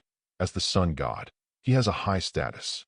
But he was a titan who had followed Cronus against the Zeus brothers. Although he was lucky not to be infiltrated into Tartarus after the defeat, he also became a marginal figure in the court of gods, and the dignified sun god was rarely worshipped. And now he heard in the sky that ignorant mortals have used the sun god to surpass Apollo. This is clearly when he does not exist. Abominable son of Zeus. Driving the chariot of the sun god, Helios glanced angrily at the blonde figure still standing in the sky and walked into the distance. Olympus, many gods continue to stare at the sky. With the golden rain falling on the earth, the light from the sky gradually subsided. On the magnificent temple of light, the golden figure flying out became clearer and clearer. Under the dazzling brilliance, the blonde boy who looked only 15 or 16 years old had an elegant and handsome face with a serious expression, and a pair of dazzling eyes stared at the sky like stars. "What a beautiful god!" many goddesses exclaimed. At the highest point of Olympus, the king of the gods, sitting high on the throne, slowly raised his eyes, and there was a flash of light in his pupils. "What level is this promoted to? And even I can't see through it." He was surprised. Looking at Apollo before, he can feel that he has always been the peak of the upper god's divine power, but since he can defeat Ares, it is definitely not the upper god. It should be covered with some treasure or magic. But when he perceives it now, he can only see that there is a golden fireball standing there. "No, I have to find a way to test it out. Hera is a good pawn, and Helios." Zeus pondered for a while, and suddenly quietly left the temple of the king of God. In the temple of light, Apollo restrained his power. The main god is third order. It's not worth spending so much god source crystal, and the etheric body has also completed the initial casting. This thing needs more resources. Apollo had a toothache. Without the accumulation of Hecate, he reached the third rank of the main god at once, consuming thousands of his god source crystals. But it is only the foundation of the etheric body, and the cost of the source crystal is twice this number. Fortunately, this kind of consumption reward is also stronger. I can feel that every cell in my divine body is full of majestic power now. The power of the Greek protos is mostly manifested in their own priesthood and authority. Although the physical body of the gods is also very powerful, it is far worse than the divine power. Even for a god of war like Ares, the confrontation with Apollo is based on the strength of the war field, not close combat. But after completing the initial foundation of the etheric body, the current me, just the power of the body, is enough to fight against any main god. And the etheric body is not just physical power. Its essence is the realization of a kind of rule, the most basic and most powerful rule in the world. Chapter 36. There was a gleam of wisdom in Apollo's eyes. With the mastery of magic at the level of the great magister, he has a deep understanding of the essence of divine power. The reason why the gods have divine power and authority is because the bloodline conforms to the most basic rules of the world and can use the power of rules. And the etheric body is itself a kind of rule power. It is the accumulation of energy. Concentrating on the dark room in front of him, he said solemnly, "After the initial formation of the etheric body, I can feel that my bloodline is more in line with the rules, and it is almost time to complete the transformation and reach the original state. But I can feel that to truly set foot in the original, perhaps the pure power of blood is not enough." Suddenly, he raised his head. The main god holds the corresponding authority and condenses the world of the domain. Perhaps the original gods are authority and rules themselves, and they don't need the power of rules at all. They are the source of the rules themselves. A soft power suddenly filled Apollo's palm. It was neither divine power nor magical power. By combining the etheric body and magic knowledge, I have actually derived a new kind of power, which can be cultivated by exercising the body and absorbing the energy between heaven and earth. Well, it's called Do-Chi. Looking at the energy group in his hand, Apollo said. The portal opened, and he walked out of the Temple of Light. A beautiful figure appeared in front of him. "Congratulations, you have truly been promoted to the Lord God," and the momentum shook Olympus. "I'm more curious that you have reached the rank of the main god." Apollo quietly stared at the heroic girl with bright blonde hair in front of him. Athena smiled slightly. "You can guess." At the same time, there was a little doubt in his eyes. "Why do I perceive you with wisdom and authority, but I can only see a scorching flame? Something seems to have changed in your divine body." Apollo also smiled and replied, "You can also guess." Suddenly, he proposed, "Speaking of which, I haven't been to your place yet, so you don't mind taking me for a visit, right?" He didn't forget that there was also a high-level treasure chest displayed in Athena's temple. Athena was slightly strange, but did not refuse. The two flew into the sky. Seeing the two of them standing side by side, the gods who came and went couldn't help but exclaim, "It's a pair of gods that are a good match." It turns out that the goddess Athena has always been a virgin goddess because she didn't meet such an excellent god as Apollo. Cut, isn't it just good-looking? It turns out that goddess Athena is so superficial. There are also gods who said sourly. At the same time, he added, "I heard that the goddess Athena and the goddess Artemis are very incompatible. This time Apollo has just been promoted. He did not see the goddess Artemis, but first the goddess Athena. You said that there will be fun to watch when you look back." The discussions of the gods did not touch the two Apollos at all. The Temple of Light and the Temple of the Goddess of Wisdom were actually not far away. The two arrived soon after. Seeing two people walking side by side from a distance, standing at the door of the Goddess of Wisdom, a pair of Nike, the Goddess of Victory with clean by you wings, strange and beautiful, can't help pouting. "Goddess Athena, you can go to see him. Why did you bring people back?" She stared at Apollo with fierce eyes, like a little lion whose beloved toy had been robbed.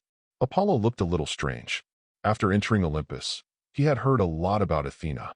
After all, this goddess of wisdom is too legendary and too dazzling. One of them is about Nike. Nike, the goddess of victory, is actually Hecate's cousin, her father Pallas, the god of war strategy, and the brother of Hecate's father, Perseus, the god of destruction.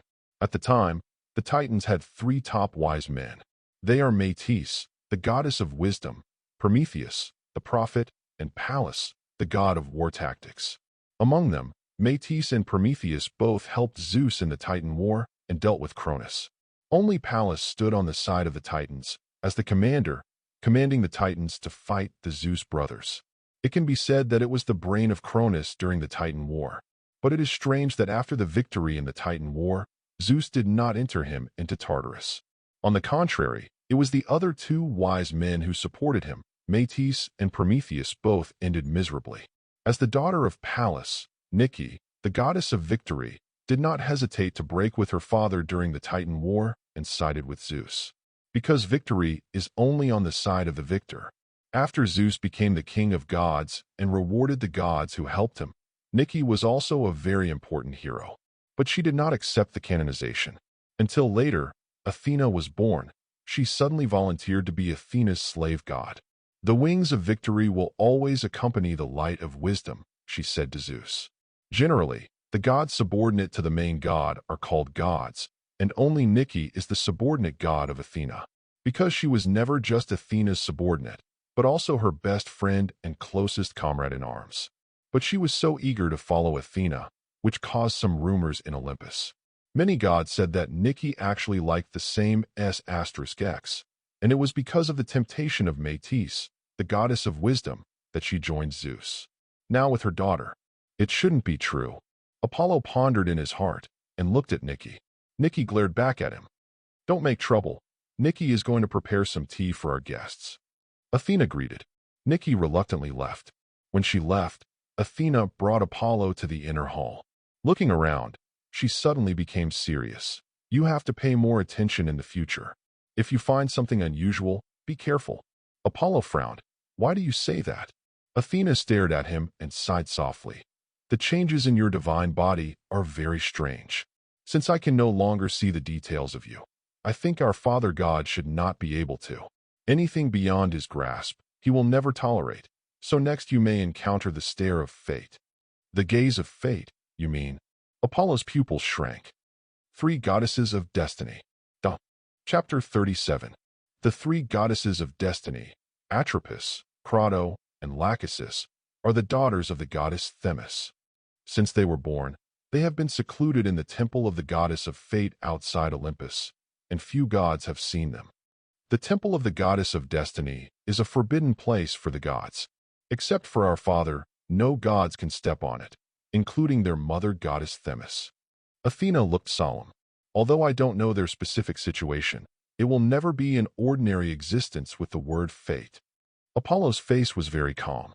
Athena reminded, now he will test you at most, so just be careful. Apollo nodded and said nothing. Glancing at the depths of the temple of Athena, he suddenly smiled and said, Can you take me to your room? Athena was startled, her expression strange, but still nodded. Lead Apollo to the temple. It's said to be a place to rest. In fact, the gods do not need sleep at all. Athena's bed is very neat, and it seems that it has never been used. The huge room was spotless, and what took up the most space was a large bookshelf full of books. Next to the books is a table on which several books with traces of reading are placed. Apollo noticed that the title of the top book was God War Strategy, and the author signed Pallas. My favorite is the work of Lord Pallas. No one can surpass him in commanding the battle of the gods. The failure of the Titan War is not his command error, but the trend of the situation. Athena sighed softly. What about Prometheus? I heard that he used to have a very good relationship with you. Apollo asked. Hearing this name, Athena was suddenly silent. After a while, he said, If Lord Pallas is good at combat and strategy, then Prometheus the prophet is the wisest sage. He is a great teacher who can guide all life and reveal light in darkness. His words that impressed me the most were, The body is the cage of the spirit, the world is the cage of the body, and each of us is a prisoner. That's what he told me before being chained to the Caucasus. Apollo frowned. The body is the cage of the spirit, and the world is the cage of the body. It is a philosophical sentence. As long as we live in this world, each of us is in a cage. Then how can we open this cage and gain true freedom? If there is an answer, he will not be still in the Caucasus Mountains. The shackles are not given by the king of the gods, but given to himself. Athena whispered, I have time to meet this great prophet. Apollo's eyes fell on the opposite side of the bookshelf. There is a dresser, and next to it is a wardrobe, storing pieces of dresses, gorgeous or simple. It turns out that the goddess of wisdom also likes to dress up. The corners of Apollo's mouth twitched, and he walked quietly to the dressing table. Athena frowned slightly, and as she watched, Apollo suddenly waved to the air somewhere around his dresser. She was a little puzzled. It's weird to ask to see your room. What the hell is going on now? Feeling Athena's strange gaze, Apollo, who had put away the treasure chest, stood up indifferently and walked out step by step. Well, you are really clean here. If you have time, you can go to Sister Artemis and teach her how to dress up. Oh, aren't you afraid that she will fight with me? Athena chuckled. In order to reassure Zeus, she took the initiative to trouble Artemis several times over the years. The relationship between the two was tense. You too underestimate the wisdom of Sister Artemis. You thought she couldn't see that you did it on purpose, and she was just cooperating with you all these years. Apollo turned his head and smiled. At the same time, I muttered in my heart, if someone really dared to provoke her all the time, Artemis would have shot an arrow long ago. The tenderness of my sister has always been towards people close to her. In the face of others, they will only accept the cruelty of the goddess of hunting. Darrow's Island. The prey that died under her arrows, all died cleanly and thoroughly. So she deceived me. Athena's eyes suddenly burst into a sharp color. Apollo was heartbroken. This goddess of wisdom will not have any plans to fake it. Force Artemis to bow his head to be his sister, so that he can be called sister obediently. Goddess Athena, why did you bring him here? There was a sudden angry cry in the distance. Nikki held a tray of tea and stared at Apollo, who was not far from Athena's dressing table. Sister Artemis should miss me very much. I'd better go see her first and see you another day. Apollo said goodbye to Athena immediately and walked out of the temple of the goddess of wisdom. When he left, he could still detect Nikki's knife-like eyes and kept staring at him from behind. Who was the main god in the end? Athena, you are not good at your command. Thinking like this, Apollo walked to a corner and opened the high-level treasure chest obtained from Athena. Ding! You have opened a high-level treasure chest and obtained Divine Origin Crystal * 190, Divine Twilight Judgment, 2-star, and the Dream Emerald of the King in White, 2-star. The King in White. Isn't this the title of Euphia, the goddess of the moon, who is listed as the goddess of the 9 pillars with Olidero? Is this jadeite of dreams her token of love? Apollo recalled that a colorful, dreamlike jade necklace appeared in his palm. After a while, he confirmed. The Emerald of Dreams is said to be condensed by the essence of nature with pure energy. In addition to being the goddess of hunting, my sister is also a goddess of nature. If you give it to her, it should help her quickly advance to the main god. After accepting the divine art and divine source crystal called Twilight Judgment, Apollo walked to Artemis' residence. Chapter 38. You came from Athena? Standing in the garden, Artemis said quietly when he saw Apollo for the first time. Sister, aren't you acting seriously? Apollo felt that her tone was not quite right. In the garden, Artemis raised his eyes and said solemnly, I know she is excellent, and it would be a good help to have a helper like her, but her mind is too deep. You should try not to leave her too close. Apollo was startled. He could feel that Artemis understood that Athena was acting. Therefore, I feel that Artemis' disobedience to Athena is also acting. I didn't expect that I really didn't like her. But Athena's mind is really hard to fathom. Although since the first meeting, she has shown that she is very caring for herself. But the wisest goddess of Olympus is by no means a simple figure. Just like she couldn't figure out the details of herself, she never really understood her. Apollo was lost in thought. Artemis approached slowly, slender palms caressing his brilliant blonde hair. Suddenly he whispered, You have grown up, and now you are the Lord God. I think you will marry a beautiful wife and give birth to many lovely children. Well, don't marry Athena so thoughtful. I think Hecate is good, quiet, and careful, and can take care of you. Astrea should be more gentle, and her words are very worry-free. She nodded her head as she spoke. Her beautiful cheeks were thoughtful, and her eyes suddenly lit up. The last time Aphrodite is actually okay. She is indeed the most beautiful goddess. You should have the best. It's just that she looks like a restless goddess. But when you marry me, I can discipline you. I will soon be able to reach the main god. If it is Athena, I'm afraid I won't be able to discipline you. Listening to her babbling words, Apollo couldn't help laughing. How could such a beautiful sister live like an old mother? Does my sister feel that my strength is not enough? I just have a gift for you here. Apollo took out the dream emerald. This is... Artemis's eyes flashed, and he said in surprise, What a strong power of nature. You should leave it to your future wife. I just have the heart of the deep sea. The heart of the deep sea is more suitable for ocean gods. It is already the limit to help you advance to the main god. But this dream emerald can help my sister to quickly advance to several ranks after being promoted to the main god. Apollo smiled, stroked Artemis' jade neck, and put the dazzling necklace on her chest. Artemis' cheeks were a little crimson, and he wanted to say no, but was stared at by Apollo's gentle eyes, and he couldn't say anything. Under the gradually darkening sky, the gorgeous multicolored emeralds quietly hung on the girl's full chest, complementing the snow-white skin. The shallow moonlight came quietly, and under the cold moonlight, a tall and slender girl with bright silver hair was filled with holy light, like a person walking out of a picture. Apollo looked a little crazy and took a long time to praise. This necklace is really created by fate for my sister. If I didn't meet her, it would have no meaning of existence. Hearing his unabashed praise, Artemis was a little shy. In a voice as thin as a gnat, he said, "You will make me happy since I was a child. Don't always think about me when you have good things in the future. Keep more for yourself."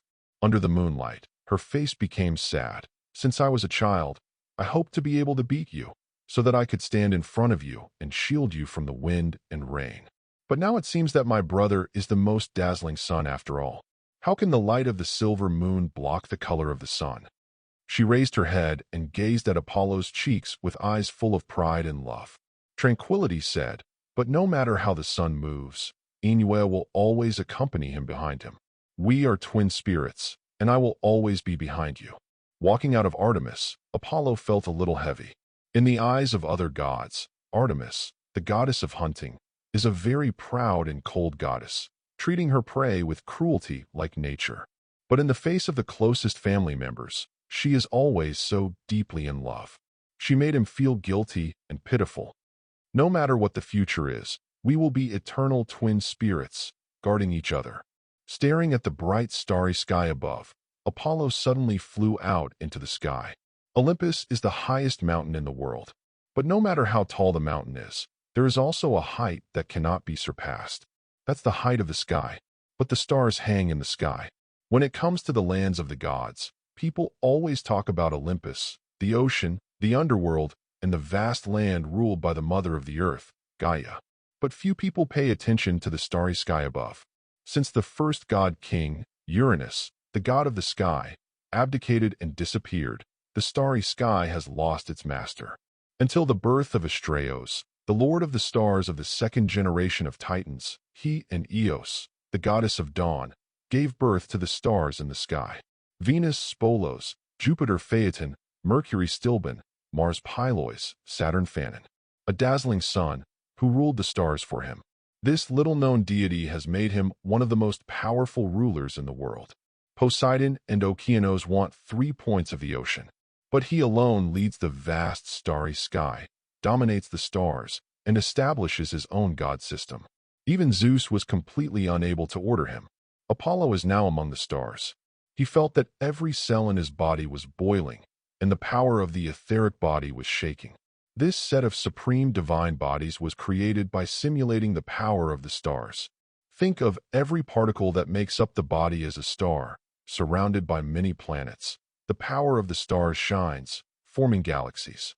And billions of galaxies are combined to form a vast universe. One universe.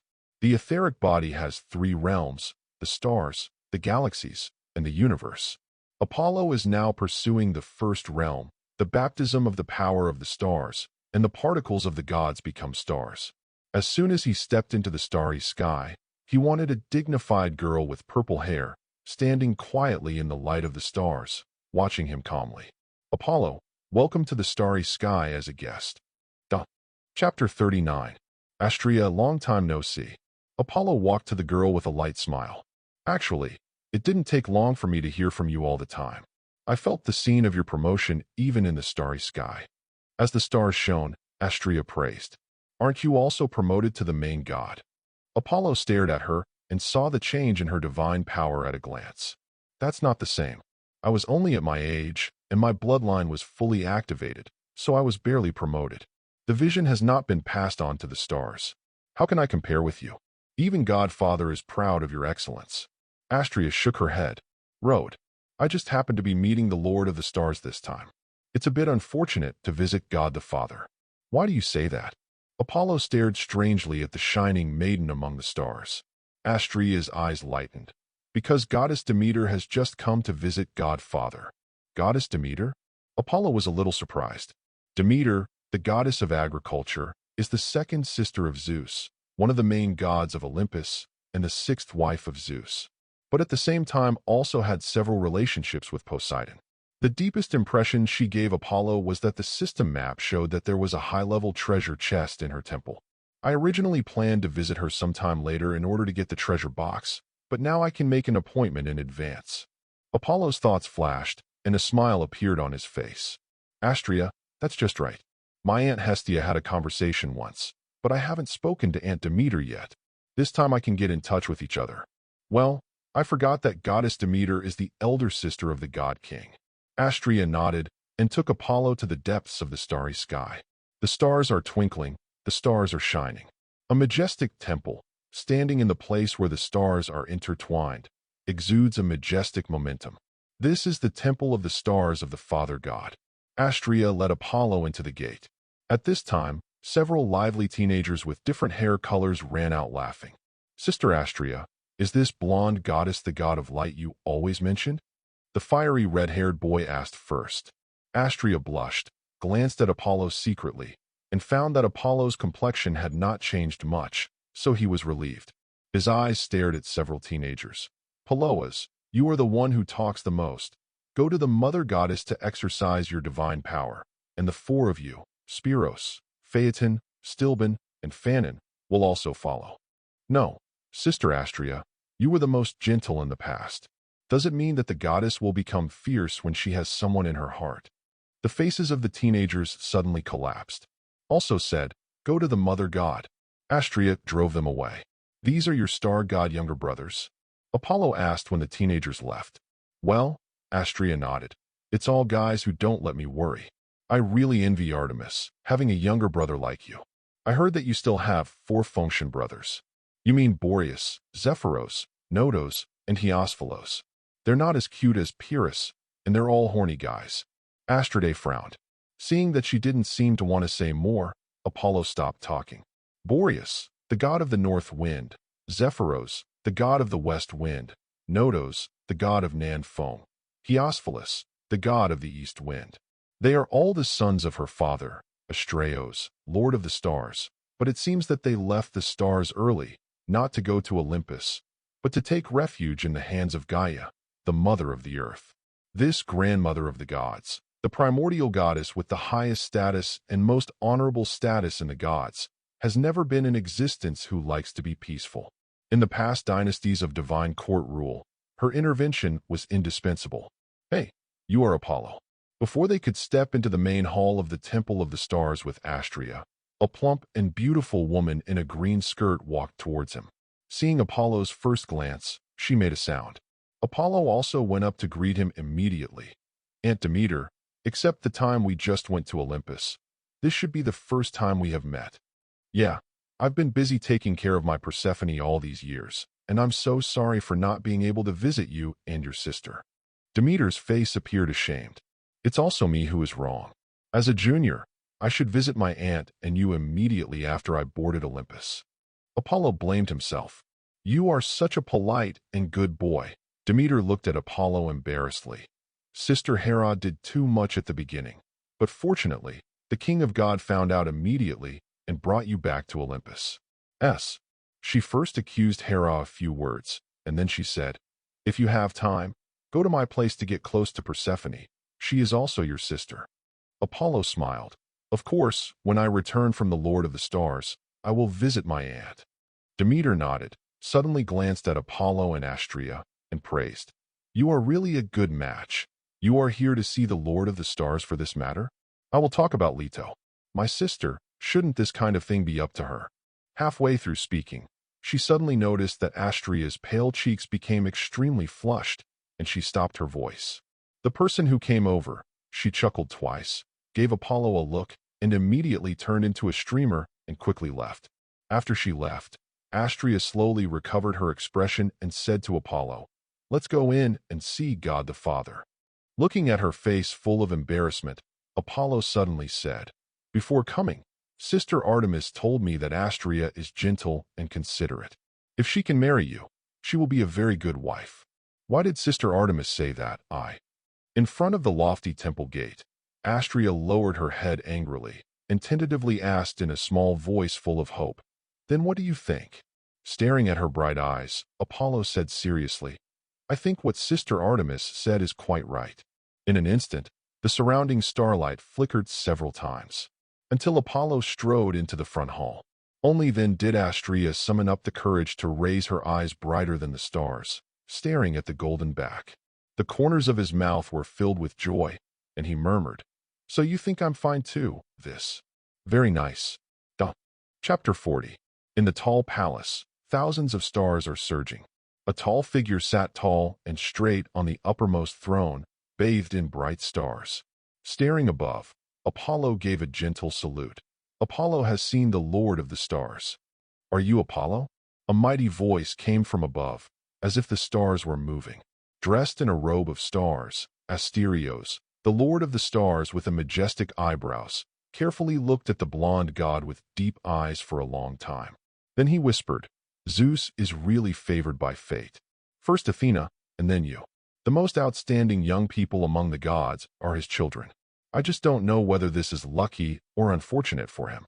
Apollo was about to speak, when Astraeus said first, "I don't like to participate in the affairs of the gods, so I did not participate in Amphitrite's last proposal. If you are young and can't bear it, then just think more about it when you do it. Young gods, the future must be yours, but I hope you can take good care of my daughter and don't let her be wronged and hurt." A deep, mighty force suddenly shrouded down from above. Apollo's golden eyes flashed.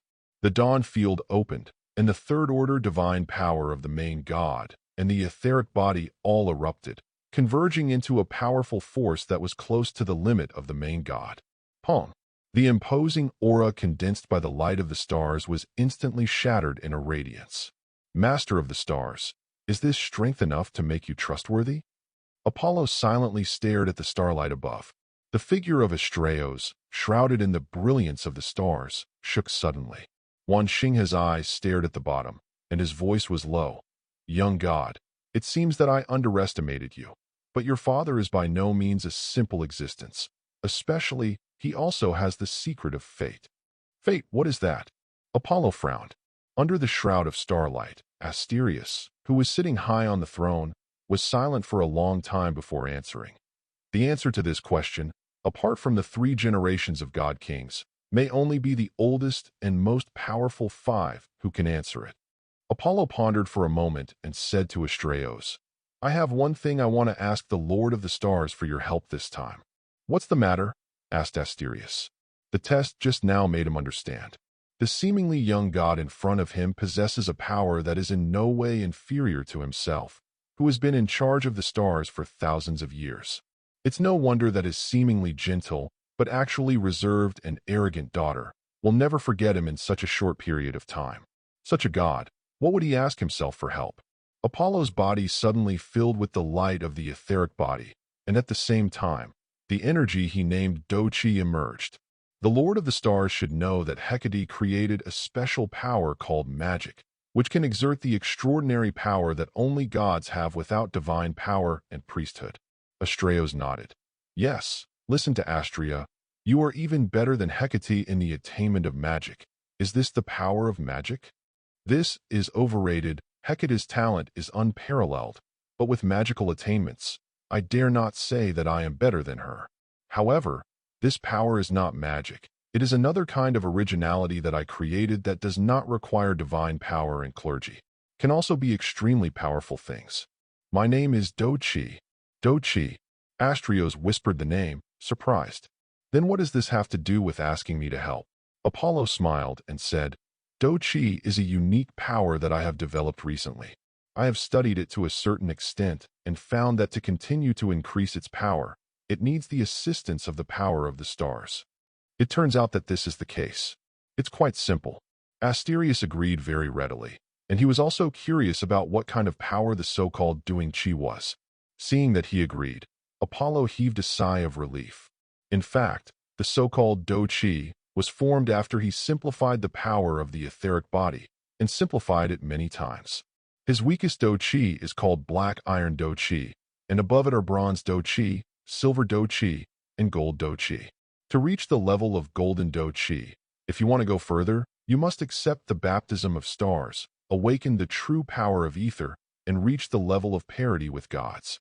The reason why he developed this power system was because he found that the resources and energy needed to cultivate the etheric body were enormous. And if you can spread this vindictive system, let others practice together. When they reach the baptism of stars, the power of ether will naturally gather on the vaster body of ether. They will not connect the stars of the Greek world, but the particle stars in Apollo, who have reached the realm of stars. That way, from now on, they will have a considerable amount of strength when they practice vindictiveness and integrate into Apollo's body. Everyone is cultivating for him and helping him reach the realm of the galaxy and even the universe as soon as possible. I'm not in a hurry to spread Do Qi. At present, I haven't fully set foot in the realm of stars. Although only I have a real etheric body, other people can't counteract me when they cultivate Do Qi to a strong level, but it is better to be safe. Thinking this way, Astraeus called for his many sons, including the previous 5 Boreas, as well as many other star gods. Apollo followed to the stars. These star gods all flew to the starry sky one by one and merged into the stars. Astraeus looked serious and said to Apollo, "You have to be careful. The power of the stars flashes together. It will be one of the violent powers in this world. Are you sure you can withstand it?" Standing next to him, Astrea also had a worried look on her face. But she didn't say anything to stop it, because she knew that Apollo has always been a very stable person. Now that he has decided, no one can shake his will. Staring at the endless starry sky, Apollo calmly said, "Lord of the stars, please start." Astraeus said no more. His figure suddenly transformed into infinite starlight, blending into the entire starry sky. At the same time, Venus Spolos, Jupiter Phaeton, Mercury Stilben, Mars Pylois, and Saturn Phanon, the most important stars of these 5 stars, twinkled first, followed by the other stars. In Olympus, in the vast land, in the vast ocean, in the deep underworld, whether gods or mortals, can't help but look up at this moment. The stars above my head that are eternal for hundreds of millions of years, suddenly all flash tonight. Fantastic stars light up the sky. Chapter 41. What happened? How can the starry sky be so bright? What a rich star fluctuation. What is the Lord of the stars leading his heirs to do? The gods all over the world looked up at the starry sky, their faces full of surprise. Olympus, Zeus sitting high in the temple, suddenly raised his eyes, surrounded by thunder, filled with terrifying fluctuations. There was a hint of doubt in his pupils, and he wondered. Asterius has always been quiet, so he made such a big move today. With doubts, he turned his eyes to the vast starry sky. I saw a stalwart figure standing in the sky, and the vast divine power guided the stars to twinkle. Under the guidance of the stalwart figure, the bright stars exuded rich starlight, and under the convergence of certain rules, a golden figure was covered in the light of the stars. Apollo. Zeus's expression changed suddenly. He didn't expect to see the son he feared here. What is he doing? The power of the stars of Asterius is one of the most violent forces in the world. Even I dare not bear it lightly. But he seems to be actively guiding the power of the stars into the body. No, with the power of the stars flashing, the sun-like light on his body is getting more and more intense, as if it is rapidly increasing. The king of the gods soon found the crux of the matter. He suddenly stood up from the throne, his eyes fixed on the starry sky outside. As the bright stars flickered, the endless power of the stars gathered on the golden figure in the center. Apollo felt every cell in the body, every tiniest particle, vibrating. Under the baptism of the endless power of the stars, miraculous changes were born. Become like stars, lit up in the night sky. It was originally very dim, but with the increase in the number of stars, the light in his body became more and more flaming, like a flame burning. A dazzling golden light suddenly rose in the vast sky. The gods and mortal creatures on the earth were surprised to find that a golden sun slowly appeared in the night sky, where the stars were shining, and the brilliance became more and more blazing. With the passage of time, the light of the stars gradually dimmed, and only the golden sun became more and more brilliant. Its light obscures the brilliance of the stars, and it hovers alone in the sky. On this day, the sun rose early. Looking at this miraculous scene, the mortals on the earth knelt down in fear and prayed to the gods, trying to get instructions, not knowing that the gods of Olympus were also shocked. In the temple of war, Ares stared at the starry sky in the daytime and said with hatred, "Why? You have become stronger again. Am I destined to be inferior to you? No, I am the god of war. I will defeat all opponents." In the bright temple, his roars continued one after another. In the moon chariot, the moon goddess Selene saw that she was first dimmed by the light of the stars and then covered by the scorching sun. She couldn't help biting her lips and looked at the big brother, the sun god Helios, who had the same livid face. The latter roared unwillingly, "Those ignorant mortals call him the sun god again, and I am the real sun god." In the dark underworld, Hecate, who was talking with Pluto, suddenly lit up and stared at the dazzling brilliance of the starry sky. "You ruthless guy, do you know that you haven't come to see me for too long, so that I can see you? You make such movements every 3 days?" She said with a bit of resentment in her heart. The bright in his eyes is brighter than the previous stars.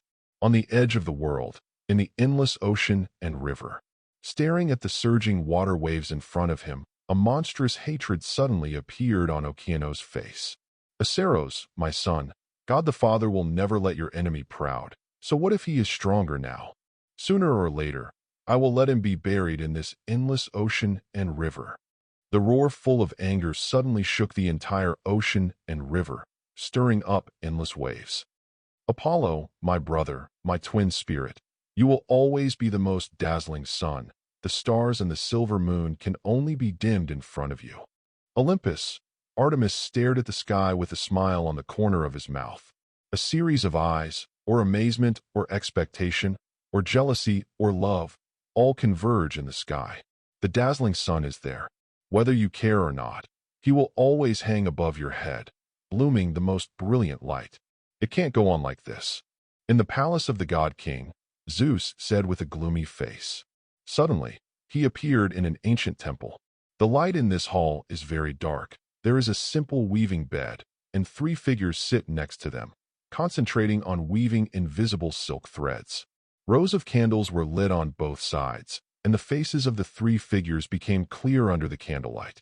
Sitting in the middle was a gray-haired old woman, wearing a simple floral dress, with a hunched body, wrinkles on her face, and an air of decay. On her left hand is a middle-aged woman. Her eyes are numb, but her hands and feet are very neat, and she keeps weaving and spinning. On the right-hand side of the old woman is a young girl. She looks lively, lovely, and full of energy, but her clear eyes seem to be wearing years, examining the past and the future. The arrival of Zeus did not stop them from working. Zeus didn't care either. After watching for a while, he asked aloud, "Atropos, how is the preparation for one-day fruit?" The old woman replied hoarsely and slowly, "It's done, but are you really ready, God King?"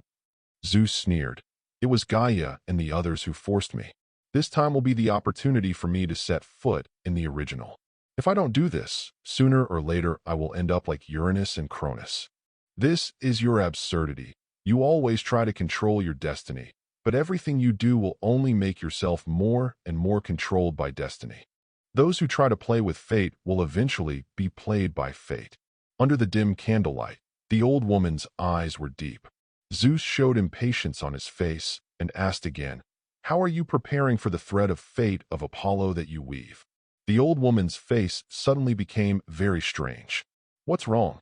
Zeus frowned, but suddenly she saw that the old woman slowly turned her head and stared at herself with cloudy eyes. His fate? Weird. The light of the stars is still shining. The dazzling golden light was still burning on Apollo's body like a flame. Astrea stared at the center of the starry sky. The golden figure is so sacred and bright, and the light illuminates everything. Suddenly her father stopped moving. Strange, He no longer absorbs the power of the stars. Asterius told the star gods to stop. Astrea stared worriedly. In the bright golden light, Apollo suddenly opened his eyes. A vast momentum swept across the galaxy in an instant. The void distorted, and the sky shook. Chapter 42. The void is vast, the galaxy is vast. Between the void and the galaxy, Apollo felt that he was already on the same level as everything in the universe. The surging power spreads out from every elementary particle in the body, like stars in motion, interweaving vast and mighty forces, endless. It is the void itself, and it is the galaxy itself. The world is a part of itself. There is no need to rely on any rules, and no authority is required. Because oneself is the rule and oneself is the authority. Is this the original state? Apollo whispered in a trance. He knew it was his delusion, and it wasn't an illusion. The illusion is that the etheric body initially condensed the stars, but he did not reach a level comparable to the original. It's not an illusion, but when he truly completes the homing of the stars, condenses the galaxies, and turns the divine body into a starry sky and a universe, the so-called Protoss bloodline and identity will be completely cut off. What kind of divine power and authority, rules and authority, are all irrelevant. Oneself is the world, rules are formulated in a single thought, and authority is created in a single thought. The etheric body has just been formed, and the power of my blood has finally completed its transformation, and it has completely reached the potential that is enough to advance to the original. It's just, why do I feel that the bloodline of this original level is a lot worse than the scene where the body is the world as envisioned by the great achievement of the etheric body? Although they have never really faced each other, the descriptions of the 5 primordial gods, except the most mysterious and unpredictable chaos, do not seem to have reached a level comparable to that. Are my perceived primordial realms beyond the normal primordial, or are they not really the perfect primordial? There were doubts in his heart, and Apollo could not give an answer. I had to restrain my mind and stare at all things in the starry sky. The first figure that came into view was Astrea with an anxious face. She was surrounded by stars and her face was bright, but her clear eyes could not shake off her anxiety. Until I saw him wake up. Apollo showed her a smile, and just as he was about to say something, a figure suddenly flew into the starry sky. Brown-black hair, handsome face, long wings. It was Hermes, the messenger of the gods. Seeing Apollo's first glance, Hermes shouted loudly, "Bright Apollo, the king of the gods wants to see you. Please come with me." "Well, Zeus wants to see me so suddenly?" Apollo's eyes narrowed. After a moment of contemplation, he said to Astraeus, "Thank you for the help of the Lord of the Stars. Apollo will visit again in the future." After saying goodbye to Astrea, he came to Hermes. Hermes looked at him carefully and said with admiration, "You can really toss these days. All the gods are talking about you." "Oh, what are you talking about me?" Apollo asked. As the messenger of the gods, Hermes is the most well-informed person in Olympus. I saw a weird smile on his mouth and whispered, "There are many goddesses who say they want to give birth to you children. They don't ask you to be responsible, as long as the night is beautiful." Apollo was speechless. These goddesses are too reserved. I have to be careful with my body. He told himself so. The male god is alone, and he has to take great care to protect himself. Apollo and Hermes were both powerful main gods. With fast speeds, they quickly traveled across the vast starry sky and returned to Olympus. The temple of Zeus is at the top of Olympus. The two came to Olympus from above, and the first place they arrived was the temple of the king of God. Hermes walked in front and reported, "Father, Apollo is here." "Well, Hermes, go back first." Zeus's majestic voice came from inside. Hermes immediately gave a respectful salute and turned to leave. After he left, Apollo walked into the temple of the god king alone. Different from the last time, the tall and majestic temple of the king of God is deserted and empty at this moment. In the vast palace, only the uppermost throne was sitting and standing with a tall figure. "I have seen Father God." Apollo bowed his head. On the high throne, Zeus lowered his eyes and stared at the handsome young man below, his pupils faintly filled with strange colors. Like a sun and a starry sky, what happened to his divine body? Zeus was in shock, and when he remembered the words of the three goddesses of destiny before, he couldn't help but feel a chill in his eyes. He will never allow such uncontrollable gods to exist under his rule. Reluctantly squeezed out a smile, he said in a low voice, "Apollo, my child, you have been here at Olympus for a while. How are you feeling?" "Thank you, Father God, for your concern. Olympus is the center of the world, the paradise of the gods, and I live very happily here," Apollo said with approval. "That's good." Zeus nodded slightly and said solemnly, "But I hope that you are a god with a broad vision and will not limit your eyes to Olympus. In addition to the gods, there are countless mortal things in this world." He cast his eyes into the distance, and his voice was full of majesty. "Beyond Olympus, there is the endless land, and the life that now lives on the land is the human beings created by Prometheus. I don't like this race, but as the king of the gods and the father of all spirits in the universe, I never put my prejudice on any race. I use the kindness towards the gods and care for every human being. But these mortals are ignorant, and fragile. They need the gods to often promote the greatness of Olympus, so that they can remember that everything they have is our gift. Apollo, my child, you have been in Olympus for a while, and it is time to go to the mortal world to spread the name of the god of light." Zeus stood up and looked at Apollo with encouraging eyes. "Go, let every creature on the earth, every human being, know the name of light. Build a majestic temple for you. Select the most beautiful virgins as priests, and serve your image for life." "Just want me to go to the mortal world?" Apollo felt that things were not so simple, but he agreed immediately. "Great Father God, follow your will." A smile appeared on Zeus' face, and he added, "Now there are many filthy monsters on the earth. They are all the young sons of the earth and the abyss, the descendants of Typhon, who is known as the father of the 100 demons. You walk on the earth, be careful." Chapter 43. Apollo left Olympus and walked on the vast land. This mythical world is completely different from the Greece of the earth. The earth is incomparably vast, and the ocean is surrounded by the earth. There are city-states on the earth, but more of it is an uninhabited wilderness. The end of the world is visible, and the gods can find the limit of the earth and the edge of the sea. Breathing the fresh air of the vast soil, he opened a book of history of the gods borrowed from Athena. The book is a very old book. It is said that the first edition of the book was written before the establishment of the first generation of gods. Later, some people added follow-up content. Turning to the first page, Chaos was born first. He appeared in nothingness, carrying darkness and night, and bringing the first ray of light. The second is the earth Gaia.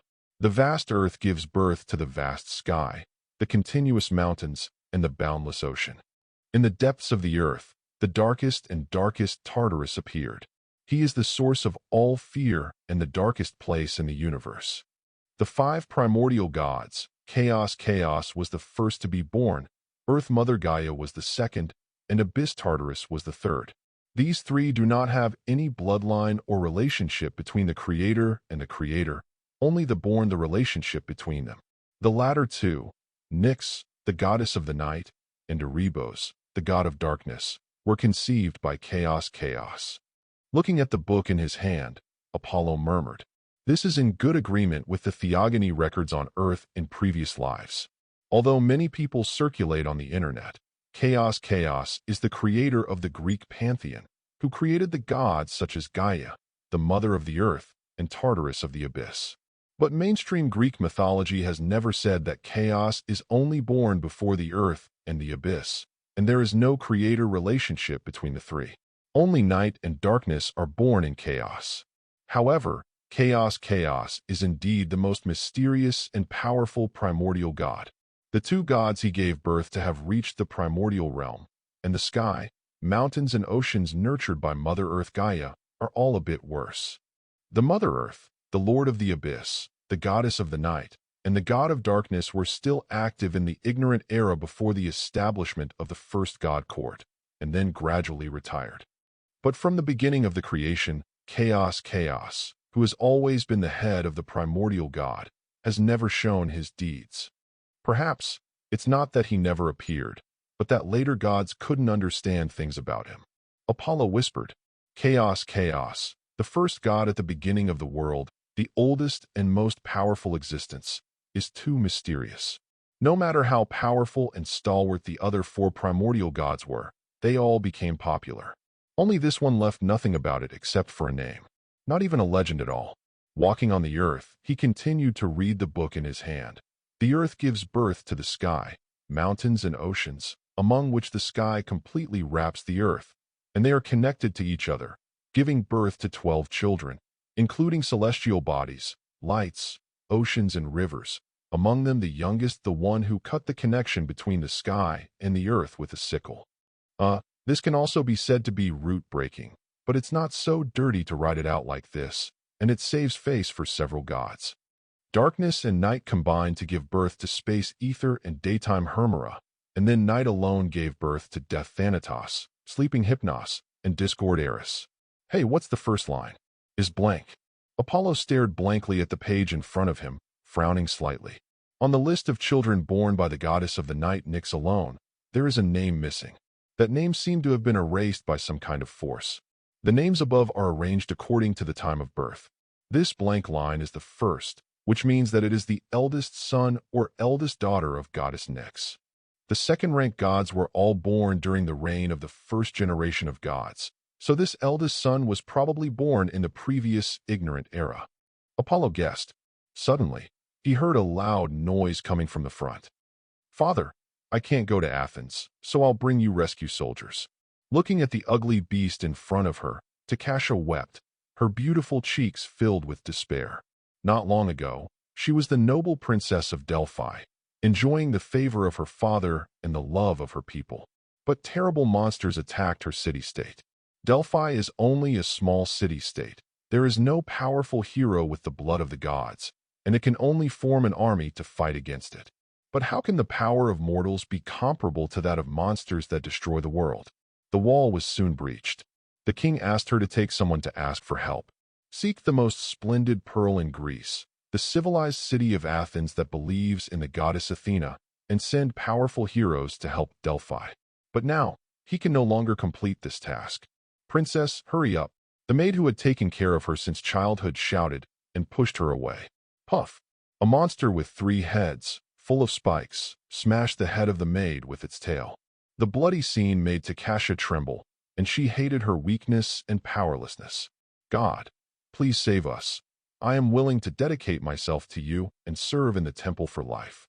Concentrating on the hideous beast claws that gradually shrouded the sky, Takasha collapsed to the ground, praying in despair. In fact, she didn't report much hope. As a highly educated royal family, she knows the tempers of the gods too well. The word mercy does not appear to them. Believe in the power of the gods, but don't believe in their mercy. This was what her teacher told her. But at this moment, what can she do other than pray? "Gods, even if you have only the slightest mercy, please come to me and save the people of Delphi." Takasha kept her bright eyes open as she watched the monster's hideous claws fall on her head. She never closes her eyes. She wanted to see if the gods really gave up on all beings on the earth and let mortals be ravaged. Sure enough, no gods will save us. At the last moment, the scales of the monster's giant claws were clearly visible, and the disgusting stench penetrated into the nostrils. The expected miracle still hasn't happened. Takasha closed her eyes desperately. At this moment, a golden light emerged. Brilliant divine light enveloped the ugly monster, turning it to ashes in the blink of an eye. "Hey, have I arrived in the underworld?" After a long time, Takasha opened her eyes suspiciously. What caught my eye was a bright light, and a handsome and elegant boy bathed in light. "Mortal, are you praying to me?" P.S. At present, the most mainstream of Greek mythology is the Theogony of Hesios, which is mainly used in this book, plus some other versions. In the Theogony, Chaos, Earth Gaia, and Abyss Tartarus were all born from nothingness. It was not Chaos who created everything, and then created the earth and the abyss.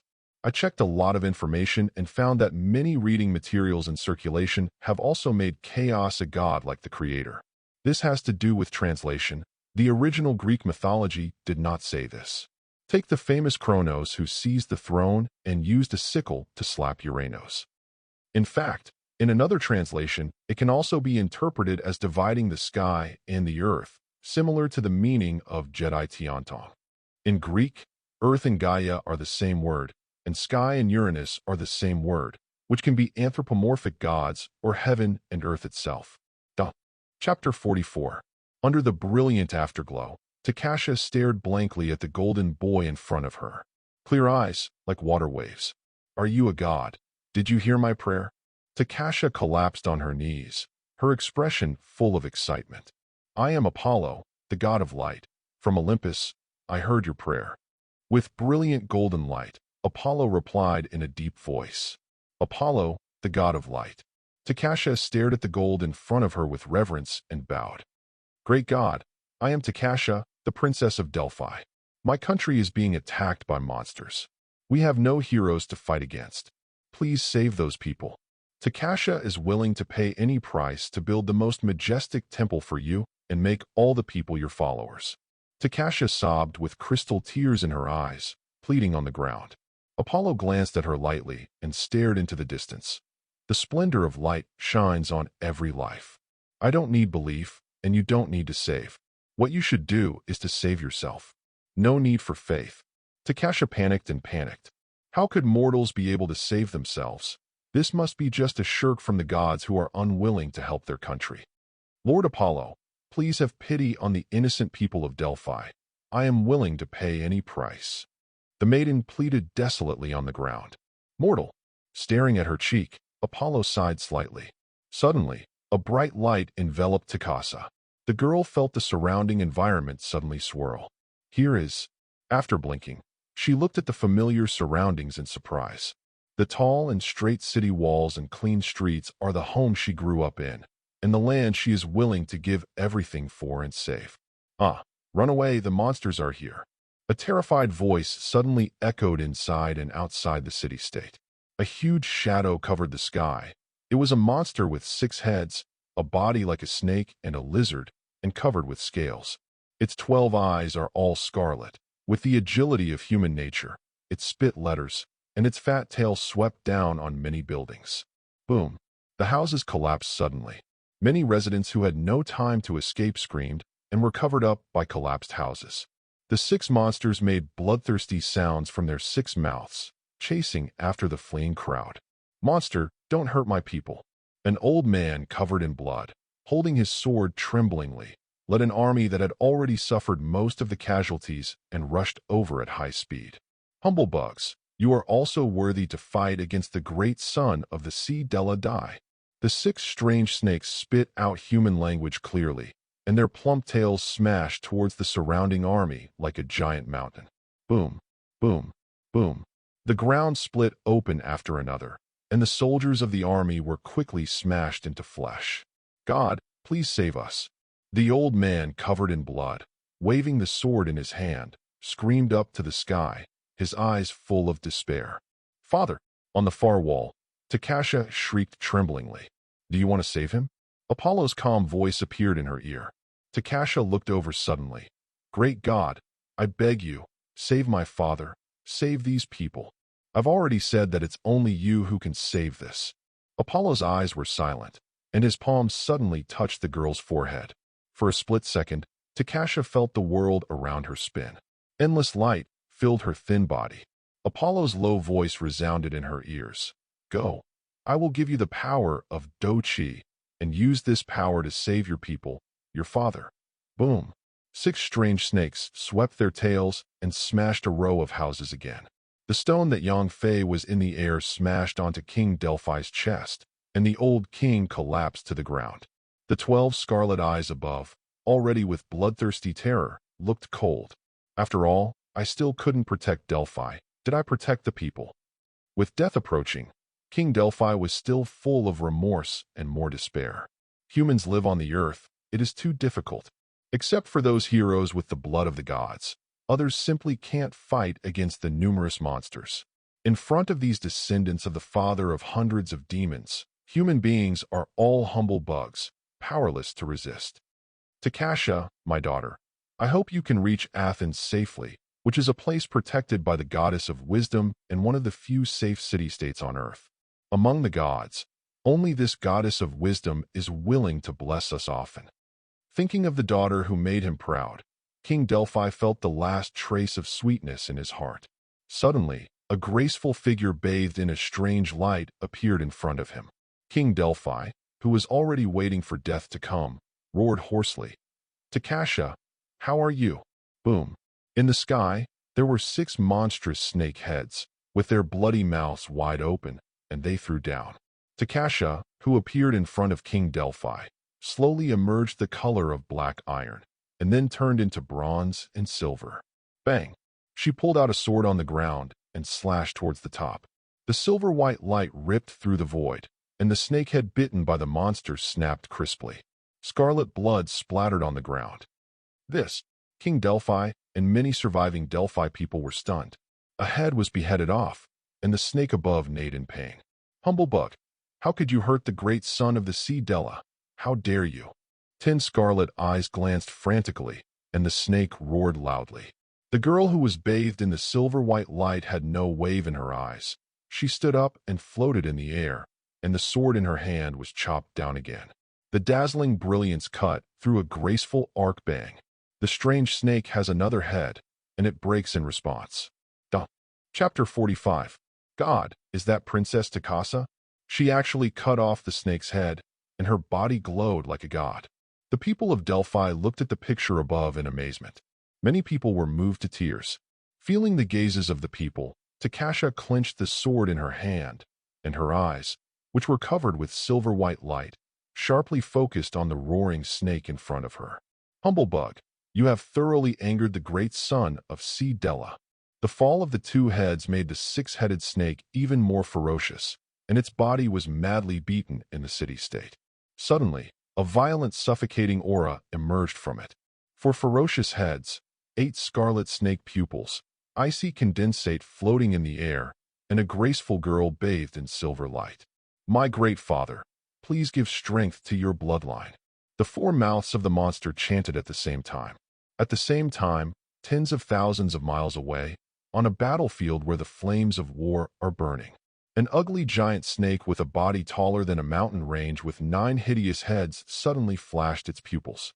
"Hey, isn't this the breath of the air I sent to destroy the city-state of Delphi, who is begging for the help of my strength? Hey, it's really useless. Even a bunch of mortals can't deal with it." The 9-headed snake snorted coldly, and one of its heads suddenly filled with strange colors. "Forget it. Help him this time first, and teach him a lesson when he comes back. The task assigned by the Great Father cannot be delayed." Saying so, its 18 cold eyes looked at the human army gathered in the distance at the same time. Delphi city-state. Accompanied by the singing and pleading, the evil spirit on the monster became stronger and stronger, and the 2 heads that had been chopped off actually grew up with flesh and blood. Not good. Takasha's eyes narrowed, and the sword in her hand swiftly slashed away. The silver-white light is like a moon arc, sharp and cold. Bang! The invincible power hit the scales on the snake's head. One after another, brilliant sparks burst out suddenly. The people of Delphi were horrified to discover that the sword light that could have easily cut off the snake's head had only scratched a few scales. "Haha, humble bug, do you know how small your so-called power is?" The strange snake laughed lowly, and the 6 ferocious heads were filled with icy coldness. "Takasa, be careful," King Delphi exclaimed.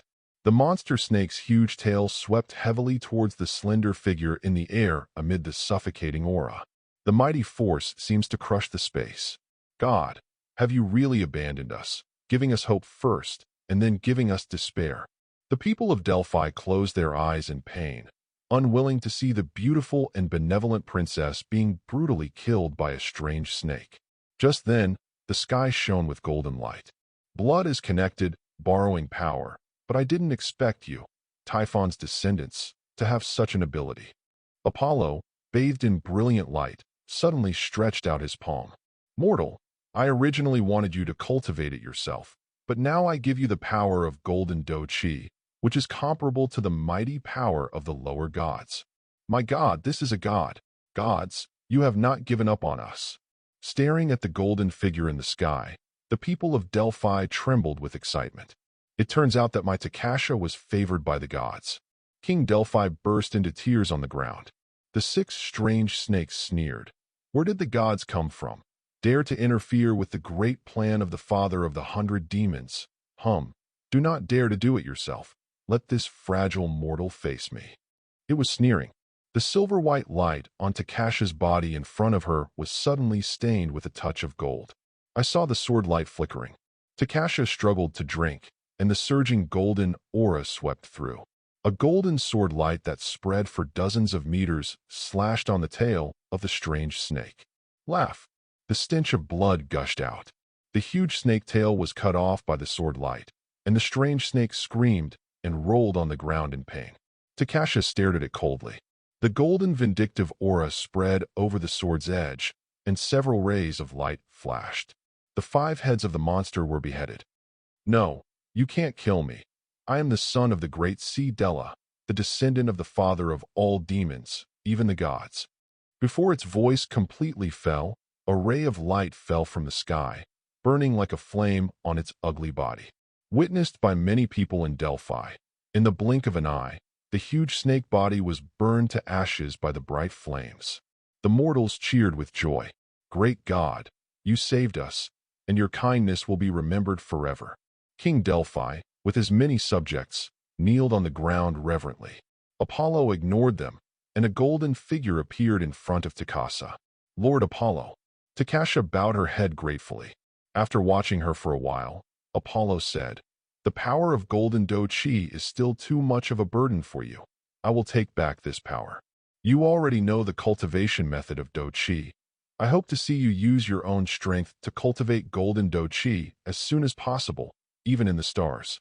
Light up your own stars." Tekatha understands. The girl nodded respectfully, staring at the blonde deity behind her with bright eyes full of color. Apollo looked at the many mortals below and said lightly, "I am Apollo, the god of light. I came from Olympus to bring light to all beings on the earth. You don't need to thank me, because after defeating the monster, it was your princess who saved you. The one who can save you in the future will be yourself. Where the light shines, it is my country. I will give you the power of light to defend your homeland. The sky is full of light, and the mortal minds of Delphi have a cultivation method called Do-Chi. Black iron fighting Chi, bronze fighting Chi, silver fighting Chi, golden fighting Chi, lighting up the stars, standing shoulder to shoulder with gods. This." King Delphi raised his head tremblingly, staring at the handsome figure in the air bathed in infinite golden light. He choked and said, "The great god of light, you are the dawn in the dark night, and your kindness will bestow new life on all beings on the earth. In the name of the king of Delphi, I will only believe in one god in the land of Delphi from now on. We will build the greatest temple for you, show your majesty, and be admired by all mortals." Chapter 46. Who is it? On the vast plain, an ugly giant snake with 9 heads roared at the sky. Just now, it felt that the heir who borrowed his own power, the breath of life, was cut off. It is impossible for mortals to do it. Even those so-called heroes, mortals with the dirty blood of gods, can't kill it so quickly, unless it is a real god. Calm down. The giant snake uses its 9 heads to analyze the situation. It must be the gods of Olympus. They got involved. Having come to this conclusion, its 18 icy and terrifying snake pupils gushed out a terrifying chill at the same time. No, my father's plan for Olympus is about to start. I can't make mistakes here, and I need to speed up. When father is fully prepared, he will lead us to kill Olympus and defeat your god king. I will definitely swallow all of you gods into my belly. Having said that, it has 9 heads and 18 eyes, looking into the distance at the same time. Hydra C. Dela? Hearing the name of the famous monster because of a certain series of movies, Apollo was stunned. In the bright palace, she changed into a long white dress and used a purple headband to gently tie her long olive hair. The demure and elegant Takasha had clear eyes. While staring at Apollo's handsome face, she said respectfully, "Yes, this time not only Delphi was attacked, dozens of surrounding city-states were raided by many monsters, and the Hydra was commanding them. Hydela, the father of the 6-headed basilisk. It's just Hydela. I'm afraid I don't dare to make such a big move. Could it be the father of the 100 demons?" Apollo had a thoughtful look on his face. Takasha stood quietly by the side, staring at the handsome young man in front of her with pious eyes. Counting the time, it is indeed not far from the battle that shook Olympus. In Greek mythology, in the face of Typhon, apart from Athena, none of the gods can help Zeus. On the one hand, Typhon is very powerful. Grow to the top. Ares, the god of war who can only be defeated, is not to mention the god of war. He-Faith is a technician. The original Apollo and Artemis were gods inferior to Athena at their peak. Hermes is not weak, if not too young. It is impossible to be so ugly in the face of Typhon. And if I didn't pass through, during the Typhon rebellion, probably Apollo and Artemis had just become the main gods. According to the original power of blood, they were probably born more than 100 years ago. Now I have come to this world 5 more than 10 years. Looking at the beautiful girl next to her with golden eyes, Apollo asked, "How is your Qi cultivation?" "Thank you, Lord Apollo, for his teaching these 2 days. I just touched the threshold of bronze fighting Qi." Takasha felt a little ashamed. "Your talent is not bad, and you have experienced the golden fighting spirit. It is not a problem to reach the golden stage in about 20 years, but it depends on luck to light up the stars." Apollo commented. To be able to cultivate the golden vindictive spirit, Takasha is already very satisfied. The girl's face was calm. He murmured in his heart, "Qi has been cultivated to the golden rank, and it can last for thousands of years in the world. The face will not age, and it will rot after death. In this way, I can always use the most beautiful appearance to accompany you in your temple." Apollo didn't know what the girl was thinking, and said, "You said that the teacher who taught you before was a centaur, called Chiron?" The girl nodded. "Mr. Chiron is a traveler from afar. He is also a powerful hero. He is knowledgeable, so my father asked him to teach me. Now he should be in the city-state alliance and fight against High Della with other heroes. Chiron, the half-man, half-horse hero, the common teacher of many great heroes of ancient Greece, Hercules, Achilles, Jason, and Odysseus all learned from him. The future Olympus Dionysus, the Dionysus of the 12 main gods, also followed him to learn holy dances and rituals. Finally, he replaced Prometheus and was bound in the Caucasus Mountains. Such a character, if he cultivates vindictiveness, his talent should be higher than that of Takasha." Apollo's eyes flickered. A ray of light enveloped him and Takasha. Immediately, their figures flew over Delphi. Takasha looked around curiously, then stared obediently at Apollo beside her. Overlooking the earth, Apollo faintly heard the city-state below, and from time to time came the voice of praying for himself. Because of the last rescue, the people of Delphi have all believed in him. But belief in this kind of thing has no effect on the Greek gods.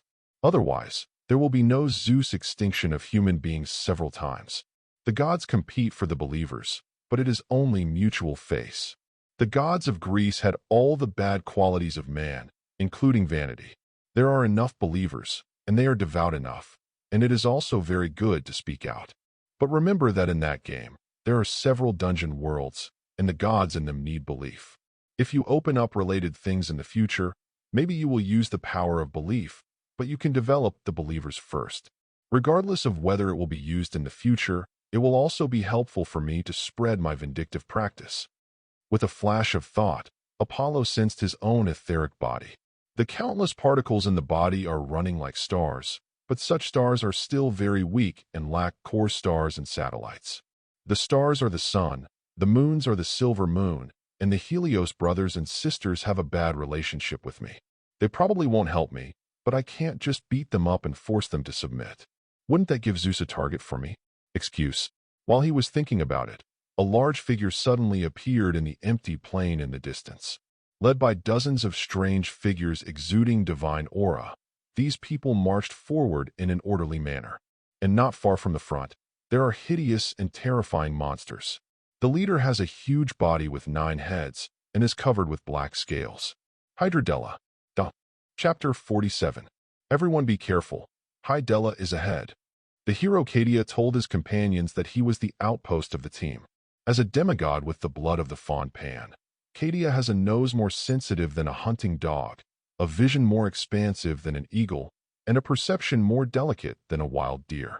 The Hydra Sea Della led many monsters to attack major city-states. Dozens of surrounding city-states are now in the most dangerous state, and only by killing Hydella can they win their life. And if he can successfully hunt down Hydella, the outstanding son of Typhon, the father of all demons, it will surely bring him and others unprecedented fame and honor. Cadia looked at Chiron, the oldest hero in the team, the half-man, half-horse. This hero is the oldest demigod, born during the reign of the second-generation god King Cronus, the descendant of Cronus and a water nymph who was transformed into a horse. Humans back then were not even the same group as humans today, because between the second generation and the third generation of the gods, Zeus, the king of the gods, has caused several floods, wiped out human beings, and created human beings. Due to his lofty seniority and extensive knowledge, many heroes have been taught by him, so the heroes present are all headed by him. Looking ahead, Chiron pondered for a moment, then lowered his voice and said, I originally disapproved of this action because Della, the Hydra, is absolutely beyond your imagination. But since we have arrived here, we have to continue the action. Already, Cadia, you continue to serve as an outpost to inquire about the situation. Prion, you take someone to outflank from the left. Edos, you go to the right. After the command, the centaur looked at the remaining heroes and commanded, the others follow me. Just as they started to plan, there was an icy chill in the distance. Chiron's face changed. No, the monster found us. As soon as he finished speaking, several ugly-looking monsters with giant thorns and black hair, like bison, rushed towards here fiercely. Since that's the case, let's do it directly. The hero Prion drew out his shield and short spear and charged at the incoming monster with a loud drink. He is the descendant of the Sea Emperor Poseidon and mortals, and he is born with extraordinary power. A hero is a demigod, the descendants of gods and human beings, although they have no priesthood, cannot be called gods. But every demigod contains a good amount of divine power, and in terms of physical quality alone, many of them are even stronger than gods. Prion is such a demigod, wielding a shield and a short spear, fighting the monsters in close quarters. Soon he hit the bison-like monster, breaking its thorns. He stuck the monster's throat with his shield, pierced the opponent's heart with his short spear, and splashed the dirt with bright red blood. Many heroes could not help but let out joyful voices. The ordinary armies of the major city-states that followed in the distance also shouted the name of Prion excitedly.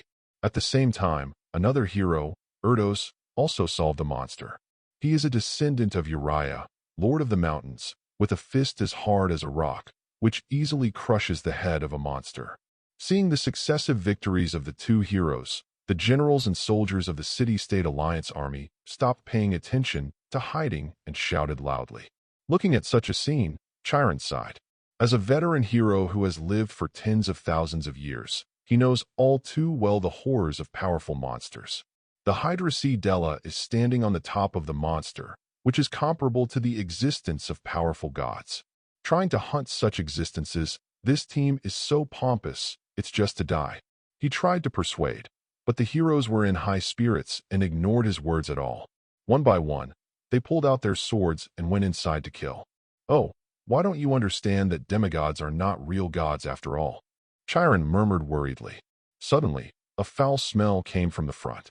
His face changed greatly, and he shouted, Everyone, back away, this is poisonous miasma. Hee, it's too late, humble bugs.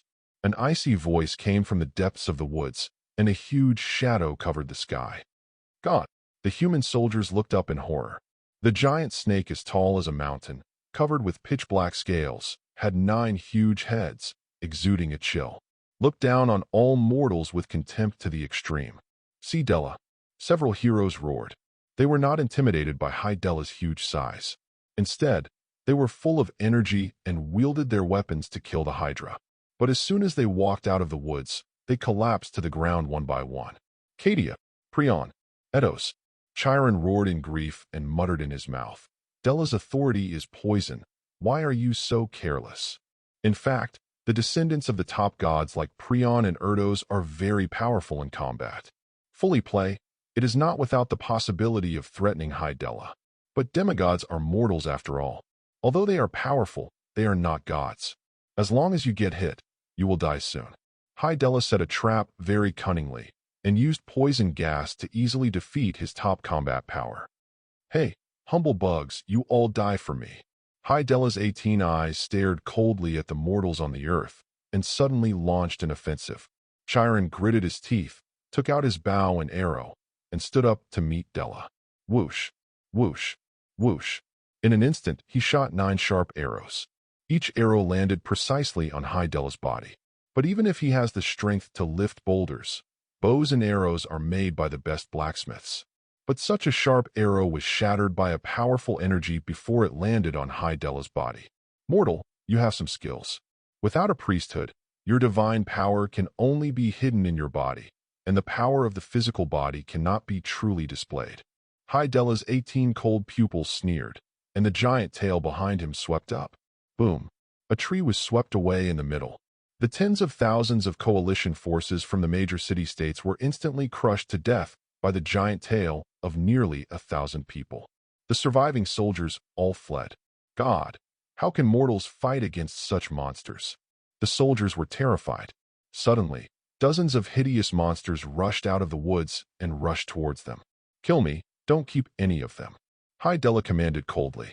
You demons. Chiron watched with grief and indignation at the monsters who slaughtered mortals madly. He hated his uselessness and lived for tens of thousands of years. Outlived many gods, but he was never able to truly protect his clan. Mortals, you are destined to be lowly worms, and the truly great beings will never care about you. Hydela spoke in a low voice. No, I believe that the gods will save us. All you demons will be imprisoned in the darkest Tartarus, to suffer eternal torture. Some mortals struggled and cried. You mean the hypocritical guys from Olympus? Hydela laughed at the same time from 9 heads. Haha, that's a really funny joke. Do you think they care about the lives of you bugs? You are just toys for their entertainment. Chiron also lowered his head. As a descendant of the 2nd generation of god kings, he has lived for tens of thousands of years and knows the faces of the gods better than anyone. It was a horror more cruel and tyrannical than these monsters. It is an illusion to count on their salvation. Haha, let me send you to see your god. Hydela's 9 heads roared wildly at the same time, and the suffocating aura spread thousands of miles in an instant. Its hideous head spread across the sky.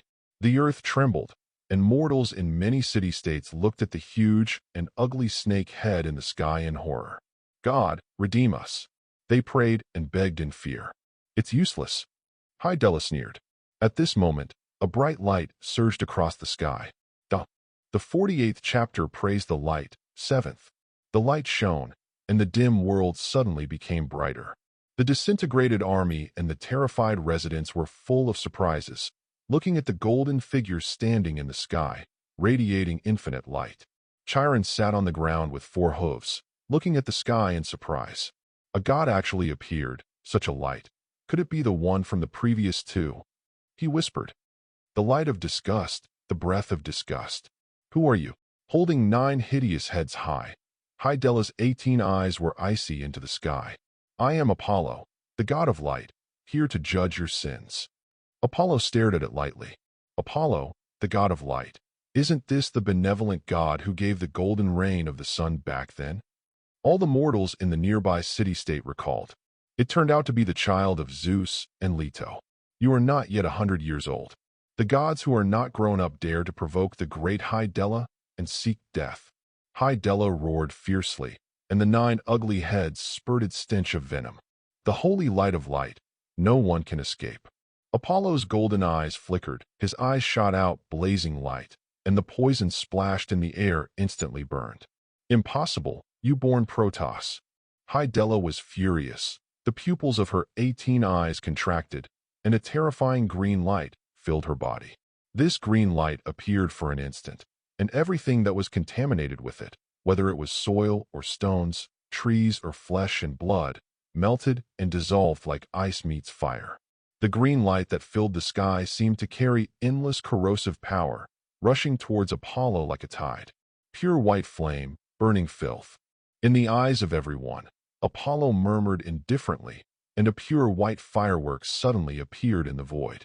The fiery temperature warped space, throbbing in a tidal wave of green light. As soon as it encounters the pure white flame, the surging green light rustles, and the river evaporates into nothingness. Apollo stood in the light, and his golden eyes flashed. The light in the sky is like a sharp arrow, shooting towards the sea Dela.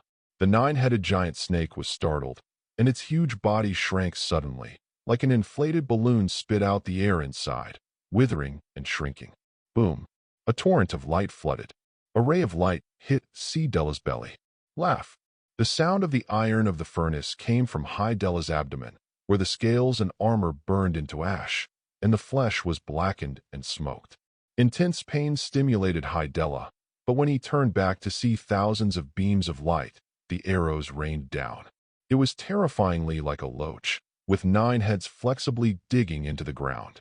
Seeing Chiron, the army and the people in the city-state, he was stunned. It turned out that this ferocious-looking monster was like a reptile in the ground in front of the great god of light. Not good.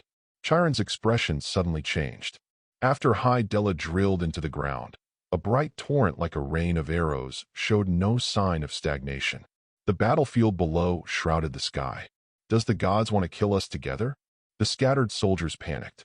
But they saw that these beams had just destroyed the scales of the Hydra that were stronger than bronze. If it falls on yourself and others, will you still have life? God spare your life. The soldiers fell to the ground in panic, praying in panic. The people in the city-state were also stunned and panicked. I said that Olympus does not have a benevolent god, but it turns out that it is a noble god who cares about the life and death of mortals. Chiron sneered, pulled out his bow and arrow, and aimed at the golden figure above. Suddenly a silent voice sounded in his ear. Teacher, you often teach me that what I see may not be true. I have to learn to think and judge more. You are so reckless and prejudiced now. Takasha, it's you. Chiron turned his head and looked at the white-skirted girl who suddenly appeared, very surprised. Delphi was not attacked by monsters. Why is there a faint black iron light on your body? Delphi was also attacked, but thanks to the help of Lord Apollo, he is a benevolent and great god who will surely illuminate the light of all darkness. My body is vindictive. It is something that Lord Apollo created for mortals and can obtain extraordinary power. He wants us to defend our own lives and dignity. Takasha fell to her knees and gazed reverently at the sky. Chiron looked at her in surprise, with disbelief flashing in his eyes. Where is such a god? Olympus is a bunch of savage bastards. The light of the sky finally shrouded the entire battlefield. The soldiers, whose faces were covered in fear, dazedly saw beams of light passing through their bodies. The wounds of the injured body suddenly healed, and the whole body was warm and all the fatigue disappeared, as if there was endless energy. Beside them, dozens of monsters who followed High Dela came, but under the shroud of light, hot flames erupted from their bodies, and they wailed mournfully. In a short time, it all turned to ashes. The good people see the light when they meet the warm sun of spring. The evil things see the light, like being burned by a raging fire. Under the eyes of the light, all have discernment. In the bright light, Apollo's solemn voice came. Thump! On the battlefield and in the city-state, soldiers and people knelt to the ground at the same time. Great God of light, you are the brightest star in the vast sky. You are the Lord of mercy and discernment. Your brilliance will surely walk in the sky, in the earth, in the sea, and in the hearts of all spirits. Staring at the dazzling stalwart figure above, Takasha first said this honorable name. Immediately, all the people on earth followed in prayer. Looking at the rows of figures kneeling down, Chiron froze in place. The bow and arrow clenched in his hand fell to the ground unconsciously. Is there really a real god in this world different from Zeus and the others? He murmured, staring up at the sky. He has lived too long. I have seen too many gods and ugly faces. Let him no longer believe that the gods are worthy of belief. They were nothing but savages of great power. But now he finds that this is just his own prejudice. In the world, there are still gods who can truly be called gods. God of light, Apollo. Chiron suddenly fell on his hoof and fell to his knees. He slowly read out, Great God of light, you are the brightest star in the vast sky. You are the Lord of mercy and discernment. Your brilliance will travel in the sky, in the earth, in the sea, and in everything. The heart of the spirit praised the light. Takasha, who was beside her, looked over, her bright eyes filled with pride. Lord Apollo, you are indeed the greatest god, capable of subduing all living beings. The girl looked at the golden figure in the sky with admiration and said sweetly on her cheeks, "Praise the light, praise you."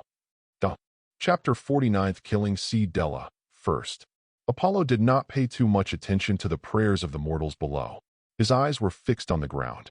High Della, the judgment of light will not be absent. Even if you escape to the underworld and the abyss, you can't escape the shroud of light.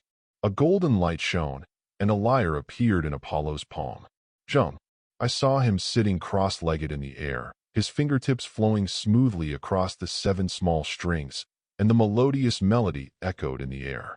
Takasha and the others, who were originally praying, were stunned in fascination as they listened to this melodious and lively music. Deep in the ground, High Della stared at the darkness around her and breathed a sigh of relief. 9 heads scolded at the same time. Apollo, the god of light, when did Olympus have such a powerful god?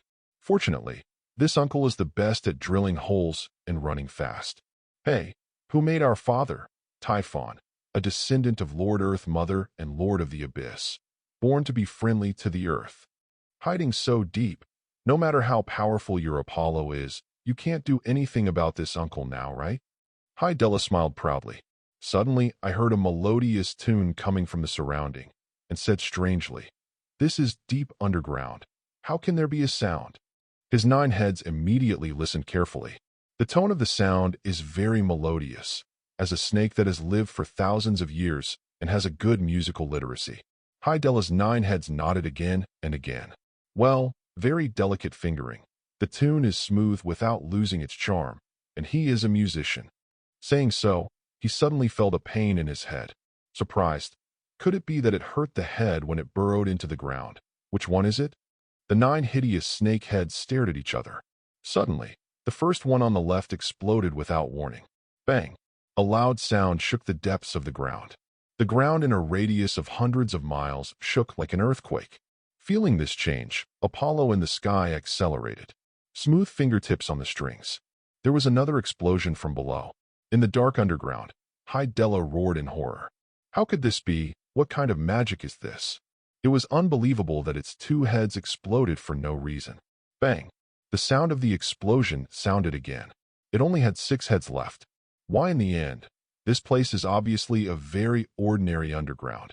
How can my head explode for no reason? By the way, that strange tone must be it. The 6 heads were thinking at the same time, and High Della suddenly realized the problem. At this time, the melodious tone played again. Another head exploded with pain. The intense pain made High Della unable to care about anything else, and quickly drilled to the ground. Where are you going? When it just hit the ground, a touch of golden light blocked its way. High Della's remaining 5 heads stared at the indifferent figure in front of him. At the same time, he saw the lyre in the opponent's hand.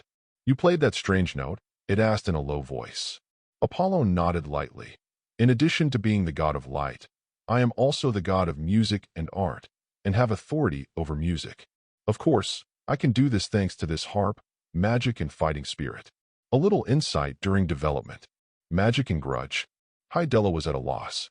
"You don't need to know so much, just feel at ease," Apollo said lightly, and a surging light suddenly burst out from his body. "Do you really think you have eaten the original book?"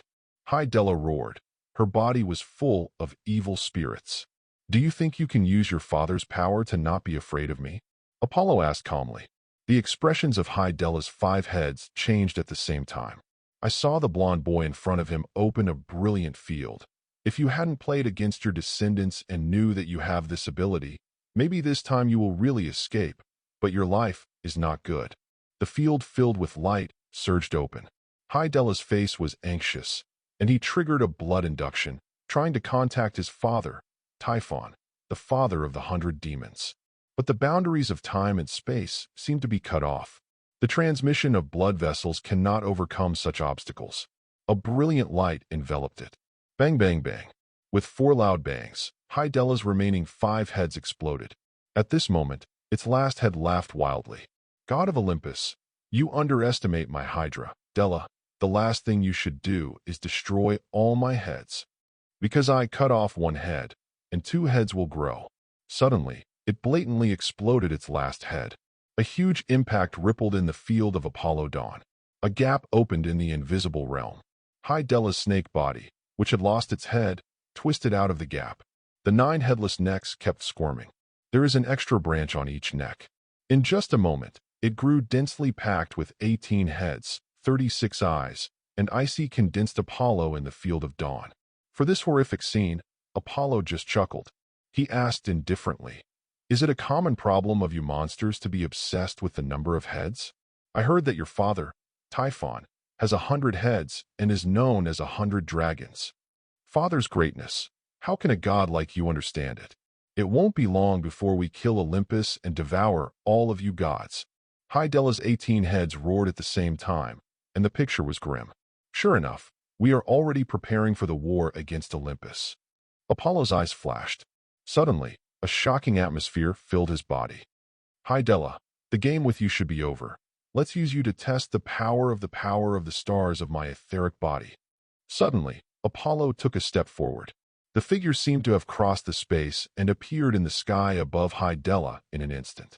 In front of his palms, a blazing light instantly enveloped the giant snake. Della's 36 eyes shrank suddenly. 18 mouths spit out a green light at the same time. Boom. Surrounded by stars, the power of ether is vast. Like a torrent of stars, it instantly crushed the green light that the sea Della spewed out. The invisible fist shadow fell on its huge body. One punch. Della's huge body shattered into several pieces. This is impossible. Della let out an unwilling roar. It is a descendant of Typhon and possesses great power beyond the peak of ordinary upper gods. When 9 heads are chopped off and take the form of 18 heads, it will be completely comparable to the main god. Why would such a strong self be shattered by one punch?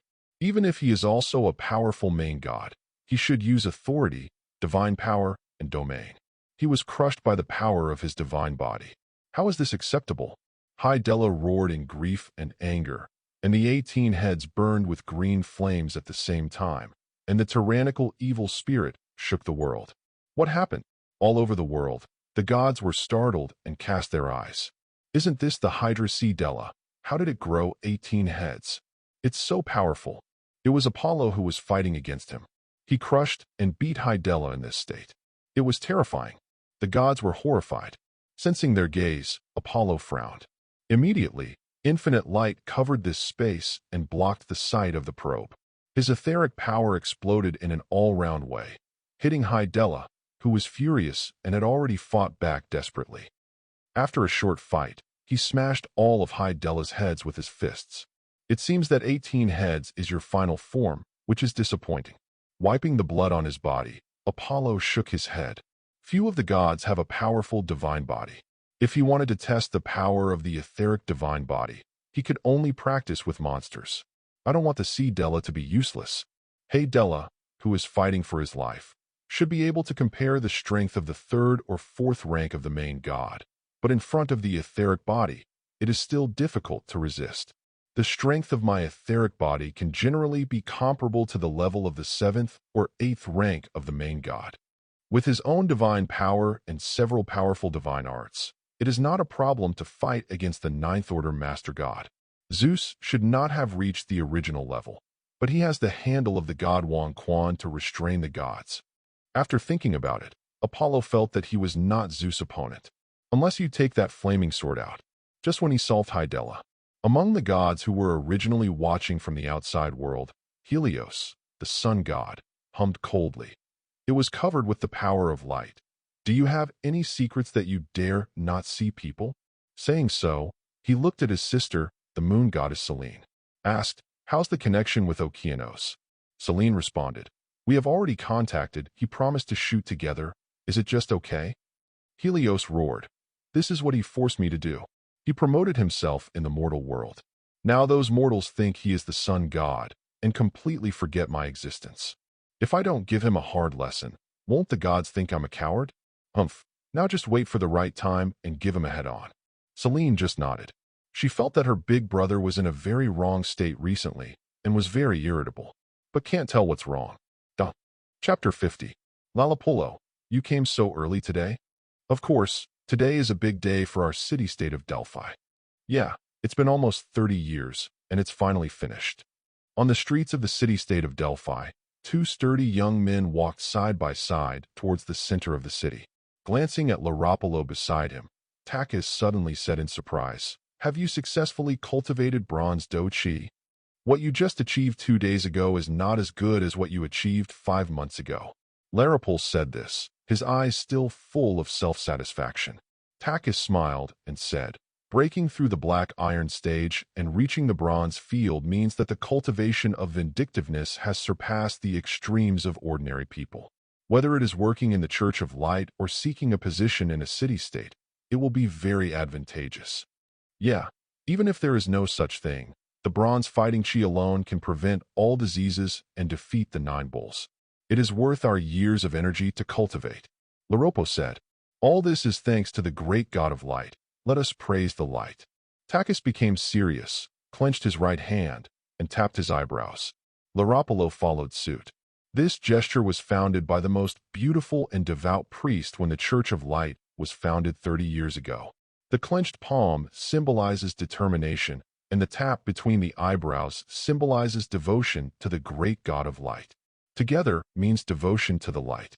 In today's Delphi, all the people are followers of the god of light. So this gesture is also the most common here. If it wasn't for the great god of light, who killed the Hydra Sea Della and many monsters, we in Delphi and even dozens of surrounding city-states would have been destroyed on that day. I really envy those old people who have witnessed the descending of the great god of light. After solving Della, the god of light personally taught the people who came here to do battle and magic in Delphi. However, magic is too esoteric, and it is a headache.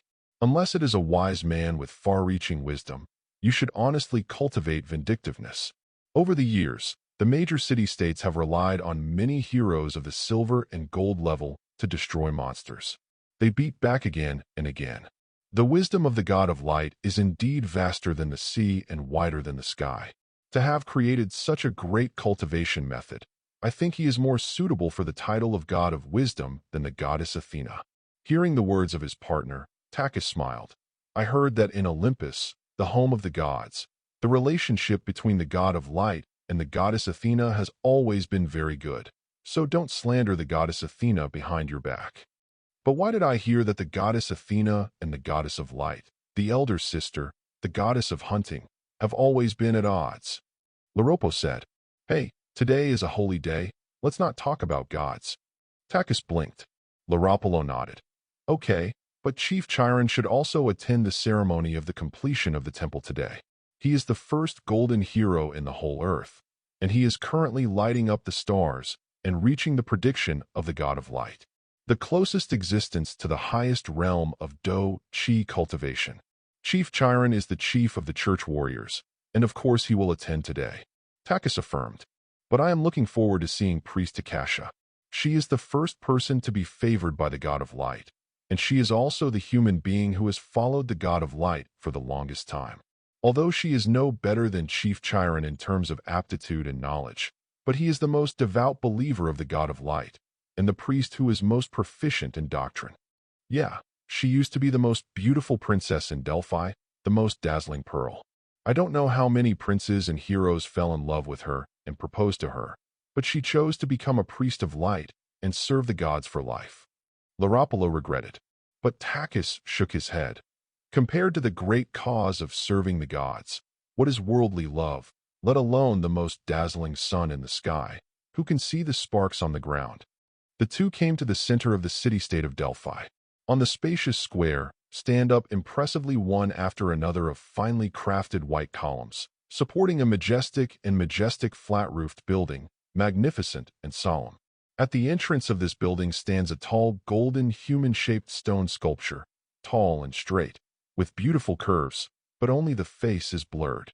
Every passerby sees the stone carvings and taps their right fists on their brows with piety and praises the light in their mouths. This statue of the god of light was originally completed by the best craftsmen from dozens of surrounding city-states, and it took a full 10 years to complete. The reason why it took so long is because every time the craftsman completed a piece and sent it to the priestess for review, the priestess always said that it was difficult to depict 1/10,000th of the god of light. In the end, he had to give up sculpting the face, which was passed by the priestess. Laropolo sighed with emotion. The majesty of the gods cannot be described by the skills of mortals. Takis said softly. Fortunately, there is no such problem in the construction of the temple. Otherwise, even if it takes another 300 years, the project will not be completed. The two raised their heads and stared at the tall and majestic temple in front of them from a distance, and a sense of admiration was born in their hearts. He tapped his forehead again with his right fist. Praise the light. At this time, the salute sounded. The Temple of Light, which took 30 years to build, began the temple ritual. Olympus. Artemis smiled and looked at his younger brother, who was already half a head taller than him, and asked, "Today is the day when your temple is completed. You don't pay attention to it. Take me to the goddess Demeter. What are you doing?" Compared with 30 years ago, Apollo, who was taller, stronger, and more handsome, smiled lightly. "What's so good about that? Seeing other gods jealous of my temple is the tallest and largest in Greece, resentful and powerless. You have just been promoted to the main god recently, so don't keep competing with Athena. She is already the 8th order of the main god." Apollo changed the topic. "So what? I'm very close to the 3rd rank of the Lord God now. With my bloodline activated, I can reach the 6th rank or above of the Lord God, at most 1 or 200 years. It is also good to adapt to her fighting style in advance." Artemis, very stubborn. "Hey, are you so sure that you will fight her often in the future?" "No, it's just that she is the most powerful of all the goddesses in Olympus. So as long as you beat her, no matter which goddess you marry, I can discipline you," Artemis said quietly. Apollo was speechless for her answer. "You can only walk ahead on your own. In the past 30 years, I have been spreading faith and fighting spirit on the earth. I almost forgot the high-level treasure chest here in Demeter. If you don't hurry up, it may be refreshed." With that in mind, he took Artemis into the temple of the goddess of agriculture. If you're enjoying the story so far and want to hear the next parts, don't forget to like the video. It really helps the channel grow. And if you'd like me to continue the series, drop a comment below letting me know. Your feedback and support keep these audiobooks going strong. Thanks for listening, and I'll see you in the next one.